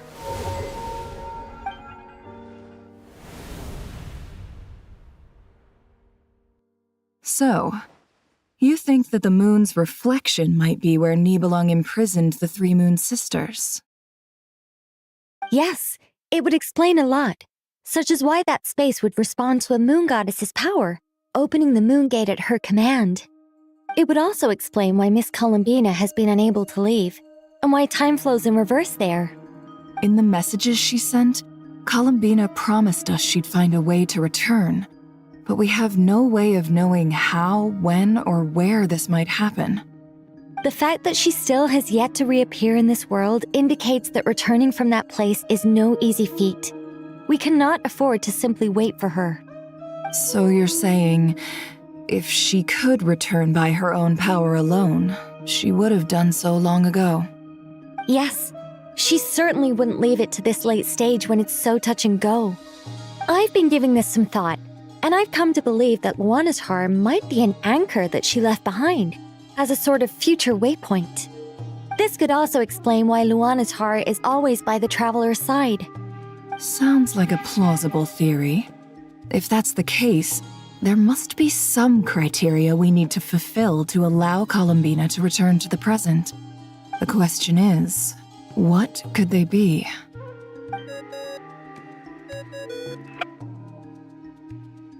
Hello? Listen up! This is extremely important!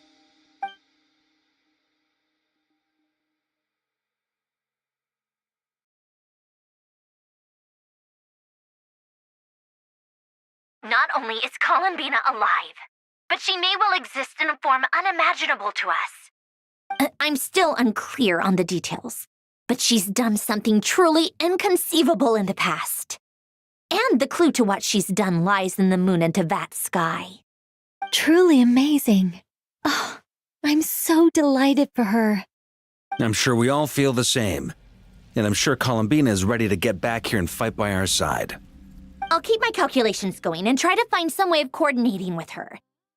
But that's not an excuse for everyone else to slack off, okay? All of you had better keep trying to think of solutions.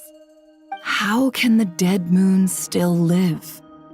And Luanatar?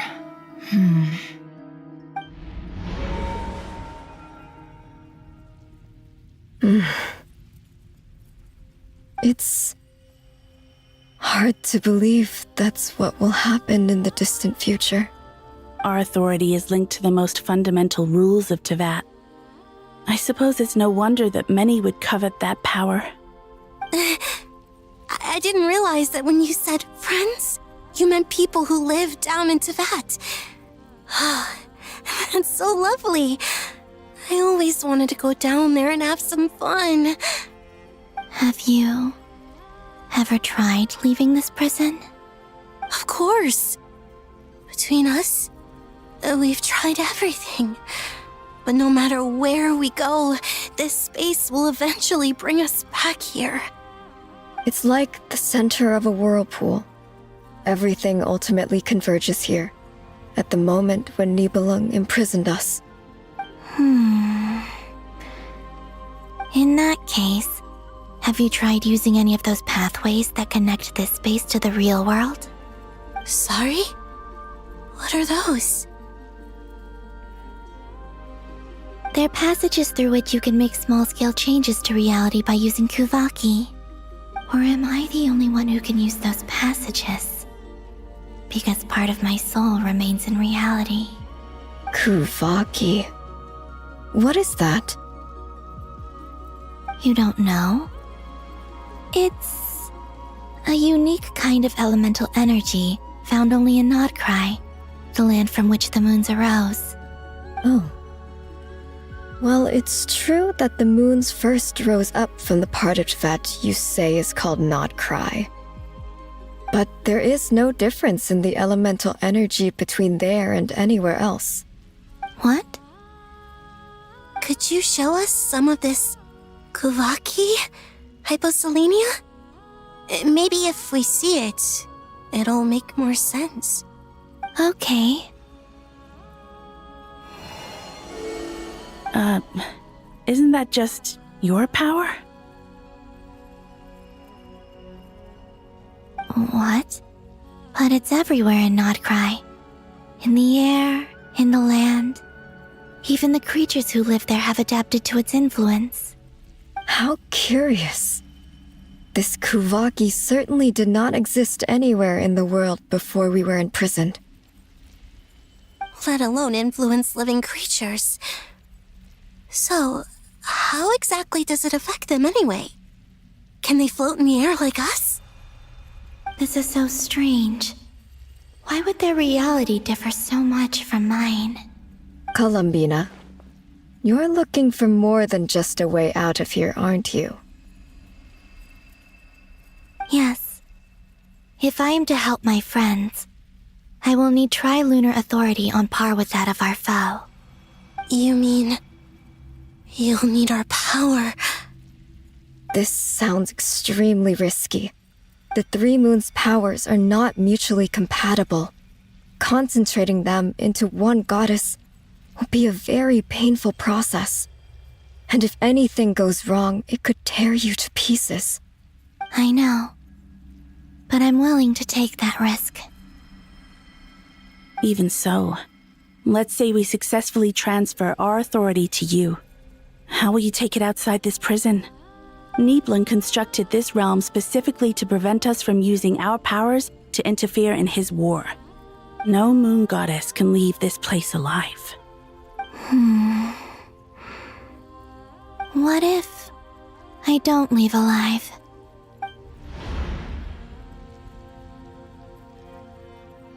Where do we even start? How are we supposed to figure out what we're meant to do to help Columbina?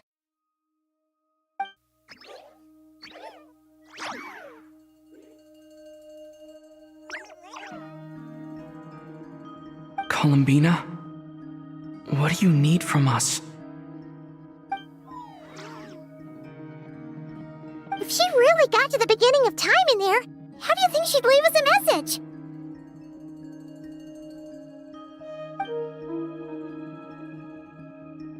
You don't think she'd write it down on a stone tablet somewhere in the hopes that we'd find it, do you? Seems unlikely.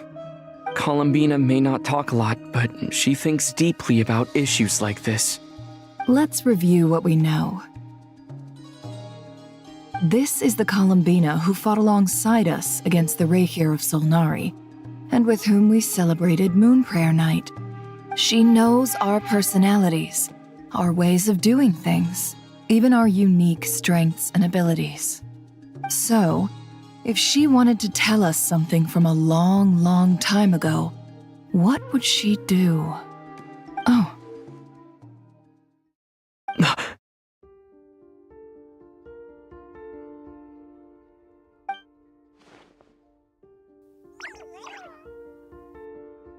Traveler, you once said that those golden ripples also appeared when Luanatar was born. What if Columbina left Luanatar here, not just as an anchor to the real world, but for some other purpose? If she is part of Columbina, and Columbina knows that I can see past events through her... Oh yeah! Like when you peeked into Rarer's past through his heart! Nefer, wait. If you're right about this, and you can really see past events through Luanatar, your eyes, they'll... Oh, I know.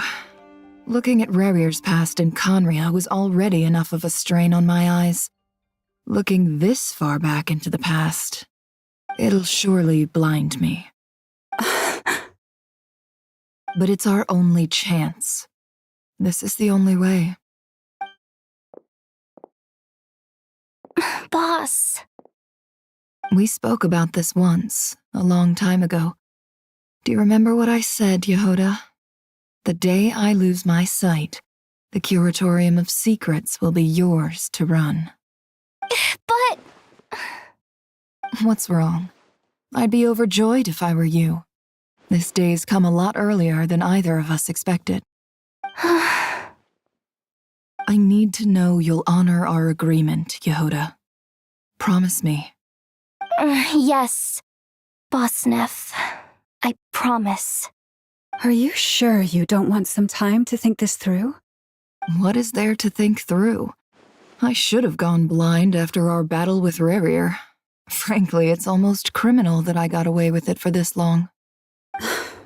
Then at least let me take some precautions on your behalf. And if you really do lose your sight, I'll visit your office every day and make sure you're well looked after. Oh, please, anything but that. I was actually ready to go through with this. Are you trying to scare me into backing out? As if I could ever scare you. I'll assume you're just joking to calm your nerves. All right, enough chit-chat. Let's do this.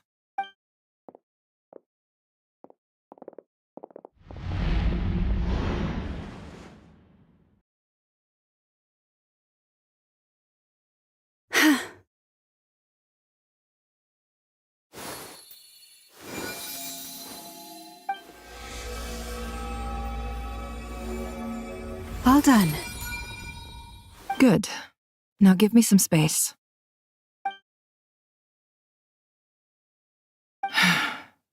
Come on then, little one. Show me what happened in the past.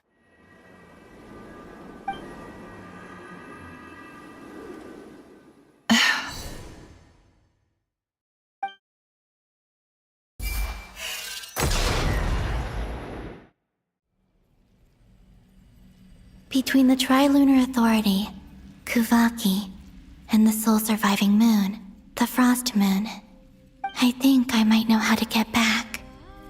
But I will need my sister's help.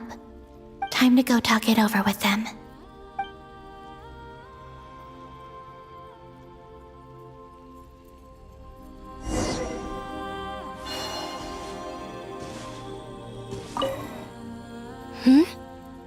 Have you decided what to do?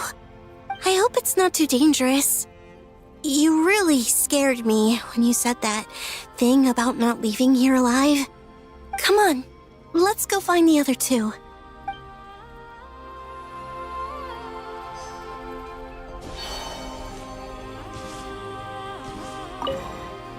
It seems you have reached a decision. I'm all ears. What do you propose?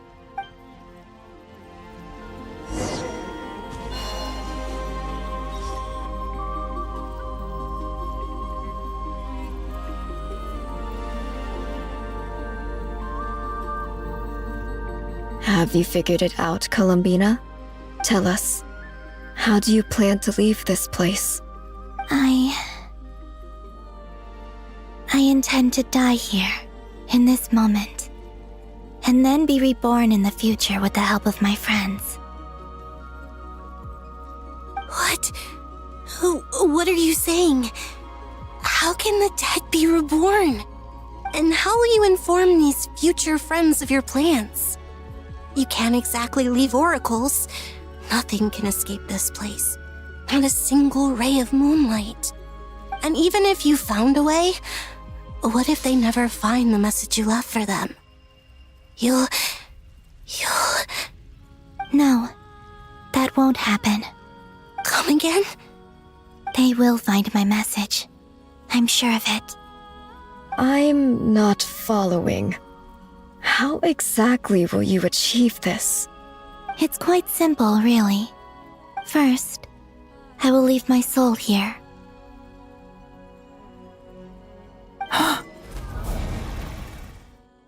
I see it. Your soul? You mean you're a divinity? Yes. I once left a portion of my soul in the future. One so small that this prison barely noticed anything. In this very moment, she can resonate with my soul across time. When the time comes, I believe that she can serve as an anchor to pull my soul from here back to the future reality. Just as gravity connects the world to the moon. Exactly.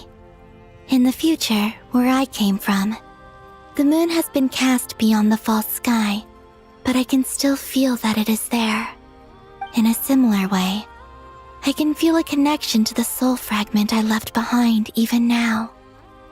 My friends can use it to detect my presence. But how do you just leave your soul here? Is that even possible? On my way here, I met an ordinary mortal who entered this place long before I did. Her body is long gone, but her soul remains.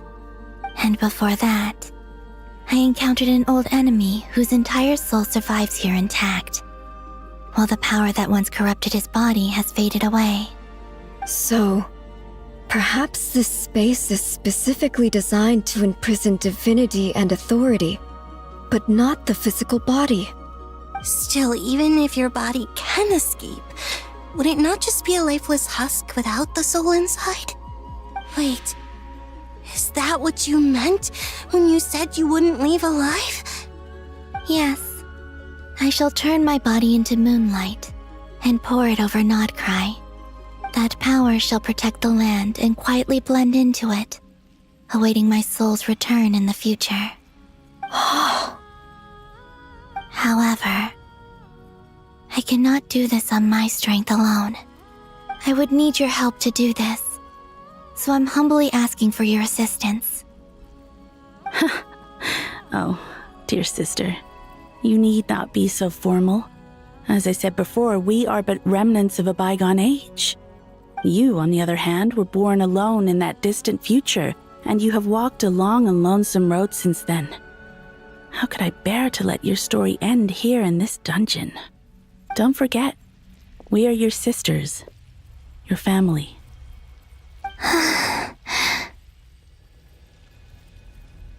Arya's right. Actually, I've always wanted a little sister. Can you imagine how it's been for me? Getting nagged by two older sisters all the time. Now, I finally get to be the big sis. And not just that, but I get to help you return to your world, too. How could I say no to that? Sonnet. Canon?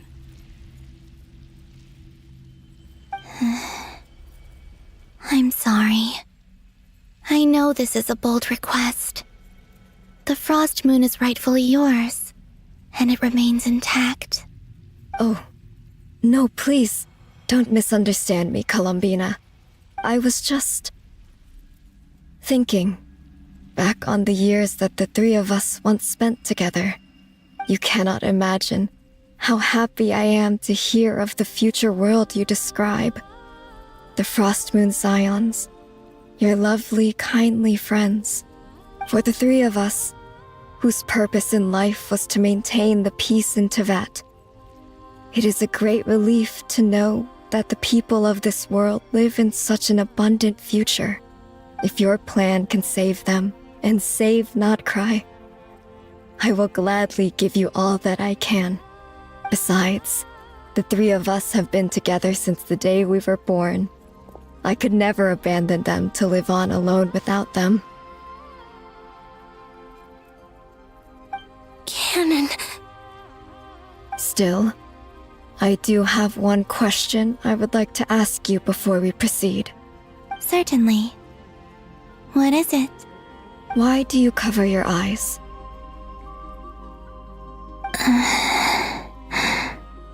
Yeah, I was curious about that too. But it seemed personal, so I didn't want to intrude.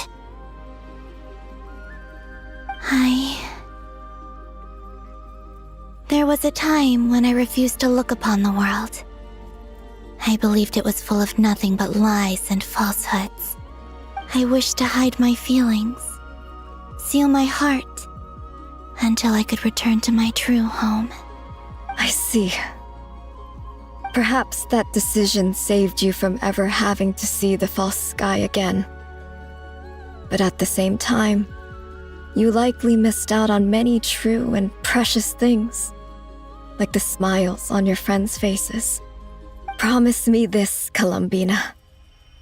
When you return to the future, Open your eyes, take a look at the world around you, and see your friends.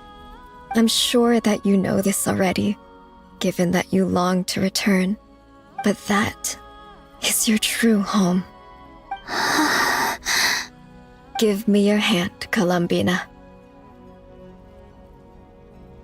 Arya, Sonnet, you too. Okay. All right.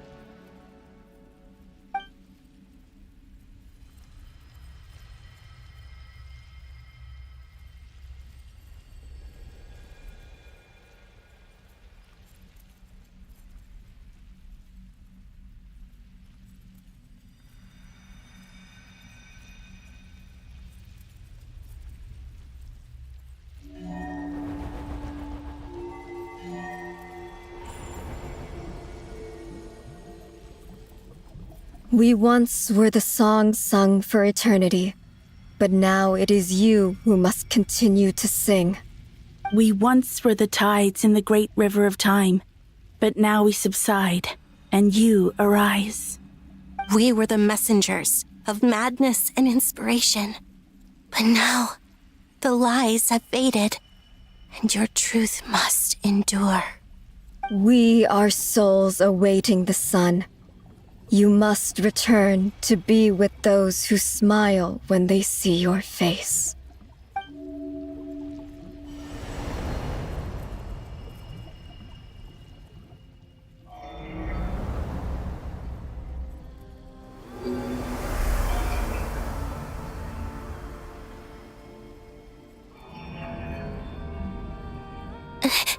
Is it done?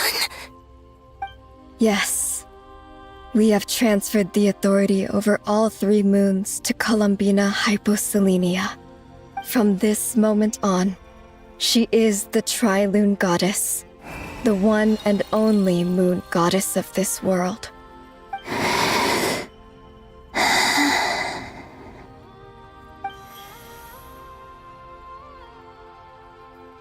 Thank you. Thank you, my sisters. Now go, and do what you believe is right, Columbina Hyposelenia. Be aware that we cannot grant you the power of the 3 moons beyond these prison walls. The conflict that arose over their remains following our disappearance will still take place. I understand. Sisters, oh, my body. It feels... Now that we have given up our power and authority, our bodies are merely mortal shells. This prison is dissolving them as we speak. It's okay, Sonnet. The end must come for every god, just as it does for every human. That's all this is. The final destination of our lives. Canon and I will be by your side the whole way. We have one final request, Columbina. Could you use the 3 moons' power to send us back into the real world? Now that we have lost our powers, I doubt this space will seek to hold us further. It's just... we would like to spend our final moments together in the only place we ever called home. Of course. Gladly.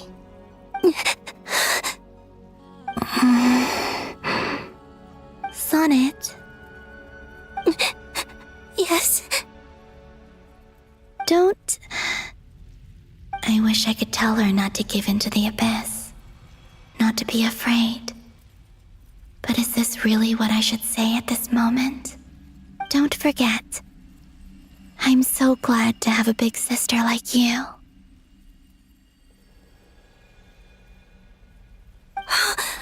No, Hypo. Thank you. I'm okay. I'm not afraid. As long as my sisters are with me, I won't be afraid.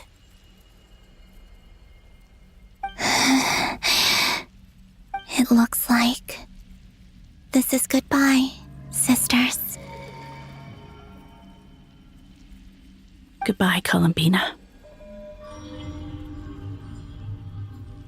Take care of this world in our stead.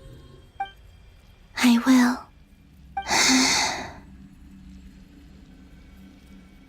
And now, it's time for me to bid farewell to my body, too. May it become the moonlight that keeps Nod Krai company through the long years ahead. So this is why Nod Krai was not always home to Kuvaki. It only appeared after I poured my body out upon this land, and only this land. Kuvaki responds to me because it is me, my body, answering the call of my soul. And the golden energy I've encountered on my way here was, in fact, that very soul, which I am about to leave here to guide me. O power Trilune, eternal moonlight. I, Columbina Hyposelenia, lay aside my body. Let it be cast into the dark night to illuminate the future. May it be a companion to all who dwell beneath the moon.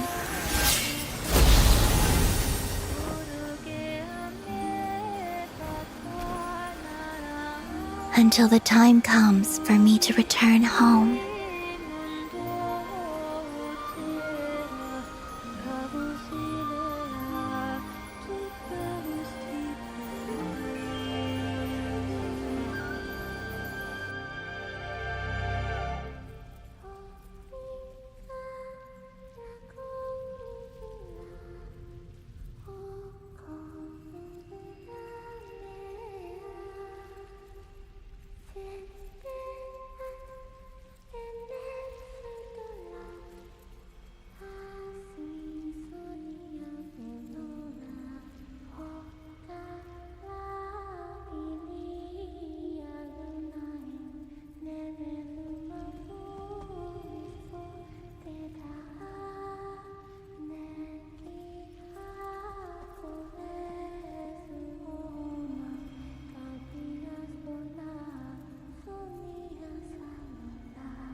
That was crazy! Were we even allowed to see that? Is anyone? Oh, can you still see? How many fingers am I holding up? I see 2 fingers, and a look of sheer terror on your face. Truly astounding, Miss Nefer. Your eyes have glimpsed the very ends of the world, and yet they remain as sharp as ever. Or is the credit for this miracle due to Miss Lauma? It seems that even time itself is no match for your medical skills. Surely you jest, Mr. Flins. I suspect we have Columbina to thank. She must have realized the immense toll that the ritual would take and purposely set aside some of her power in the past to protect Nefer's eyes when this moment arrived. There is always a great price to pay for witnessing the truth, but it seems that this time, Columbina has shouldered that burden on our behalf. She chose the perfect method of getting a message to us. Though her eyes were always shut, she was clearly so perceptive. She knows us well. She knew exactly how we would think and what we would try. Despite being separated by time and space, we're seeing the same possibilities and seizing the same opportunities. We still don't even know if she's okay right now. But as long as there's a chance we can do something, we'll fight to make it happen. We'll get you back somehow, Columbina.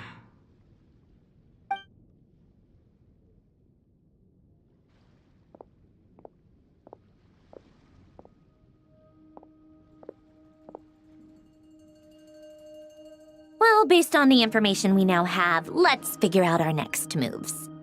Thanks to these gentlemen, we have a much clearer picture of the situation with Dottore. The civilian population has been moved to safety. so we no longer need to hold back. Miss Androne, how are the calculations going? So far, so good. I'll keep seeing how far I can push the system, though. Can't have Hatman being powered down for nothing. There's still a long road ahead. Where should we begin?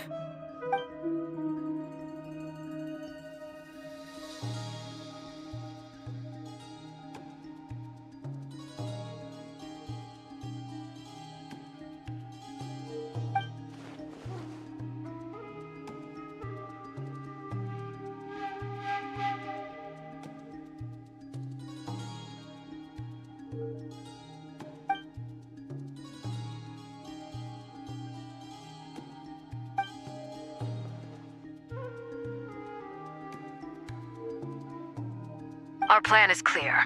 Time is short, so let's get moving. There's just never enough time, is there? Time is the bane of my existence. Ugh. Anyway, I'm gonna get back to work.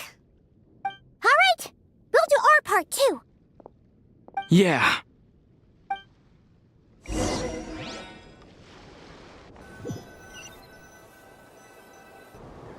Albedo's theory says that elemental energy can dilute the light realm's power, but I'm no expert in building elemental defenses.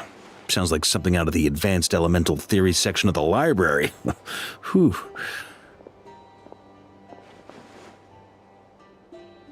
You seem quite troubled. Well, yeah. I mean, who doesn't get a little flustered when they're completely out of their depth? You were the very picture of confidence back when you approached the Hexen Circle. Eh, I could have been faking it through that whole meeting for all you know. Who's to say I'm not just a ball of nerves in a charming and gregarious package? Oh gosh, really? I'm so sorry, I had no idea. Well, you're all the braver for it. Still, I was much more in my comfort zone than I am here. At least in Mondstadt, you can cry for help from a cliff top and actually stand a chance of summoning Barbados himself. Things have never looked bleaker than they do now. If we don't pull this off, Teyvat's doomed, isn't it? Oh, you think so? Actually, yes. Yes, it probably is. It's a shame. Don't put too much pressure on yourself. Teyvat has faced annihilation many times in the past, but it also gave us you, didn't it? Hey, don't give me that. It's not like I'm anyone special. I disagree. Every human born in this world is special. We angels have always believed that. In that case, this humble human being has a big favor to ask of you. I thought you might say that. I'm sure Alice, in her great wisdom, sent you here precisely to help us in this difficult time, yes? Well, that has less to do with her wisdom and more to do with my power. Of course, of course. Well, the thing is, these elemental defenses we're about to build, I don't think it's a question of if they'll fail, but when. Durin's findings from his patrols make it clear that Dottore is constantly expanding his territory. First it was his lab, then the design bureau, and now this. It's not realistic to completely stop him encroaching on the rest of Nod Krai. Rather, our goal should be to stall him for as long as possible. If Miss Androne's calculations are correct, well, they're the closest thing to certainty we have in this situation, so let's assume they are. Anyway, her calculations suggest that our best hope for victory lies in Miss Columbina's return. It's up to us to slow Dottore's advance and buy time for her to make a return. Are you asking me to help you with building the defenses? No. I'd like you to prepare for what comes next. When he eventually reaches us, we will have to fight him. You were an angel once and a mage now. I'm asking you to lend us your protection. Oh. Can I take it that you're triggering the terms you fought for during our three-way talks? Well, technically those terms were about protecting Mondstadt. But if you're happy to agree to the change in location, then yes, let's do that. You're cashing in on this much sooner than I'd imagined. Well, yeah. The way things are going, I might not get another chance. Very well. The mages have heard the knight's plea, and we will respond.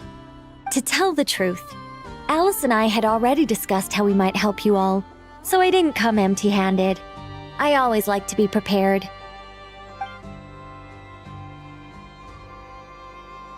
This is... wow. Yeah. This is great. Seriously, thank you. It's been many long years since I had a chance to dazzle humanity with a little divine intervention. To humbly serve as a reliable and responsible guide. Anyway, Knight of Boreas, please accept this gift in recognition of your great virtue. Go now. May the angel's blessing deliver you safely to your destination.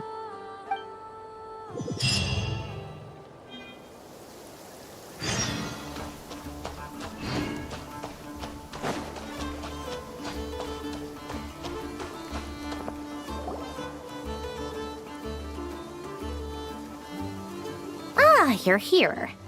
Sandrone! How are things going? Glad you asked. You two are about to become the first people to lay eyes upon my masterpiece. Or should that be the first person and the first, specter? Hey! Whatever. Come, feast your eyes on this. Wow! We've never seen something like this before! This meter displays the progress of my formula. Currently, it's still making the most important connections. Once it's finished running, I'll deliver it right to your side. And then, we can finally bring Columbina back. What do you mean, deliver it? Can't you just tell us over the Dodo communication device? It'll just be some numbers, right? Ugh, you're such a greenhorn. This isn't the kind of formula you solve in math class. It's a highly complex algorithm capable of constructing a framework of rules. Ugh, whatever. We'll be here all day if I start trying to explain it. All you need to know is the formula must be completed before we can bring Columbina back. I'll share the data with you. Nicole's agreed to let me use her information channel, so we just need to use the Dodo communication device like so. And there. Now you can check in on my progress. Wow! Look at that! You're amazing, Sandrone! About time you recognized my genius. Took you long enough. Anyway, that's all for me. You should check on the others if you have time. Make sure we don't have any weak links in the chain. That might sound harsh to you, but close supervision is a common practice in the Fatui. Not looking to catch anyone out. I just care about everything going smoothly. That's all. I'm kinda stuck here while the formula's running, so I need you to be my second pair of eyes in the meantime.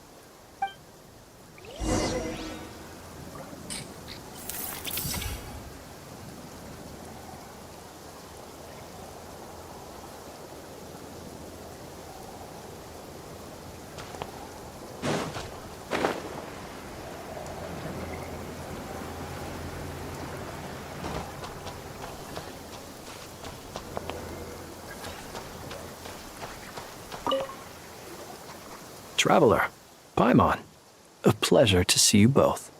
Flans! How's everything coming along? Fairly well, if I do say so myself. Personally, I am ready to confront Dottore head-on. Ooh, you sound much more serious than usual. To be honest, I am not usually fond of exercising my full strength. For one thing, it's hardly conducive to maintaining a low profile.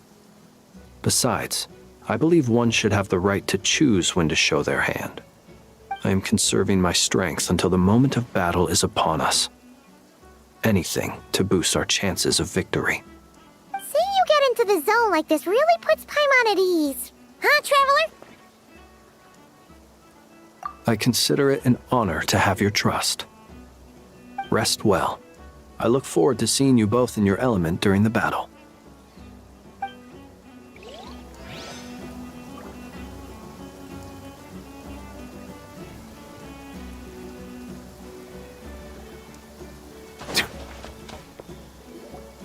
Yes, Miss Moonchanter?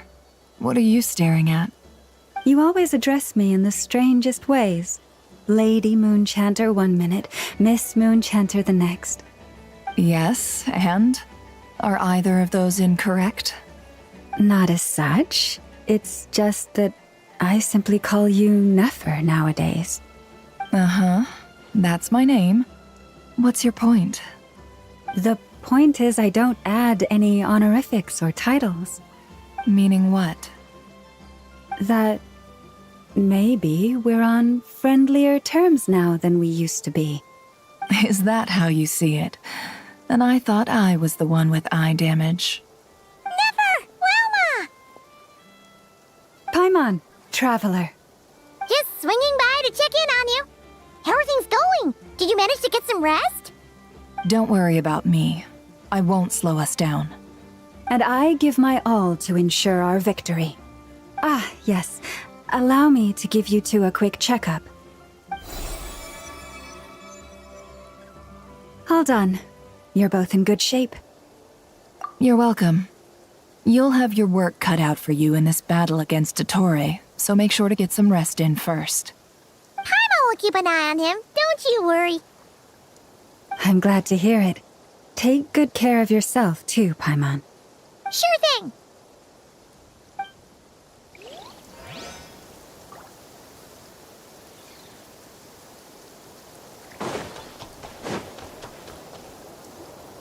Thankfully, Miss Nicole has come to our aid. Nasha Town is now looking very well defended. Golden Flame. Yes, that's Nicole's power, all right. Based on the latest message from Grandmaster Varka, it sounds like they've reached an agreement. The situation should be more stable with her assistance. Everyone will have at least some degree of protection. Albedo! Durin! Hello there, you two. Are you well rested? That's good to hear. As per the plan, Albedo and I will be in charge of Nasha Town. As Dottore's energy field expands, it's creeping ever closer in that direction. But we will do our best to hold our position. We've fought side by side many times before, and always with great success. I believe this time will be no different. So don't worry about us. Focus on fighting Dottore.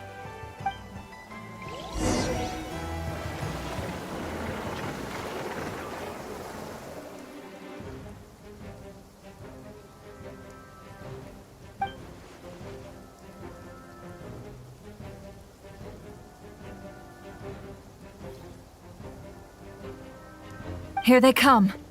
That's quite a horde. As we expected. Get ready, everyone. Take your positions and prepare to engage. Let's begin. I'm at the ready.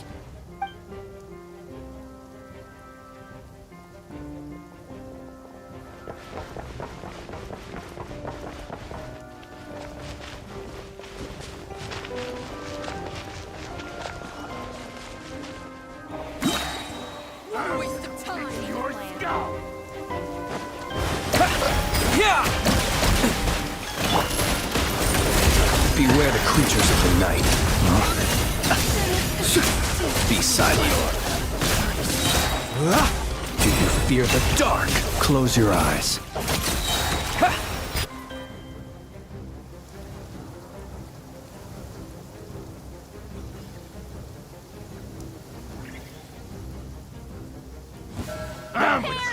Your skull!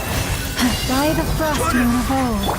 Can't hide that these creatures cannot stand against us. Oh, fighting talk. Just don't let your guard down. That goes without saying. I'm hardly the risk taker in this group. Excuse me? Leave this place. With one heart, we pray. Can't hide the truth. The mystery unravels.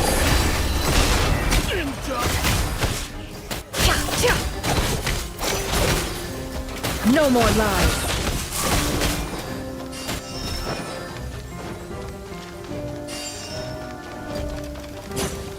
Can't hide the truth.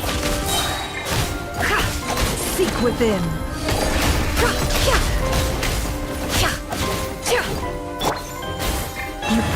promised land for the everlasting. No more lies.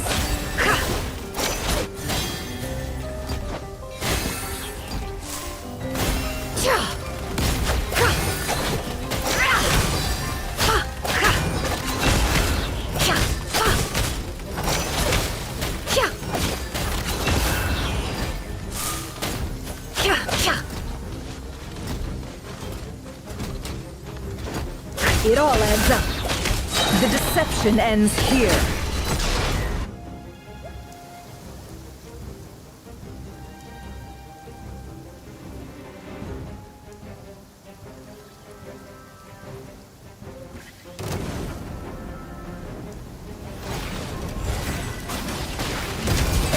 Feel this ancient power.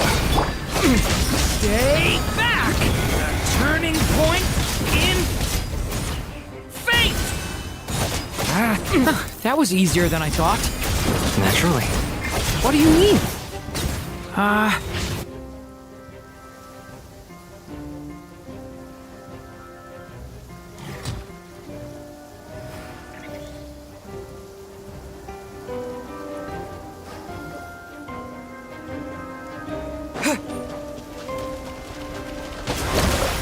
Wipe out! Observe. To dust. Close your eyes. People have always used fire to drive away wild beasts.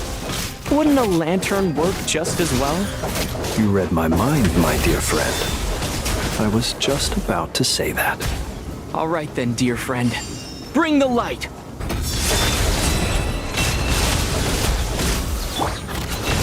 The mystery unravels.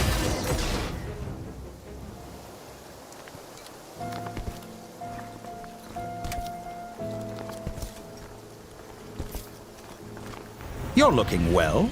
I trust you've had a good couple of days. Dottore. It's actually a good thing, in my view. If the subjects of my experiment were to die prematurely, it would throw quite a wrench in the works. And so, I must thank you all for your resilience. We are no longer on the same level, but you are nonetheless worthy of my respect. A creator god should be merciful and gracious after all. And in any case, it is only right that before I end your lives, the world is informed of the arrival of their new god.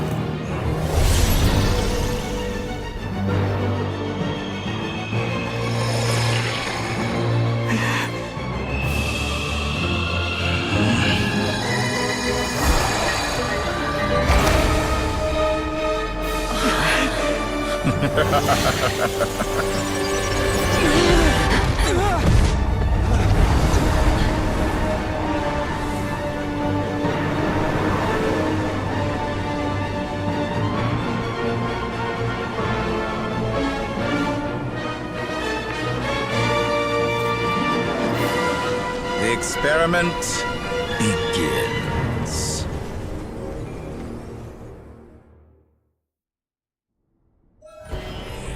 With the marrow of the 3 moons in my hand, behold the false moons fall!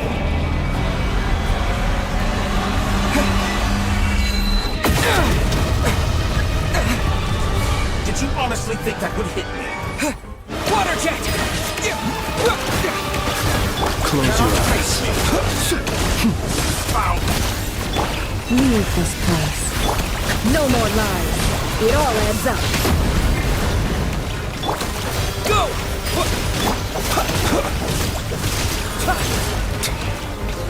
Observe. That's more like it. Some results of battle.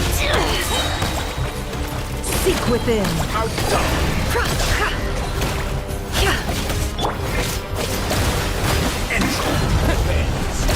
Can't hide the truth. No more lies. Close your eyes. Observe. By the frost moon of old. First, like an axe in my palm. Oh, I've been moved inside another space, and it's sealed off. Looking at the structure of it, it seems like Dottore intends to trap us here. There's no exit. Our endurance is about to be put to the test.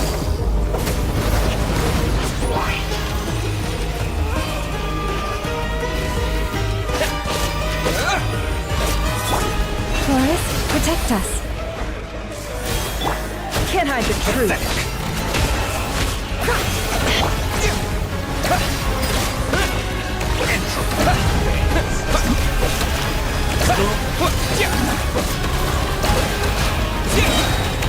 Bombs away!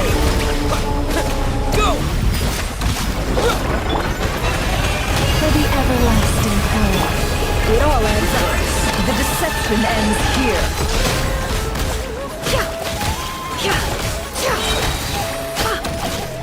With the marrow of the three moons in my hand, behold the false moon's fall!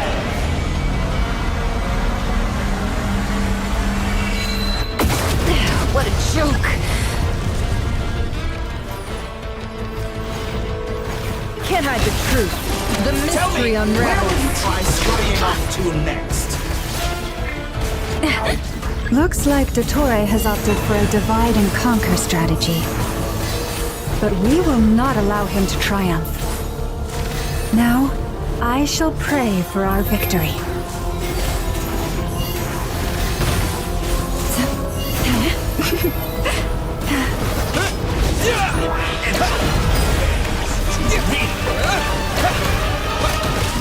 It all adds up.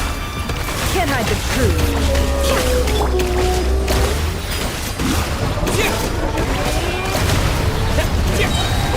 You honestly think that would hit me? Reverse. Water jet! It all adds up. No more lies. Seek within.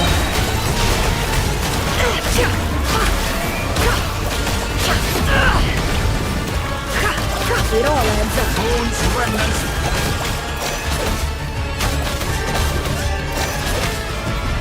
No more lies.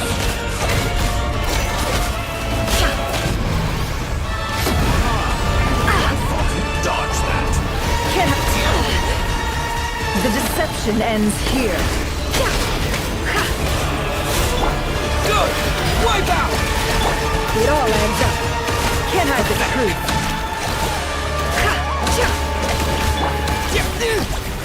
Be annihilated, that which cannot stand It all against adds up. me. What's this supposed to be? A knockoff version of the space Columbina got trapped in? There really is no way out. We'll see about that, Dottore.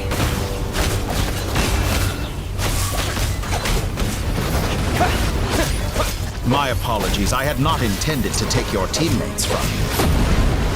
But you have a choice in the matter. Obey, and I can release them. An excellent deal, if you ask me. Won't you consider it? Go! Go!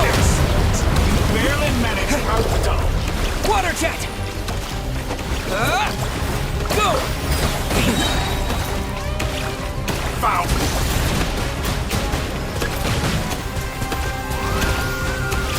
Go!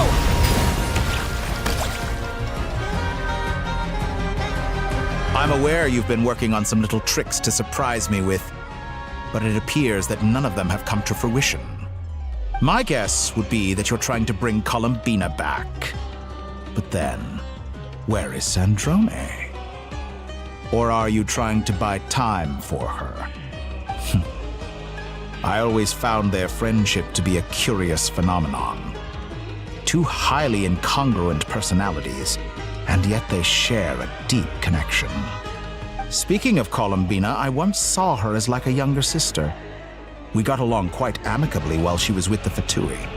But then one day she suddenly decided she would refuse to take part in any further experiments. To this day, I truly don't understand what I could have done to upset her so much. It's such a pity. I could have had a sister, a family. But alas, she grew to You're not fit to be family to her. That I can't deny. So many people, all obsessed with playing out the same tired old dramas. This world is rotten to the core. And then there's you. You had every opportunity to reach the right conclusion. The thought of killing you off like this? But I maintain that I approached you in good faith, so I will offer you another chance. Will you work with me? You have until I count to 10 to make your choice. 1, 2, 3. Not in a million years.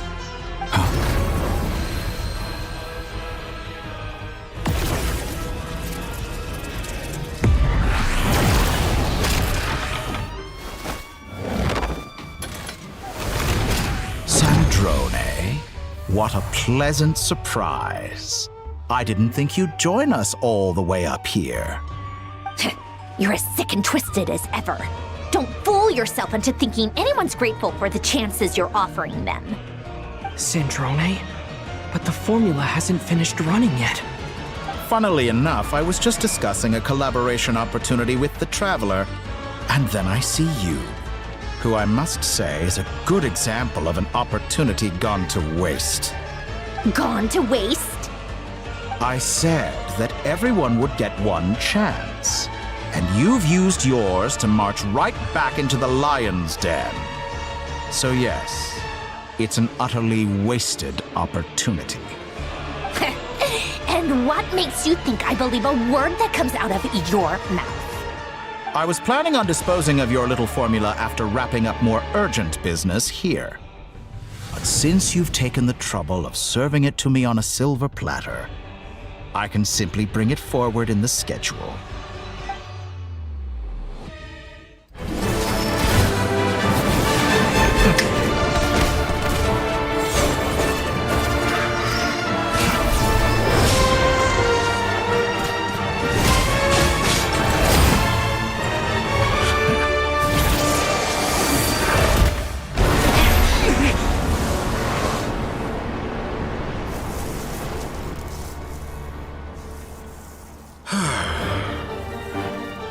Is this your life's work?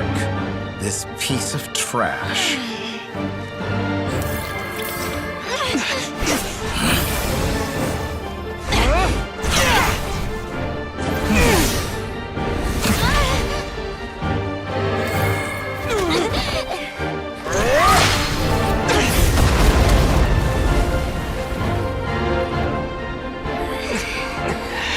Your formula runs too slowly, Sandrone. You put your hope for success on others instead of fighting dirty. That is why you have failed. Now, whom should I slay first? Any volunteers? No one? How nice of you to leave the decision to me.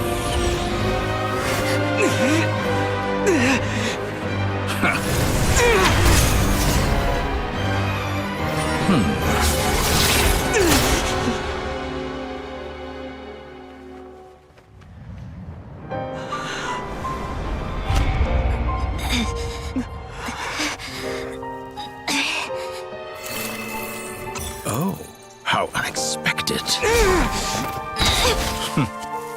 Sandrone, any last words for me, comrade?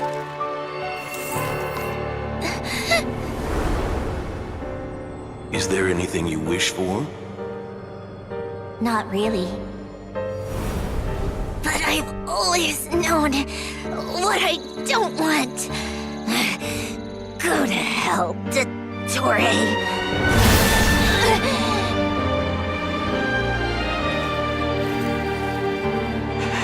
No!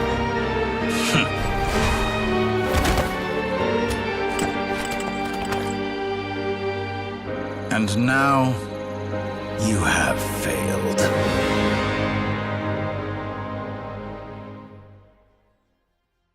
Sandrone!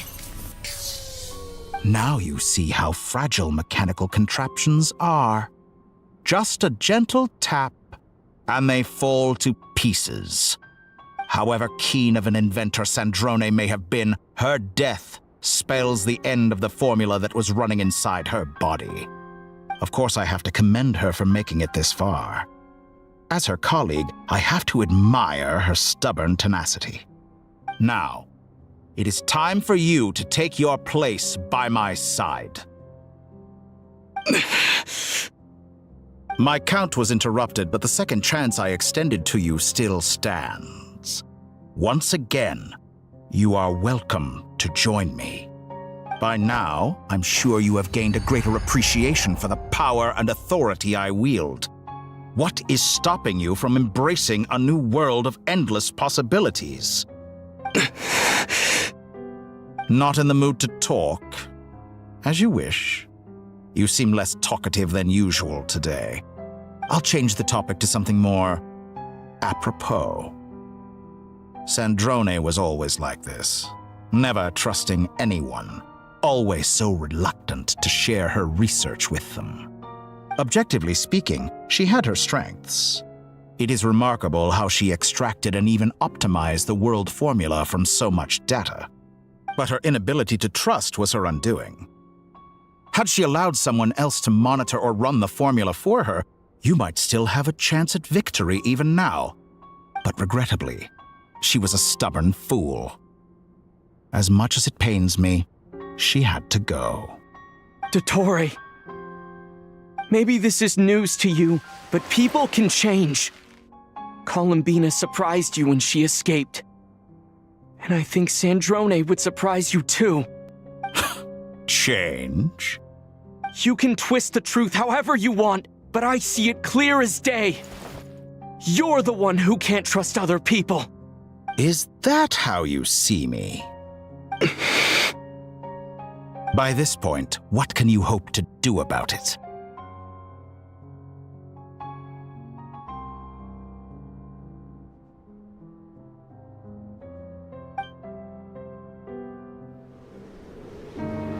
It is pointless to fight on. You've already lost. Wrong. You can't win this, Dottore.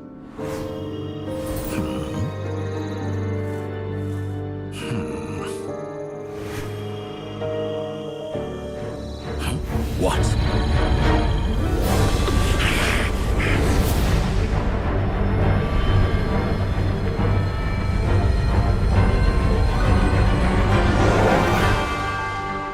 My formula can get us 90% of the way. It will connect you to Columbina. Then, I will bring the formula's output to the Traveler's side. For the last 10%, do whatever it takes. Just bring the moon down.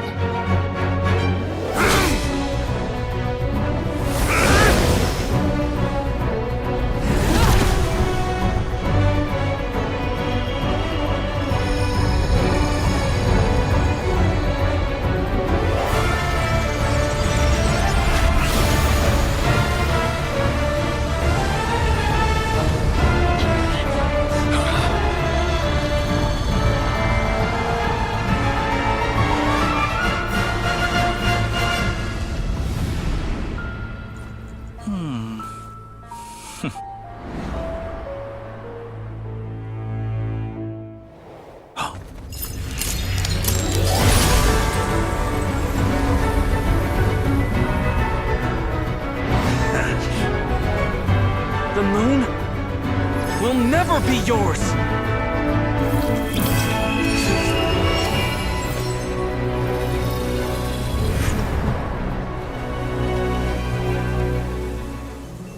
I turn my body into moonlight and pour it over Nod Krai. My soul I leave here to inform my future friends. Lastly, I will hide the Trilune Authority within the Frost Moon. And when my body and authority are reunited. Finally. Columbina!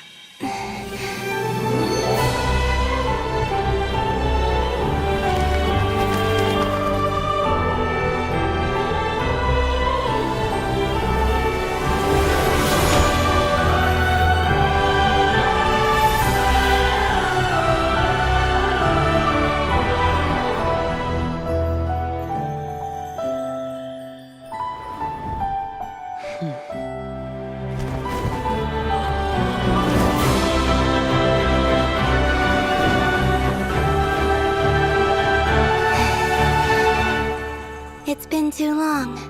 I'm back.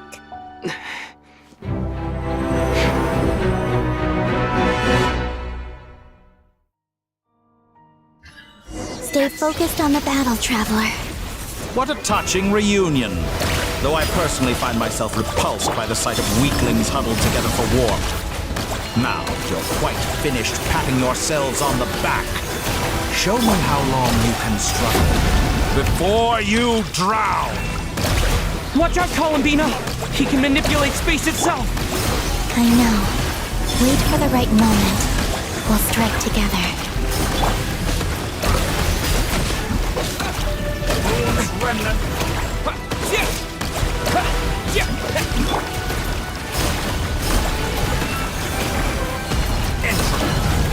Wayne.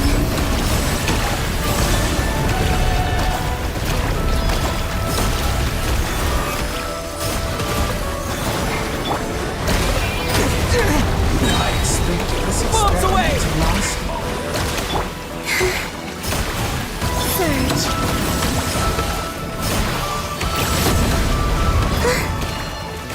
Enough! First, like an ant in my palm.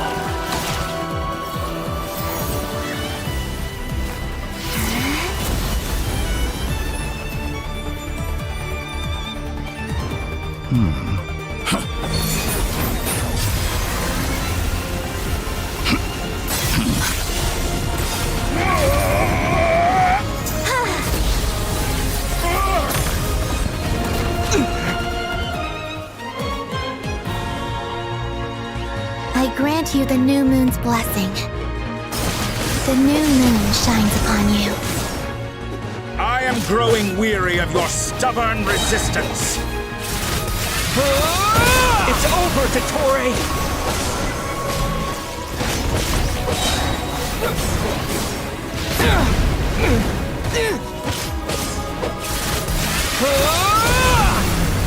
Time to pay for your heinous crimes! Close to the new world. Our future is not yours to command! Decaying world! Everlasting as the moon.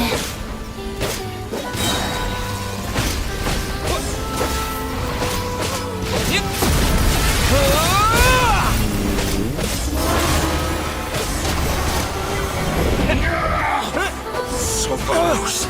I'm so close to the new...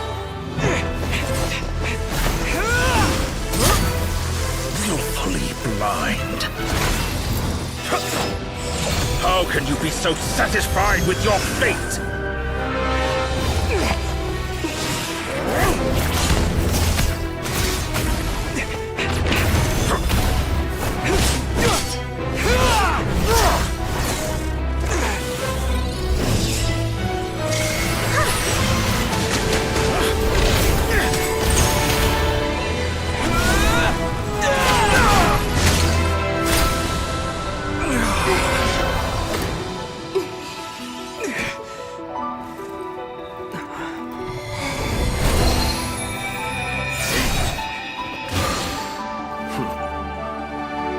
This battle was never about fate.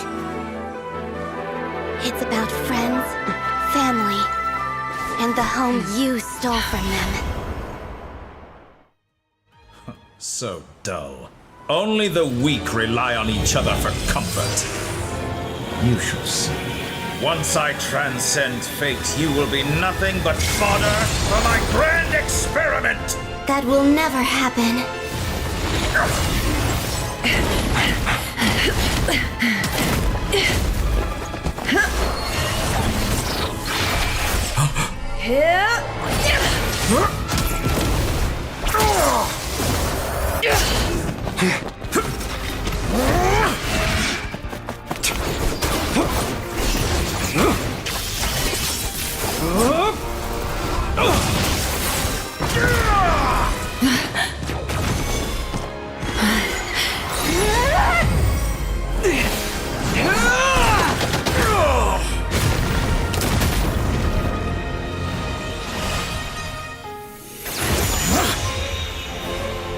Today, the moon lights up this world once more!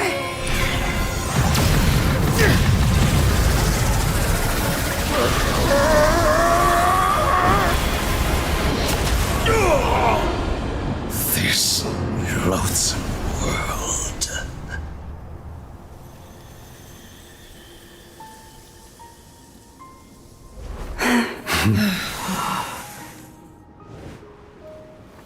No, this world is our home.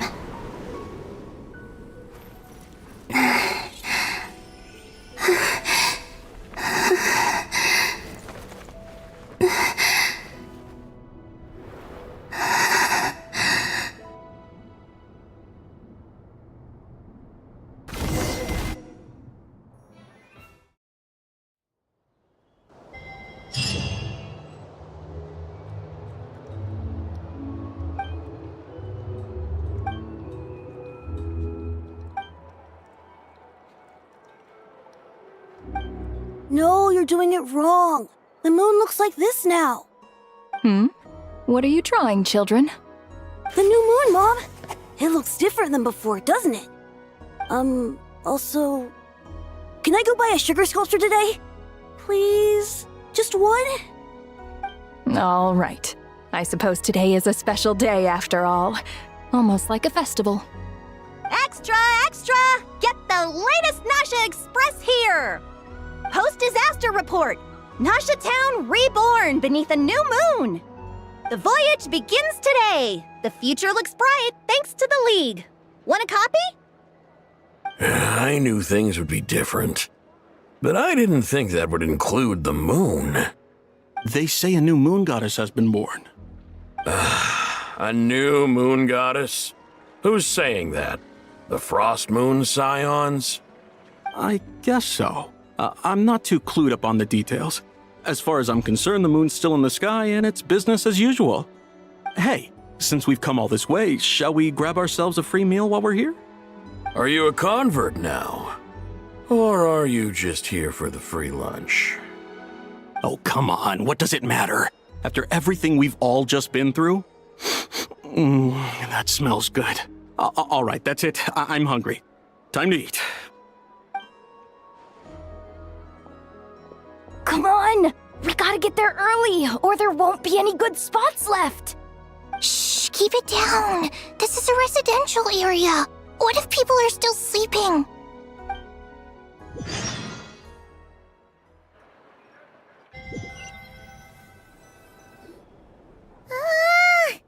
Why is it so noisy outside? It's okay. Paimon was pretty much awake anyway. It's been so long since we last had a chance to relax, huh? Feels like time is moving slower than usual. What about you? Did you rest well?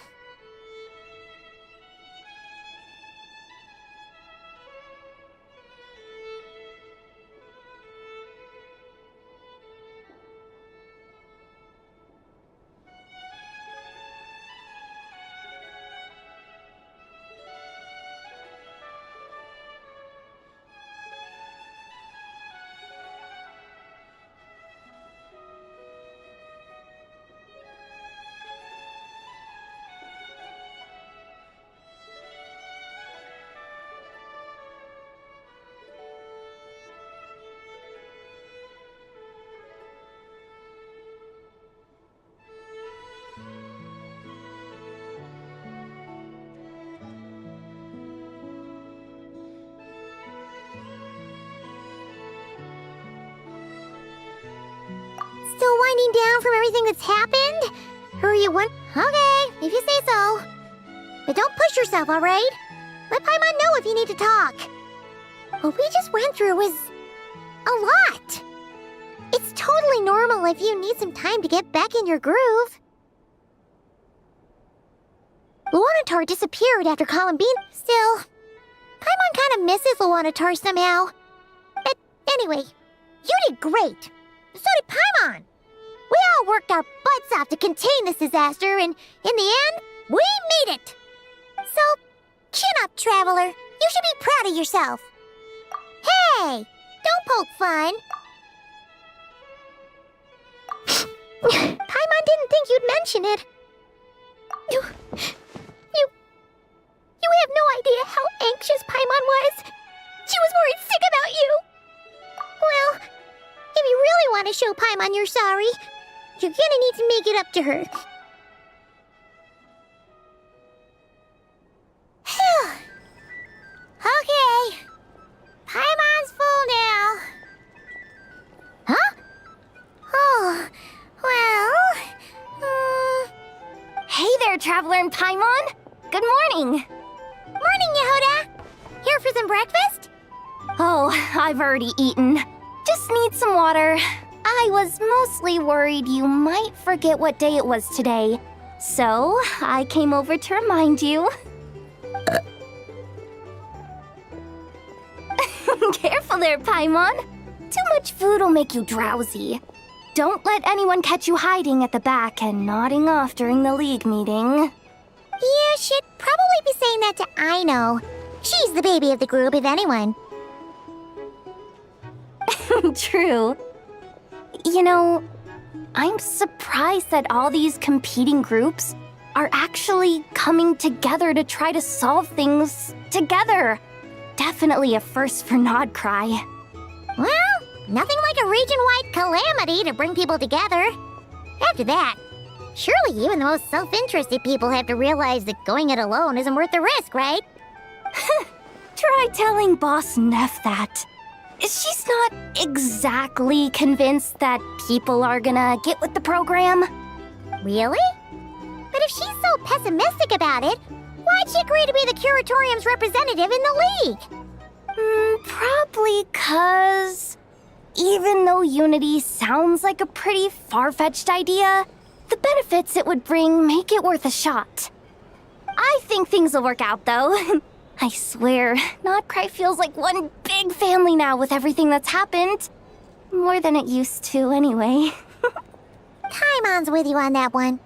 And it seems like plenty of other people agree, too. Just listen to the bustling streets. All right. Everyone's been rebuilding these last 2 weeks, and the evacuees have been coming back in droves. Life's slowly returning back to normal. Which means my workload's probably gonna shoot back up. Were you about to head out? There's still some time before the ceremony begins, you know. Yeah, we were gonna take a stroll around the square and say hi to some friends first. Sounds good. See you later then.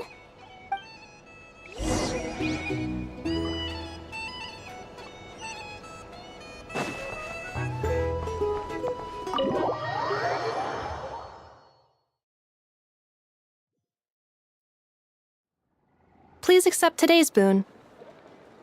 Have a nice day. Are Paimon's eyes deceiving her? Or is that Inefa handing out food for the Frost Moon Scions? Hello there. Would you like a feast of the moon, along with some snacks of the day? So, what's new, Inefa? It was only a few days ago when we last saw you, but it looks like you've joined the Frost Moon Scions in that time. And Aino, too? What are you talking about, Paimon? We're just here to help. Duh. In the wake of the disaster, it's all hands on deck.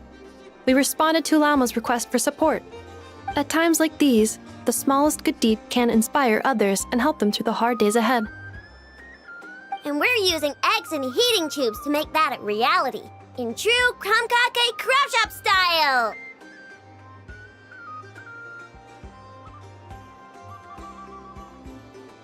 Inefa! Did you hear that? The Traveler said I did good. The Traveler!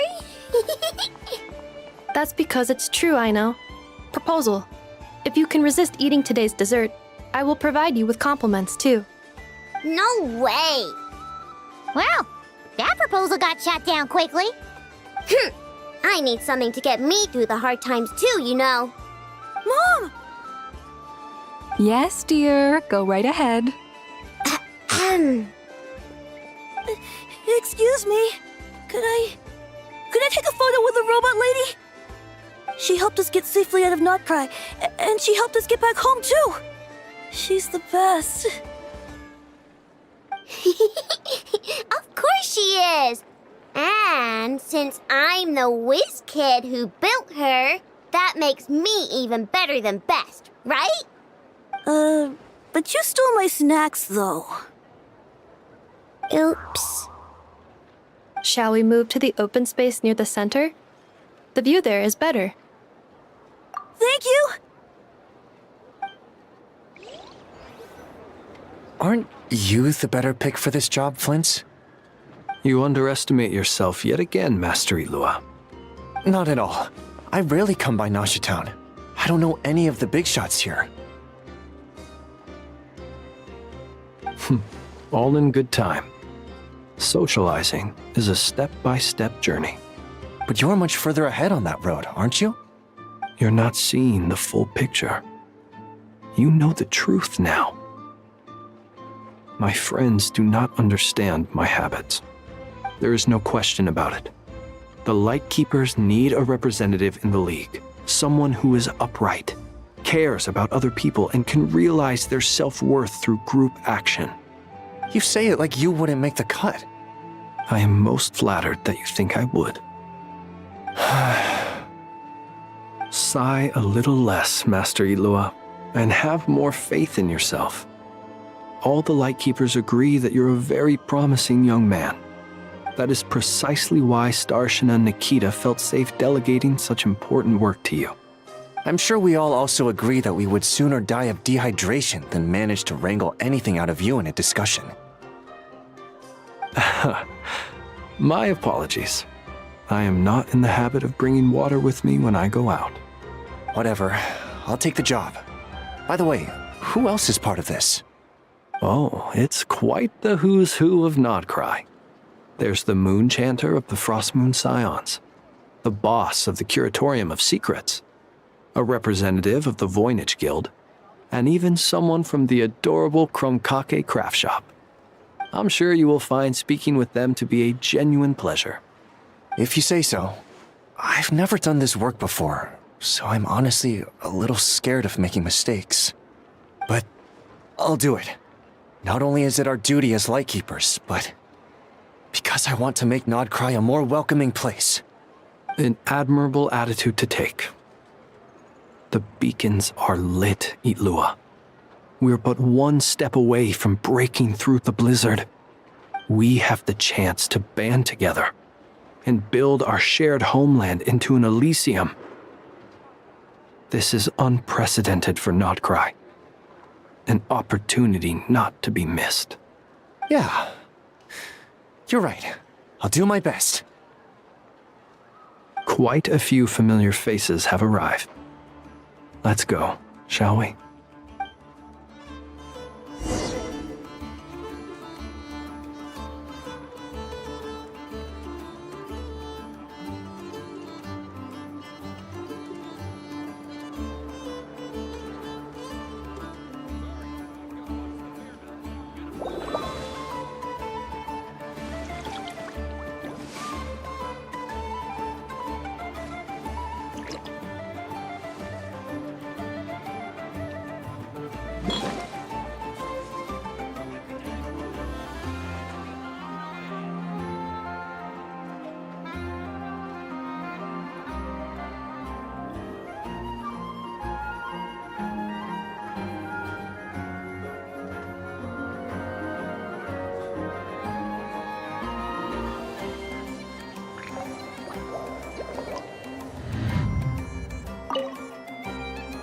You look so cool when you fly, Miss Robot, and when you use your spear, too! And even though you took my snacks, it's pretty cool that you can build stuff like this. You've got so many inventions. It's amazing! Also... Micah, we need to go now. 1 second! Please take this feast of the moon, as well as some snacks. Share them with your mother and your lovely family.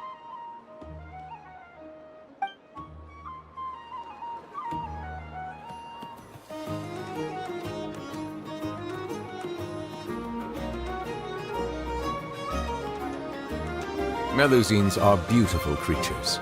They are the pride of Fontaine. Be sure to befriend them and cause them no harm.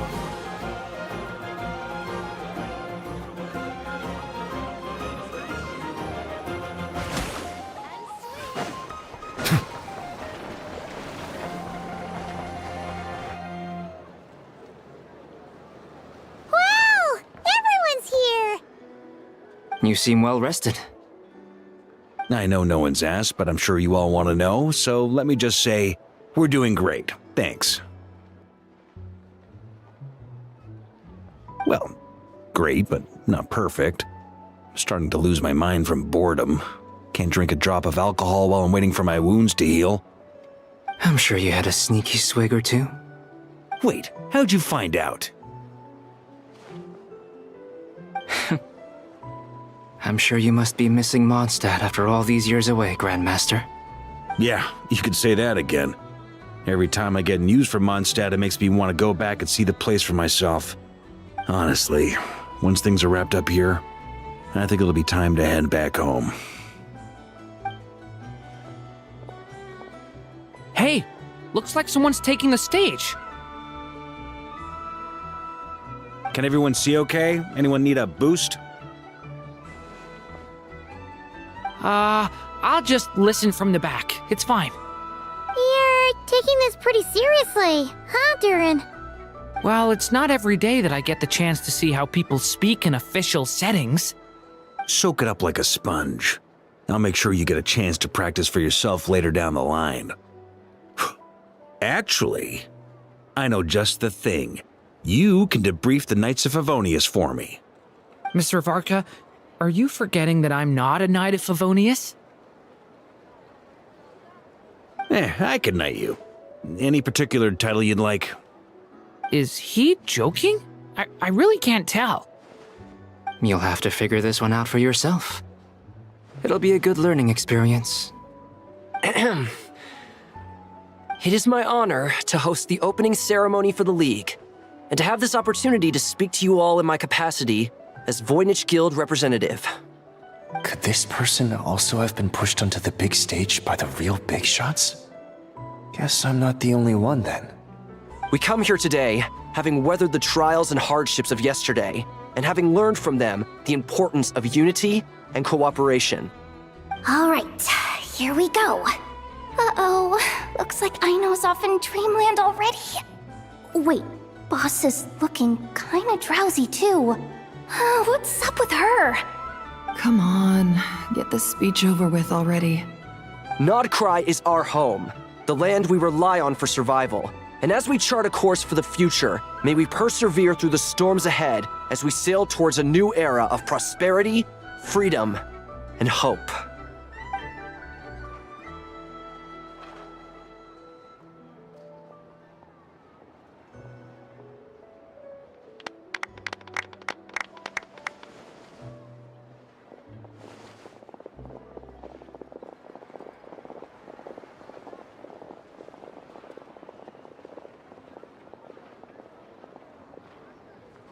Looks like we'll have more opportunities to travel in the future.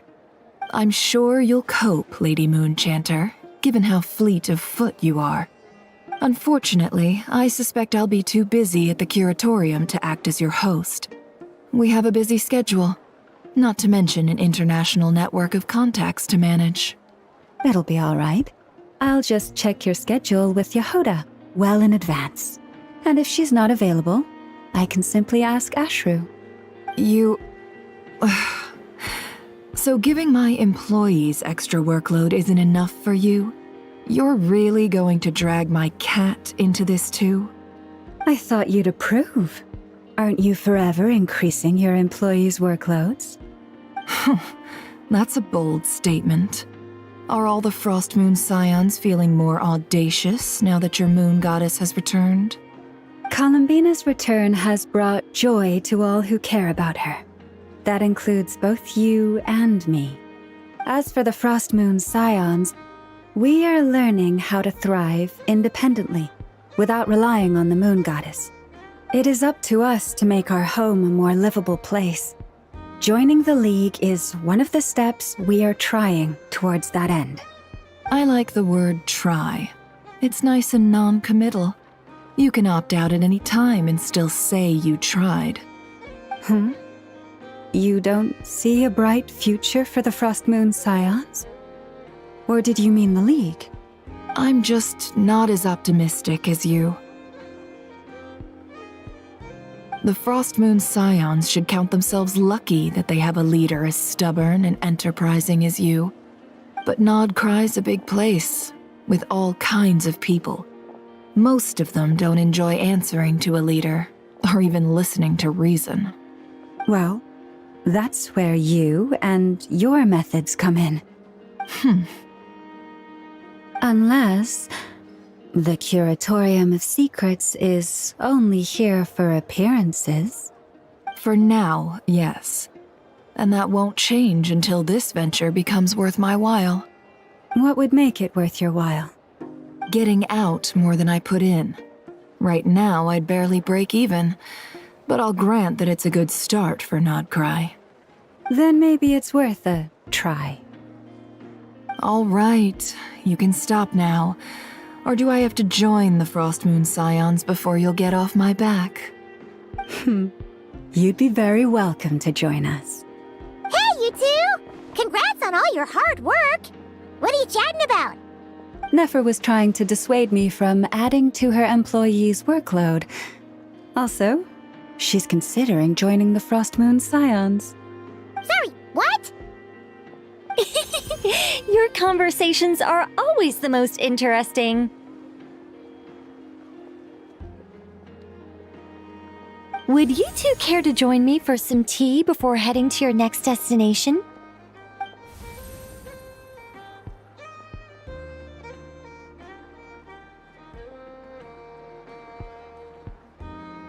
Nicole? Wait, where are you? Aren't you gonna show up today? Sadly not. I'm otherwise occupied right now. I'm sorry, Paimon.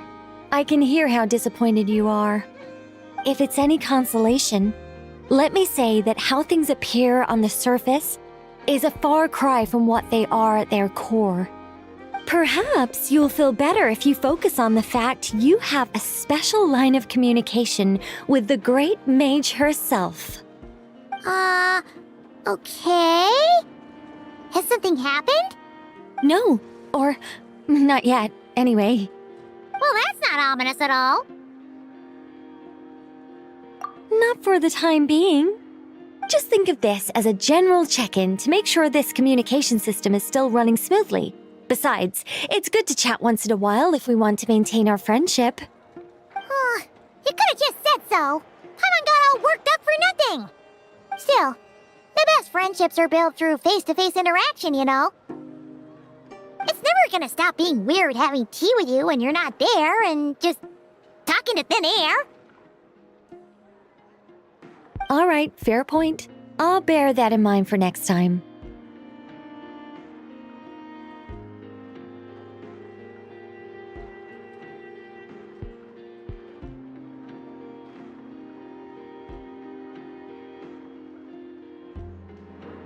Yeah.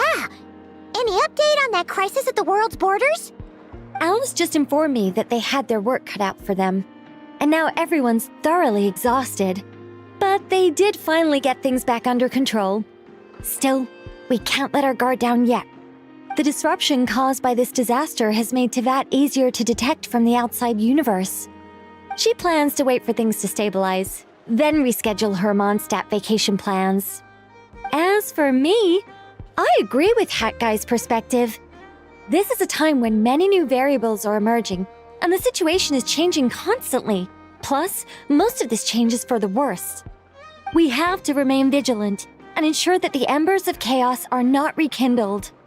I did notice that the energy in Nod Krai changed somewhat after the War of Funerary Flame, but since it was still aligned with the Light Realm, I never gave it a second thought. It looks like I'll have to examine the connections between phenomena I observe more closely in the future. Just doing my duty. It's more or less second nature by now. Of course. To give you the full picture, I'd have to start with the substance from which angels were formed. Never mind. Paimon's right. Showing off my knowledge would be much more satisfying in person. By the way, you did receive the gifts from the Hexen Circle, yes? I'm not trying to claim credit or anything, but my pride demands that I at least mention it. They're quite similar to the protective talisman that Alice gave Dory, but with some very special enhancements. Oh! So that's what kept our friends safe when Dotori trapped them. Indeed. We went to great lengths to make sure they were invisible to his eyes. I'm so happy they came in handy. Still, not fishing for gratitude, by the way. I just want you to be aware that sometimes your friends may be protecting you in ways you cannot perceive. Anyway, I'll contact you if anything else crops up. If not, you know what they say, no news is good news. Oh, my angelic instincts are tingling. They say you should head to the docks next. Your friends are about to board their ship home.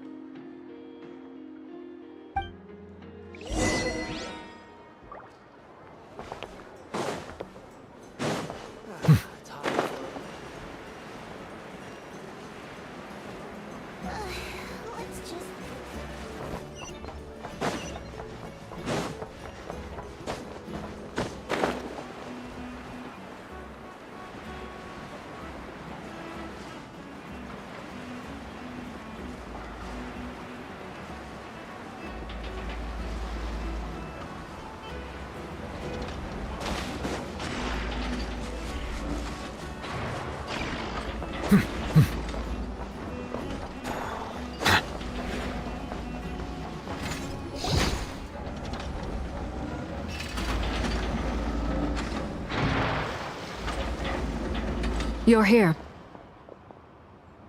You're here too, Hat Guy! Are you heading back together? No. I'm bound for Sumeru, and she for Fontaine. We just happened to cross paths at the harbor.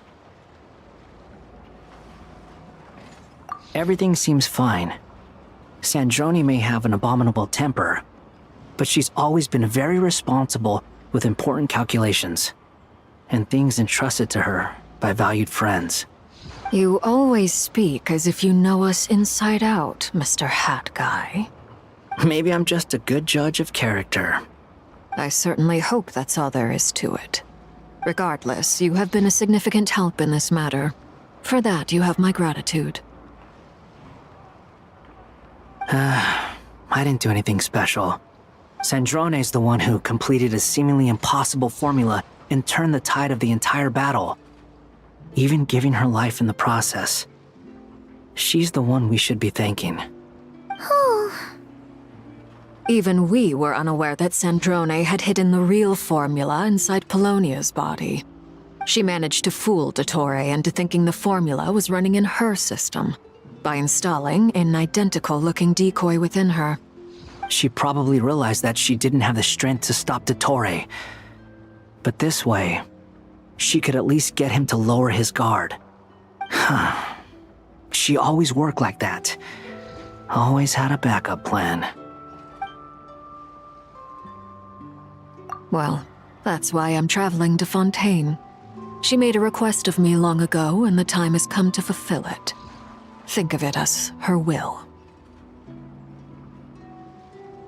She said that should she ever fail in a mission, she'd like me to deliver her core and Polonia's to the Fontaine Research Institute. She also mentioned that she had made arrangements for people there to set her affairs in order. Some of her personal effects, such as her notes, were left to me. I've decided to take them back to the House of the Hearth, for safekeeping primarily, but also as mementos. I suppose. However, there is one book among them that I'd like to leave in your care. I'll have someone deliver it to your residence at the flagship at a later date. No, I was specifically warned not to tell her. This is her last wish, and I will abide by it. I can only hope so, but none of us here can know for certain. I bade farewell to Columbina earlier today. As promised, she turned the iridescent moon's marrow over to me. She spent a long time with Sandrone's body, saying her goodbyes. Oh, is she alright? Sandrone's passing has left a great wound in all of our hearts. It will take time to heal, but Columbina surprised me. She offered me some words of comfort before I departed. Despite being grief-stricken herself, she showed an awareness of the feelings of others around her. She never used to act like this. Clearly, she has grown. And I suspect that we have you to thank for much of the change we are seeing in her. Huh. After these recent events, the Tsaritsa has revoked the Pale Star Edict. Snezhnaya now realizes that the arrest warrant for Columbina was just a ploy by Dottore, who coveted her powers. I shall return to Nod Krai to see her as soon as I find the time. I hope that from now on, she too will explore more of the world. Columbina Hyposelenia's journey is only beginning. My ship is here. Traveler, Paimon, we shall meet again. You too, Hat Guy. What are you still bumming around for? Isn't Columbina waiting for you? I thought today was the day you'd agreed with her to go find out the truth about your sibling. You're afraid you won't like the truth when you see it. Well, this is new. I was starting to think that nothing could scare you. Don't say that! Wouldn't you be if you were in this situation? Fair point. But I'd say I have more experience facing up to unpleasant truths than the Traveler. They say blood's thicker than water. I know how much you need your family back. More than you need any of your friends. And I'm sure that all your real friends understand that too. No matter what the truth turns out to be, they will stick by you and support you, whatever decision you make. Finding the truth is important. But more important still is what you choose to do once you've found it. At least, that's the life lesson I've learned from my experience, grappling with the truth. What? Now that Dottore's dead and gone? A little, I guess. But it hasn't solved everything. Maybe I regret not getting to end his life with my own hands. Or maybe it's something else. But for whatever reason, I still feel like I have a chip on my shoulder. Either way, I'm going back to Sumeru. Lesser Lord Kusanali is gonna need help dealing with all the chaos Dottore left in his wake. Not just from this incident, but everything he did in the past, too. You should continue with your journey, as you've always done. Who knows? Maybe we'll meet again someplace else. So, what should we do now? If you want to explore a bit more to steady those nerves, Paimon's game! After all, when Columbina said she knew where your ship was hidden, Paimon promised to give you two some alone time with the truth. It hasn't been all that long since we were last apart, sure, but with Columbina there, Paimon's sure things will be just dandy. Ain't no biggie.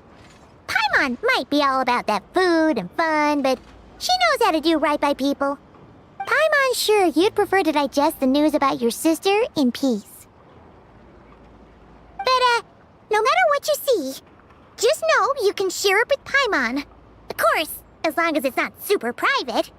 If you can't make sense of something, let's give it some thought together. And even if we both can't figure it out, Paimon can at least treat you to a nice meal. Glad to hear it. Feel better now?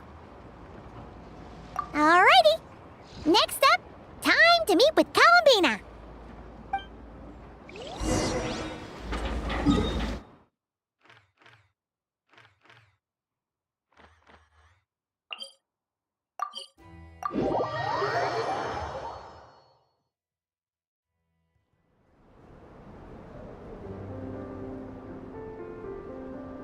Columbina, we're here!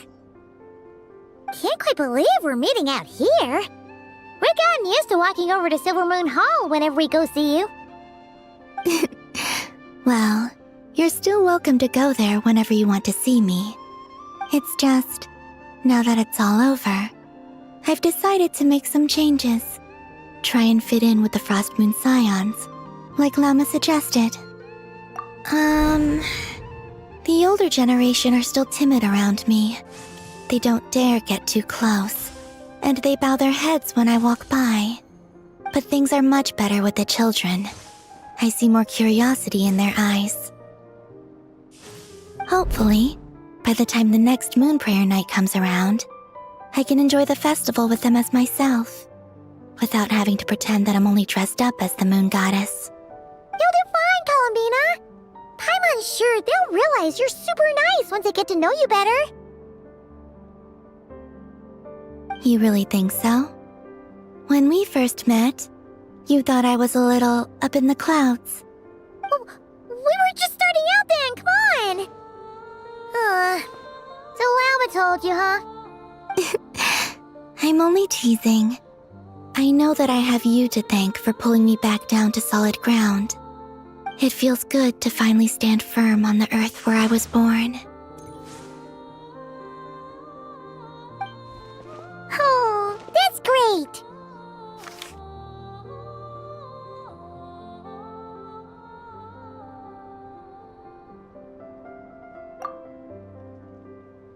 Thank you. I'll make sure not to lose it this time. Well then, are you ready? Lumine, what happened to our spaceship back then? Why did you leave? It's time to learn the truth at last. Ready as I'll ever be. Good. Then let me open the way for you.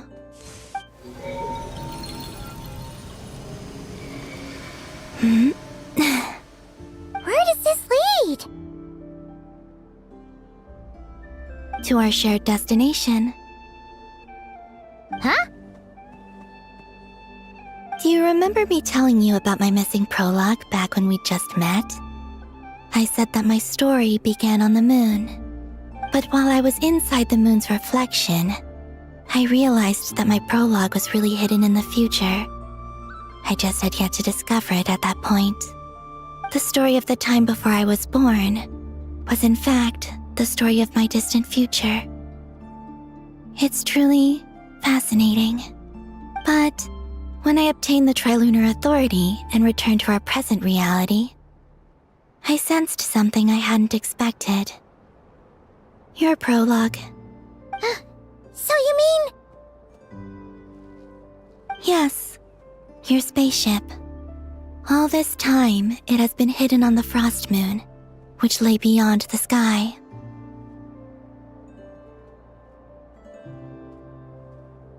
The great ruler of the firmament.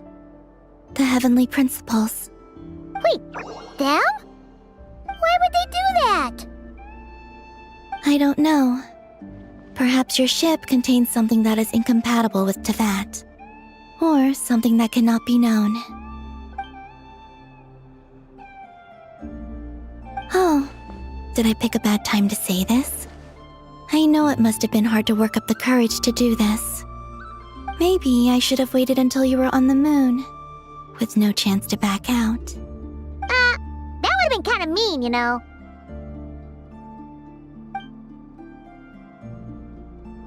Take me there. Oh? Whatever is hiding in that ship, it belongs to me and Lumine. Those memories belong to us. No one else has the right to decide whether I should or shouldn't know about it. Not even the heavenly principles. Very well. Then let's go. You two take care, alright? And don't forget to come back soon! Rest assured, Paimon. We will. Traveler, after you. Thinking about the story that we'll find hidden on the moon? Yes. And hoping that it has a happy ending. Stories like that don't exist, you know? You don't believe in happy endings? I don't believe in endings.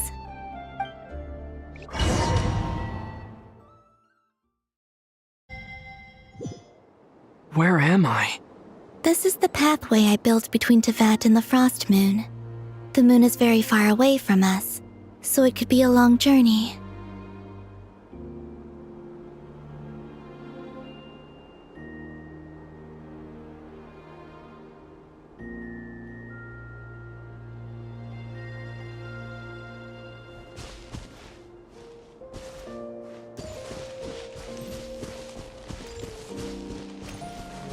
After I obtained the Trilunar Authority, I unwittingly saw past events from many of my friends' lives.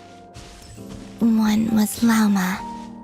She was so young when they chose her to be the Moon Chanter.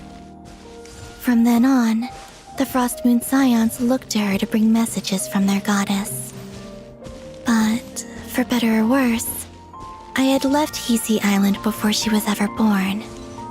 It was not until much, much later that she met me. I think it's for the best. Because of the way things turned out, you had the opportunity to become friends. You're right. In that sense, I think we were both very lucky.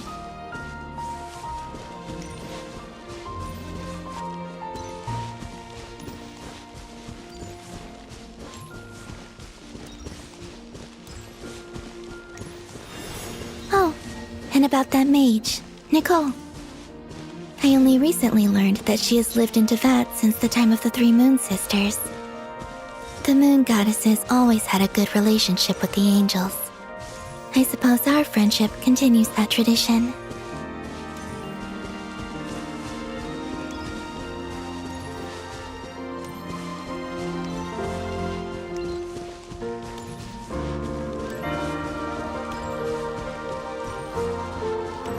And then, there's Zandrone. I never knew that much about her, beyond the fact that she was created by someone called the Lord Artificer. She, too, suffered for a long time before joining the Fatui.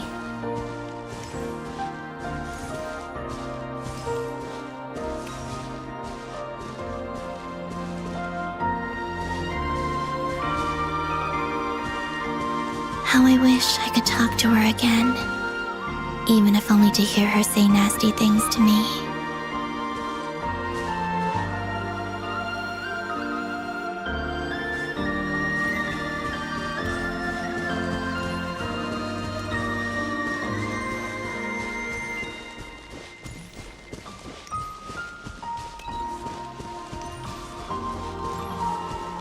Also, I saw your sibling's story.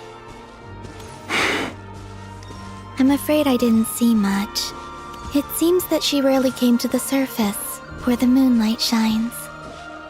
But I did notice that back when you first set out on your journey, she would often appear nearby, gazing at you from afar with a guilty look in her eyes. Lumine. Let us speak no more of the past. I probably shouldn't reveal so much about my friends. It's not my place. Let the moonlight carry us forth. We are very close now.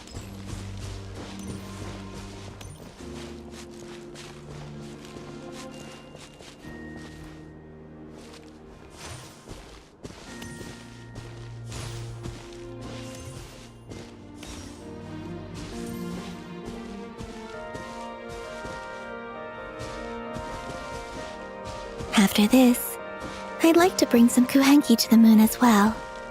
If they're willing, of course. What about your other friends? Will you bring them to visit too? Certainly. But I'll need to tidy the place up first. This home hasn't received any guests in a long, long time.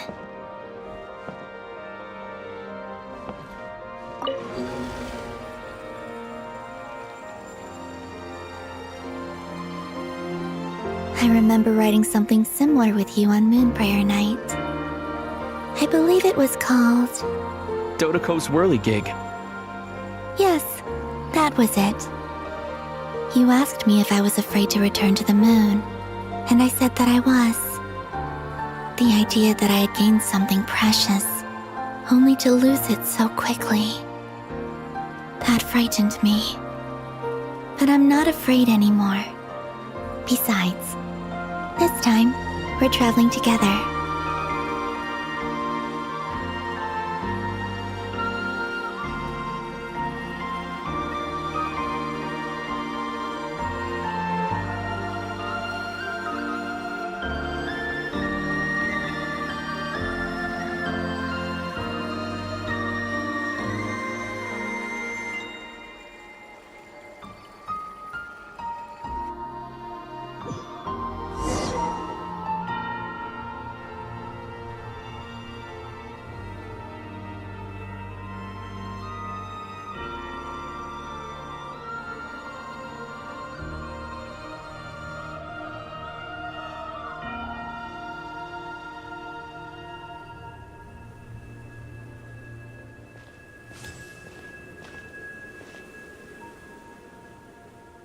We're here.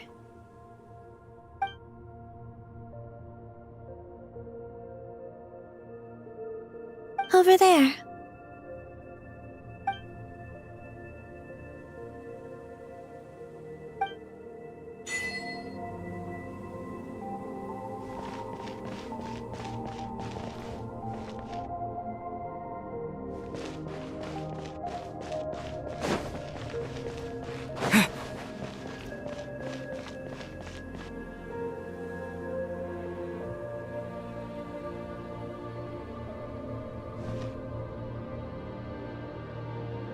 Our spaceship. It's huge. I suppose that the moon is the only place one could hide it. It'll be alright. Huh? The way you feel in this moment, I went through it too, on Moon Prayer Night. The door was right in front of me, but I struggled to find the courage to step through. Solitude for me once meant living a life in which even I was absent. Before I met you, that was the only life I knew. But that night, solitude meant throwing away the life I had gained after meeting all of you. Columbina. Go. Retrieve the part of your life that was once lost. Trust me, you will lose nothing by doing so. Look, Teyvat is right there. All of our friends are down there, waiting for us. You're right. Thanks, Columbina.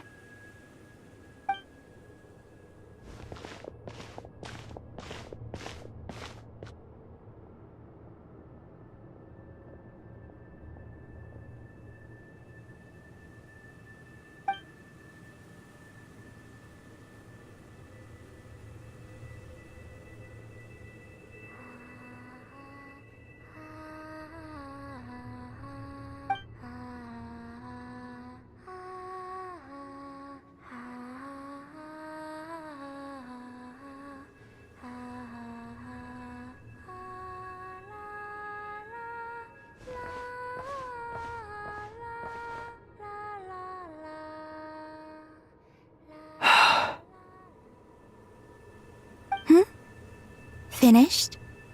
Yeah. Why did you take your eye mask off? Well, since my return, I've decided to take more opportunities to see the world with my own eyes. Besides, I've always wondered how Teyvat looks from the moon. And what do you think? It's beautiful. I could spend a whole day here just gazing at it. What about you? What do you think of the truth you found? I haven't looked at another person's expression in a long time, but I think yours is saying, It was neither good nor bad? Keep this up, and it won't be long before you give Nephra a run for her money. Oh, I don't think that's going to happen. I'm much more used to sensing what's going on around me with Kuvaki. I think I'll save my eyes for seeing special moments I really want to remember. I read the spaceship's flight logs. I always assumed that this was my first time in Teyvat. I thought that Lumine and I must have been hibernating in space for centuries on end. But the logs show that our spaceship flew over the skies of Teyvat once before. A long, long time ago. Flew over? So you didn't land? No, the ship barely came to a stop before flying on again. After that, it continued traveling through space for a long time. Some of the data is corrupted, but I suspect that it kept flying for thousands of years. It was only after that that the ship made a forced landing in Nod Krai. When Lumine found me, she came from outside the ship. Could this mean that she left the ship long before I did? Maybe even during our first pass over Teyvat. Are you alright? Yes, I can feel that the truth is coming together, one small piece at a time. I remember Lumine telling me that when she first arrived in Conria, she could not recall the past. So this might be something that even she doesn't know. Here, I made some space for you. Your mind must be racing, and this seems like the perfect place to relax and clear your head. Oh, wait, there's one more thing. What is it? Wait here a moment.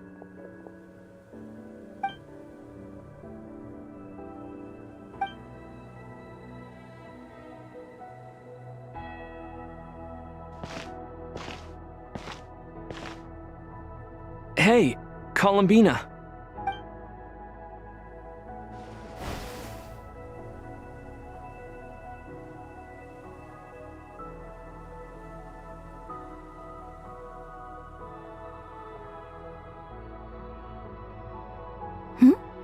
Is that a new outfit? An old one, technically. It's been in a cabinet inside the ship this whole time. It's a matching pair with Lumine's. She always liked this set more. Huh. I don't think there's a huge difference. Really? Yes, it's still the same you. You're the same person, no matter what clothes you wear. Only Columbina would make an observation like that. Traveler, do you consider Teyvat your home? Home is wherever Lumine is.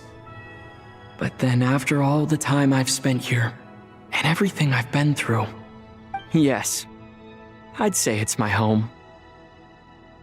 Would you change your answer if Teyvat changed appearance? I mean, if the truth about Teyvat turned out to be different than what you thought.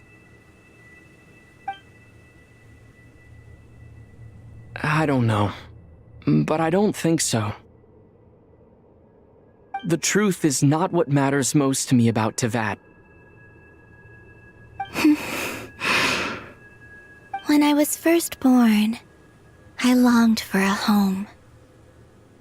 And when you get something before you're mature enough to understand the world, you just take it at face value. I thought that a home was a transaction. You give me what I want, and I'll do the same for you. But you and your friends taught me what a true home should look like. You never asked for anything, yet you gave so generously to me. That's because your friendship matters to us. It was worth it. In the past, I thought that my birth in Nod Krai must have been a mistake. But after journeying to the distant past where the story began, I realized that it was I who chose Nod Krai to be my future home. Now, I am glad that I made that choice. I'm sure your friends are just as glad. In fact, I intend to make the same choice today as I did back then. What do you mean? Well, I've given the Eternal Moon's Marrow to Lauma, and the Iridescent Moon's Marrow to Arlecchino. And now, I shall return my Kuvagi to Nod Krai again, that it may continue to protect my chosen home. Wait, but what about your body? Oh, are you worried that I'll disappear again? I won't. Not this time. The Frost Moon has now entered the fall sky, and I am the Tri-Lune Goddess. I am only returning to Nod Krai the part of me that it needs. I am giving what I can, because my home is worth it. Oh, and I have something for you, too. For me? Yes. Come closer.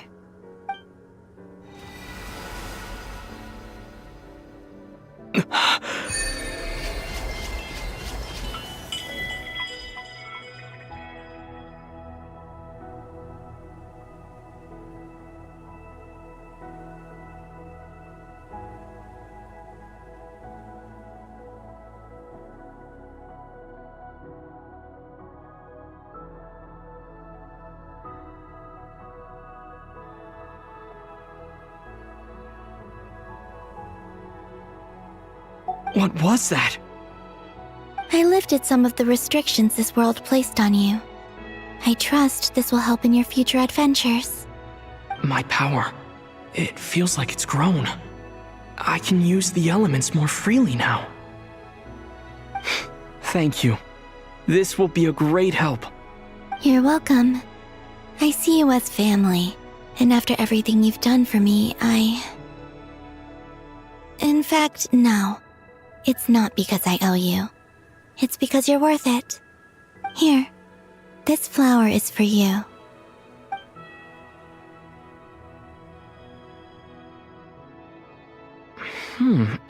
Isn't this a moon prayer blossom? Yes. Don't worry. You will never see these flowers lose their color again. I'm finally discovering the joy of giving. How I wish I'd learned this sooner. Hey, better late than never. What are you thinking about now? Why don't you take a guess? You get 1 shot. I don't think I'll get it in one guess. But I'm sure it's a happy thought. That's kind of a sneaky answer. I can't say you got it wrong. Down in Teyvat, the moon seems so far away. I felt it might always lie beyond my reach. But on the moon, everything feels so close by. The haze that once enshrouded the skies has finally been dispersed. I feel like a traveler on a winter's night, starting a new chapter in my tale by the warmth of a bonfire. I don't have a lot of luggage, but I do have a lot of hope for the future. Well, what's next? Next? To start with, I want to stay here just a little longer. After that, let's return home and continue our journey.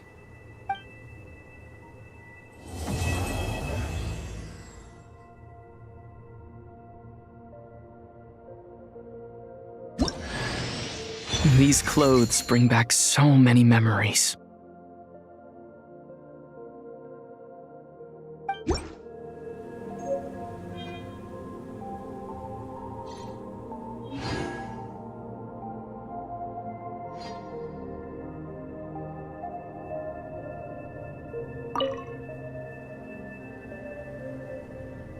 The journey goes on, for you and for me.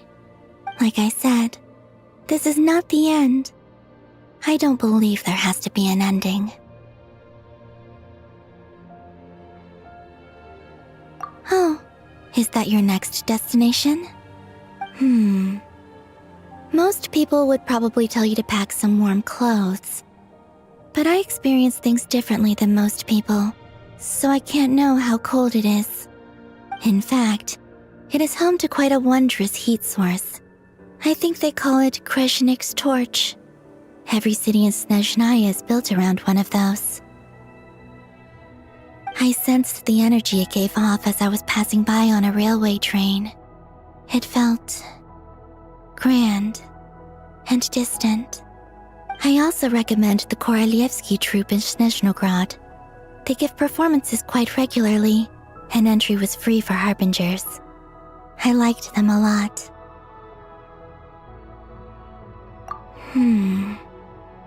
Ice cold and sharp. Crystal clear in some ways, yet profoundly unfathomable in others, like the thick layer of ice on top of a frozen lake. That's just the impression that Tsaritsa gives me. I was never able to glimpse what truly lies beneath that icy exterior.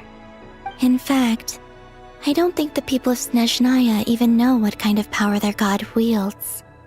Maybe that's because the Tsaritsa herself has never acknowledged nor accepted that power.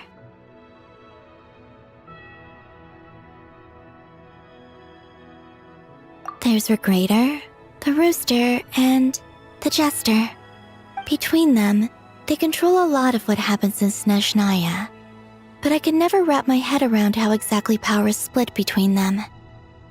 I just know they are each responsible for many specific domains.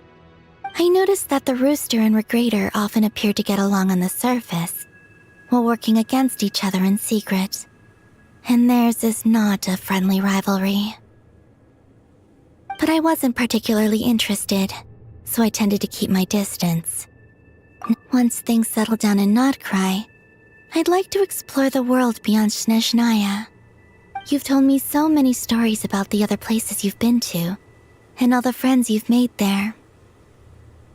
I'm curious to visit those nations and see them for myself. It would also help me learn more about the journey that has made you into the person you are today. Okay.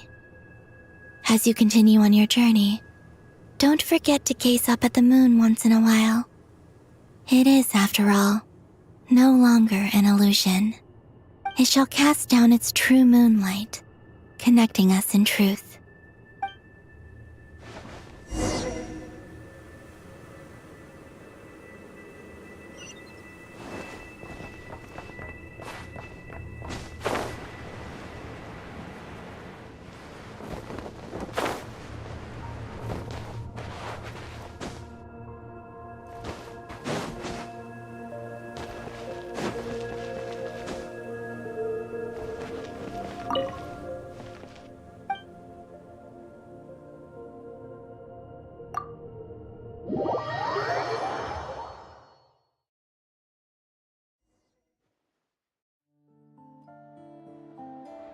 To Jean, acting Grand Master of the Knights of Favonius.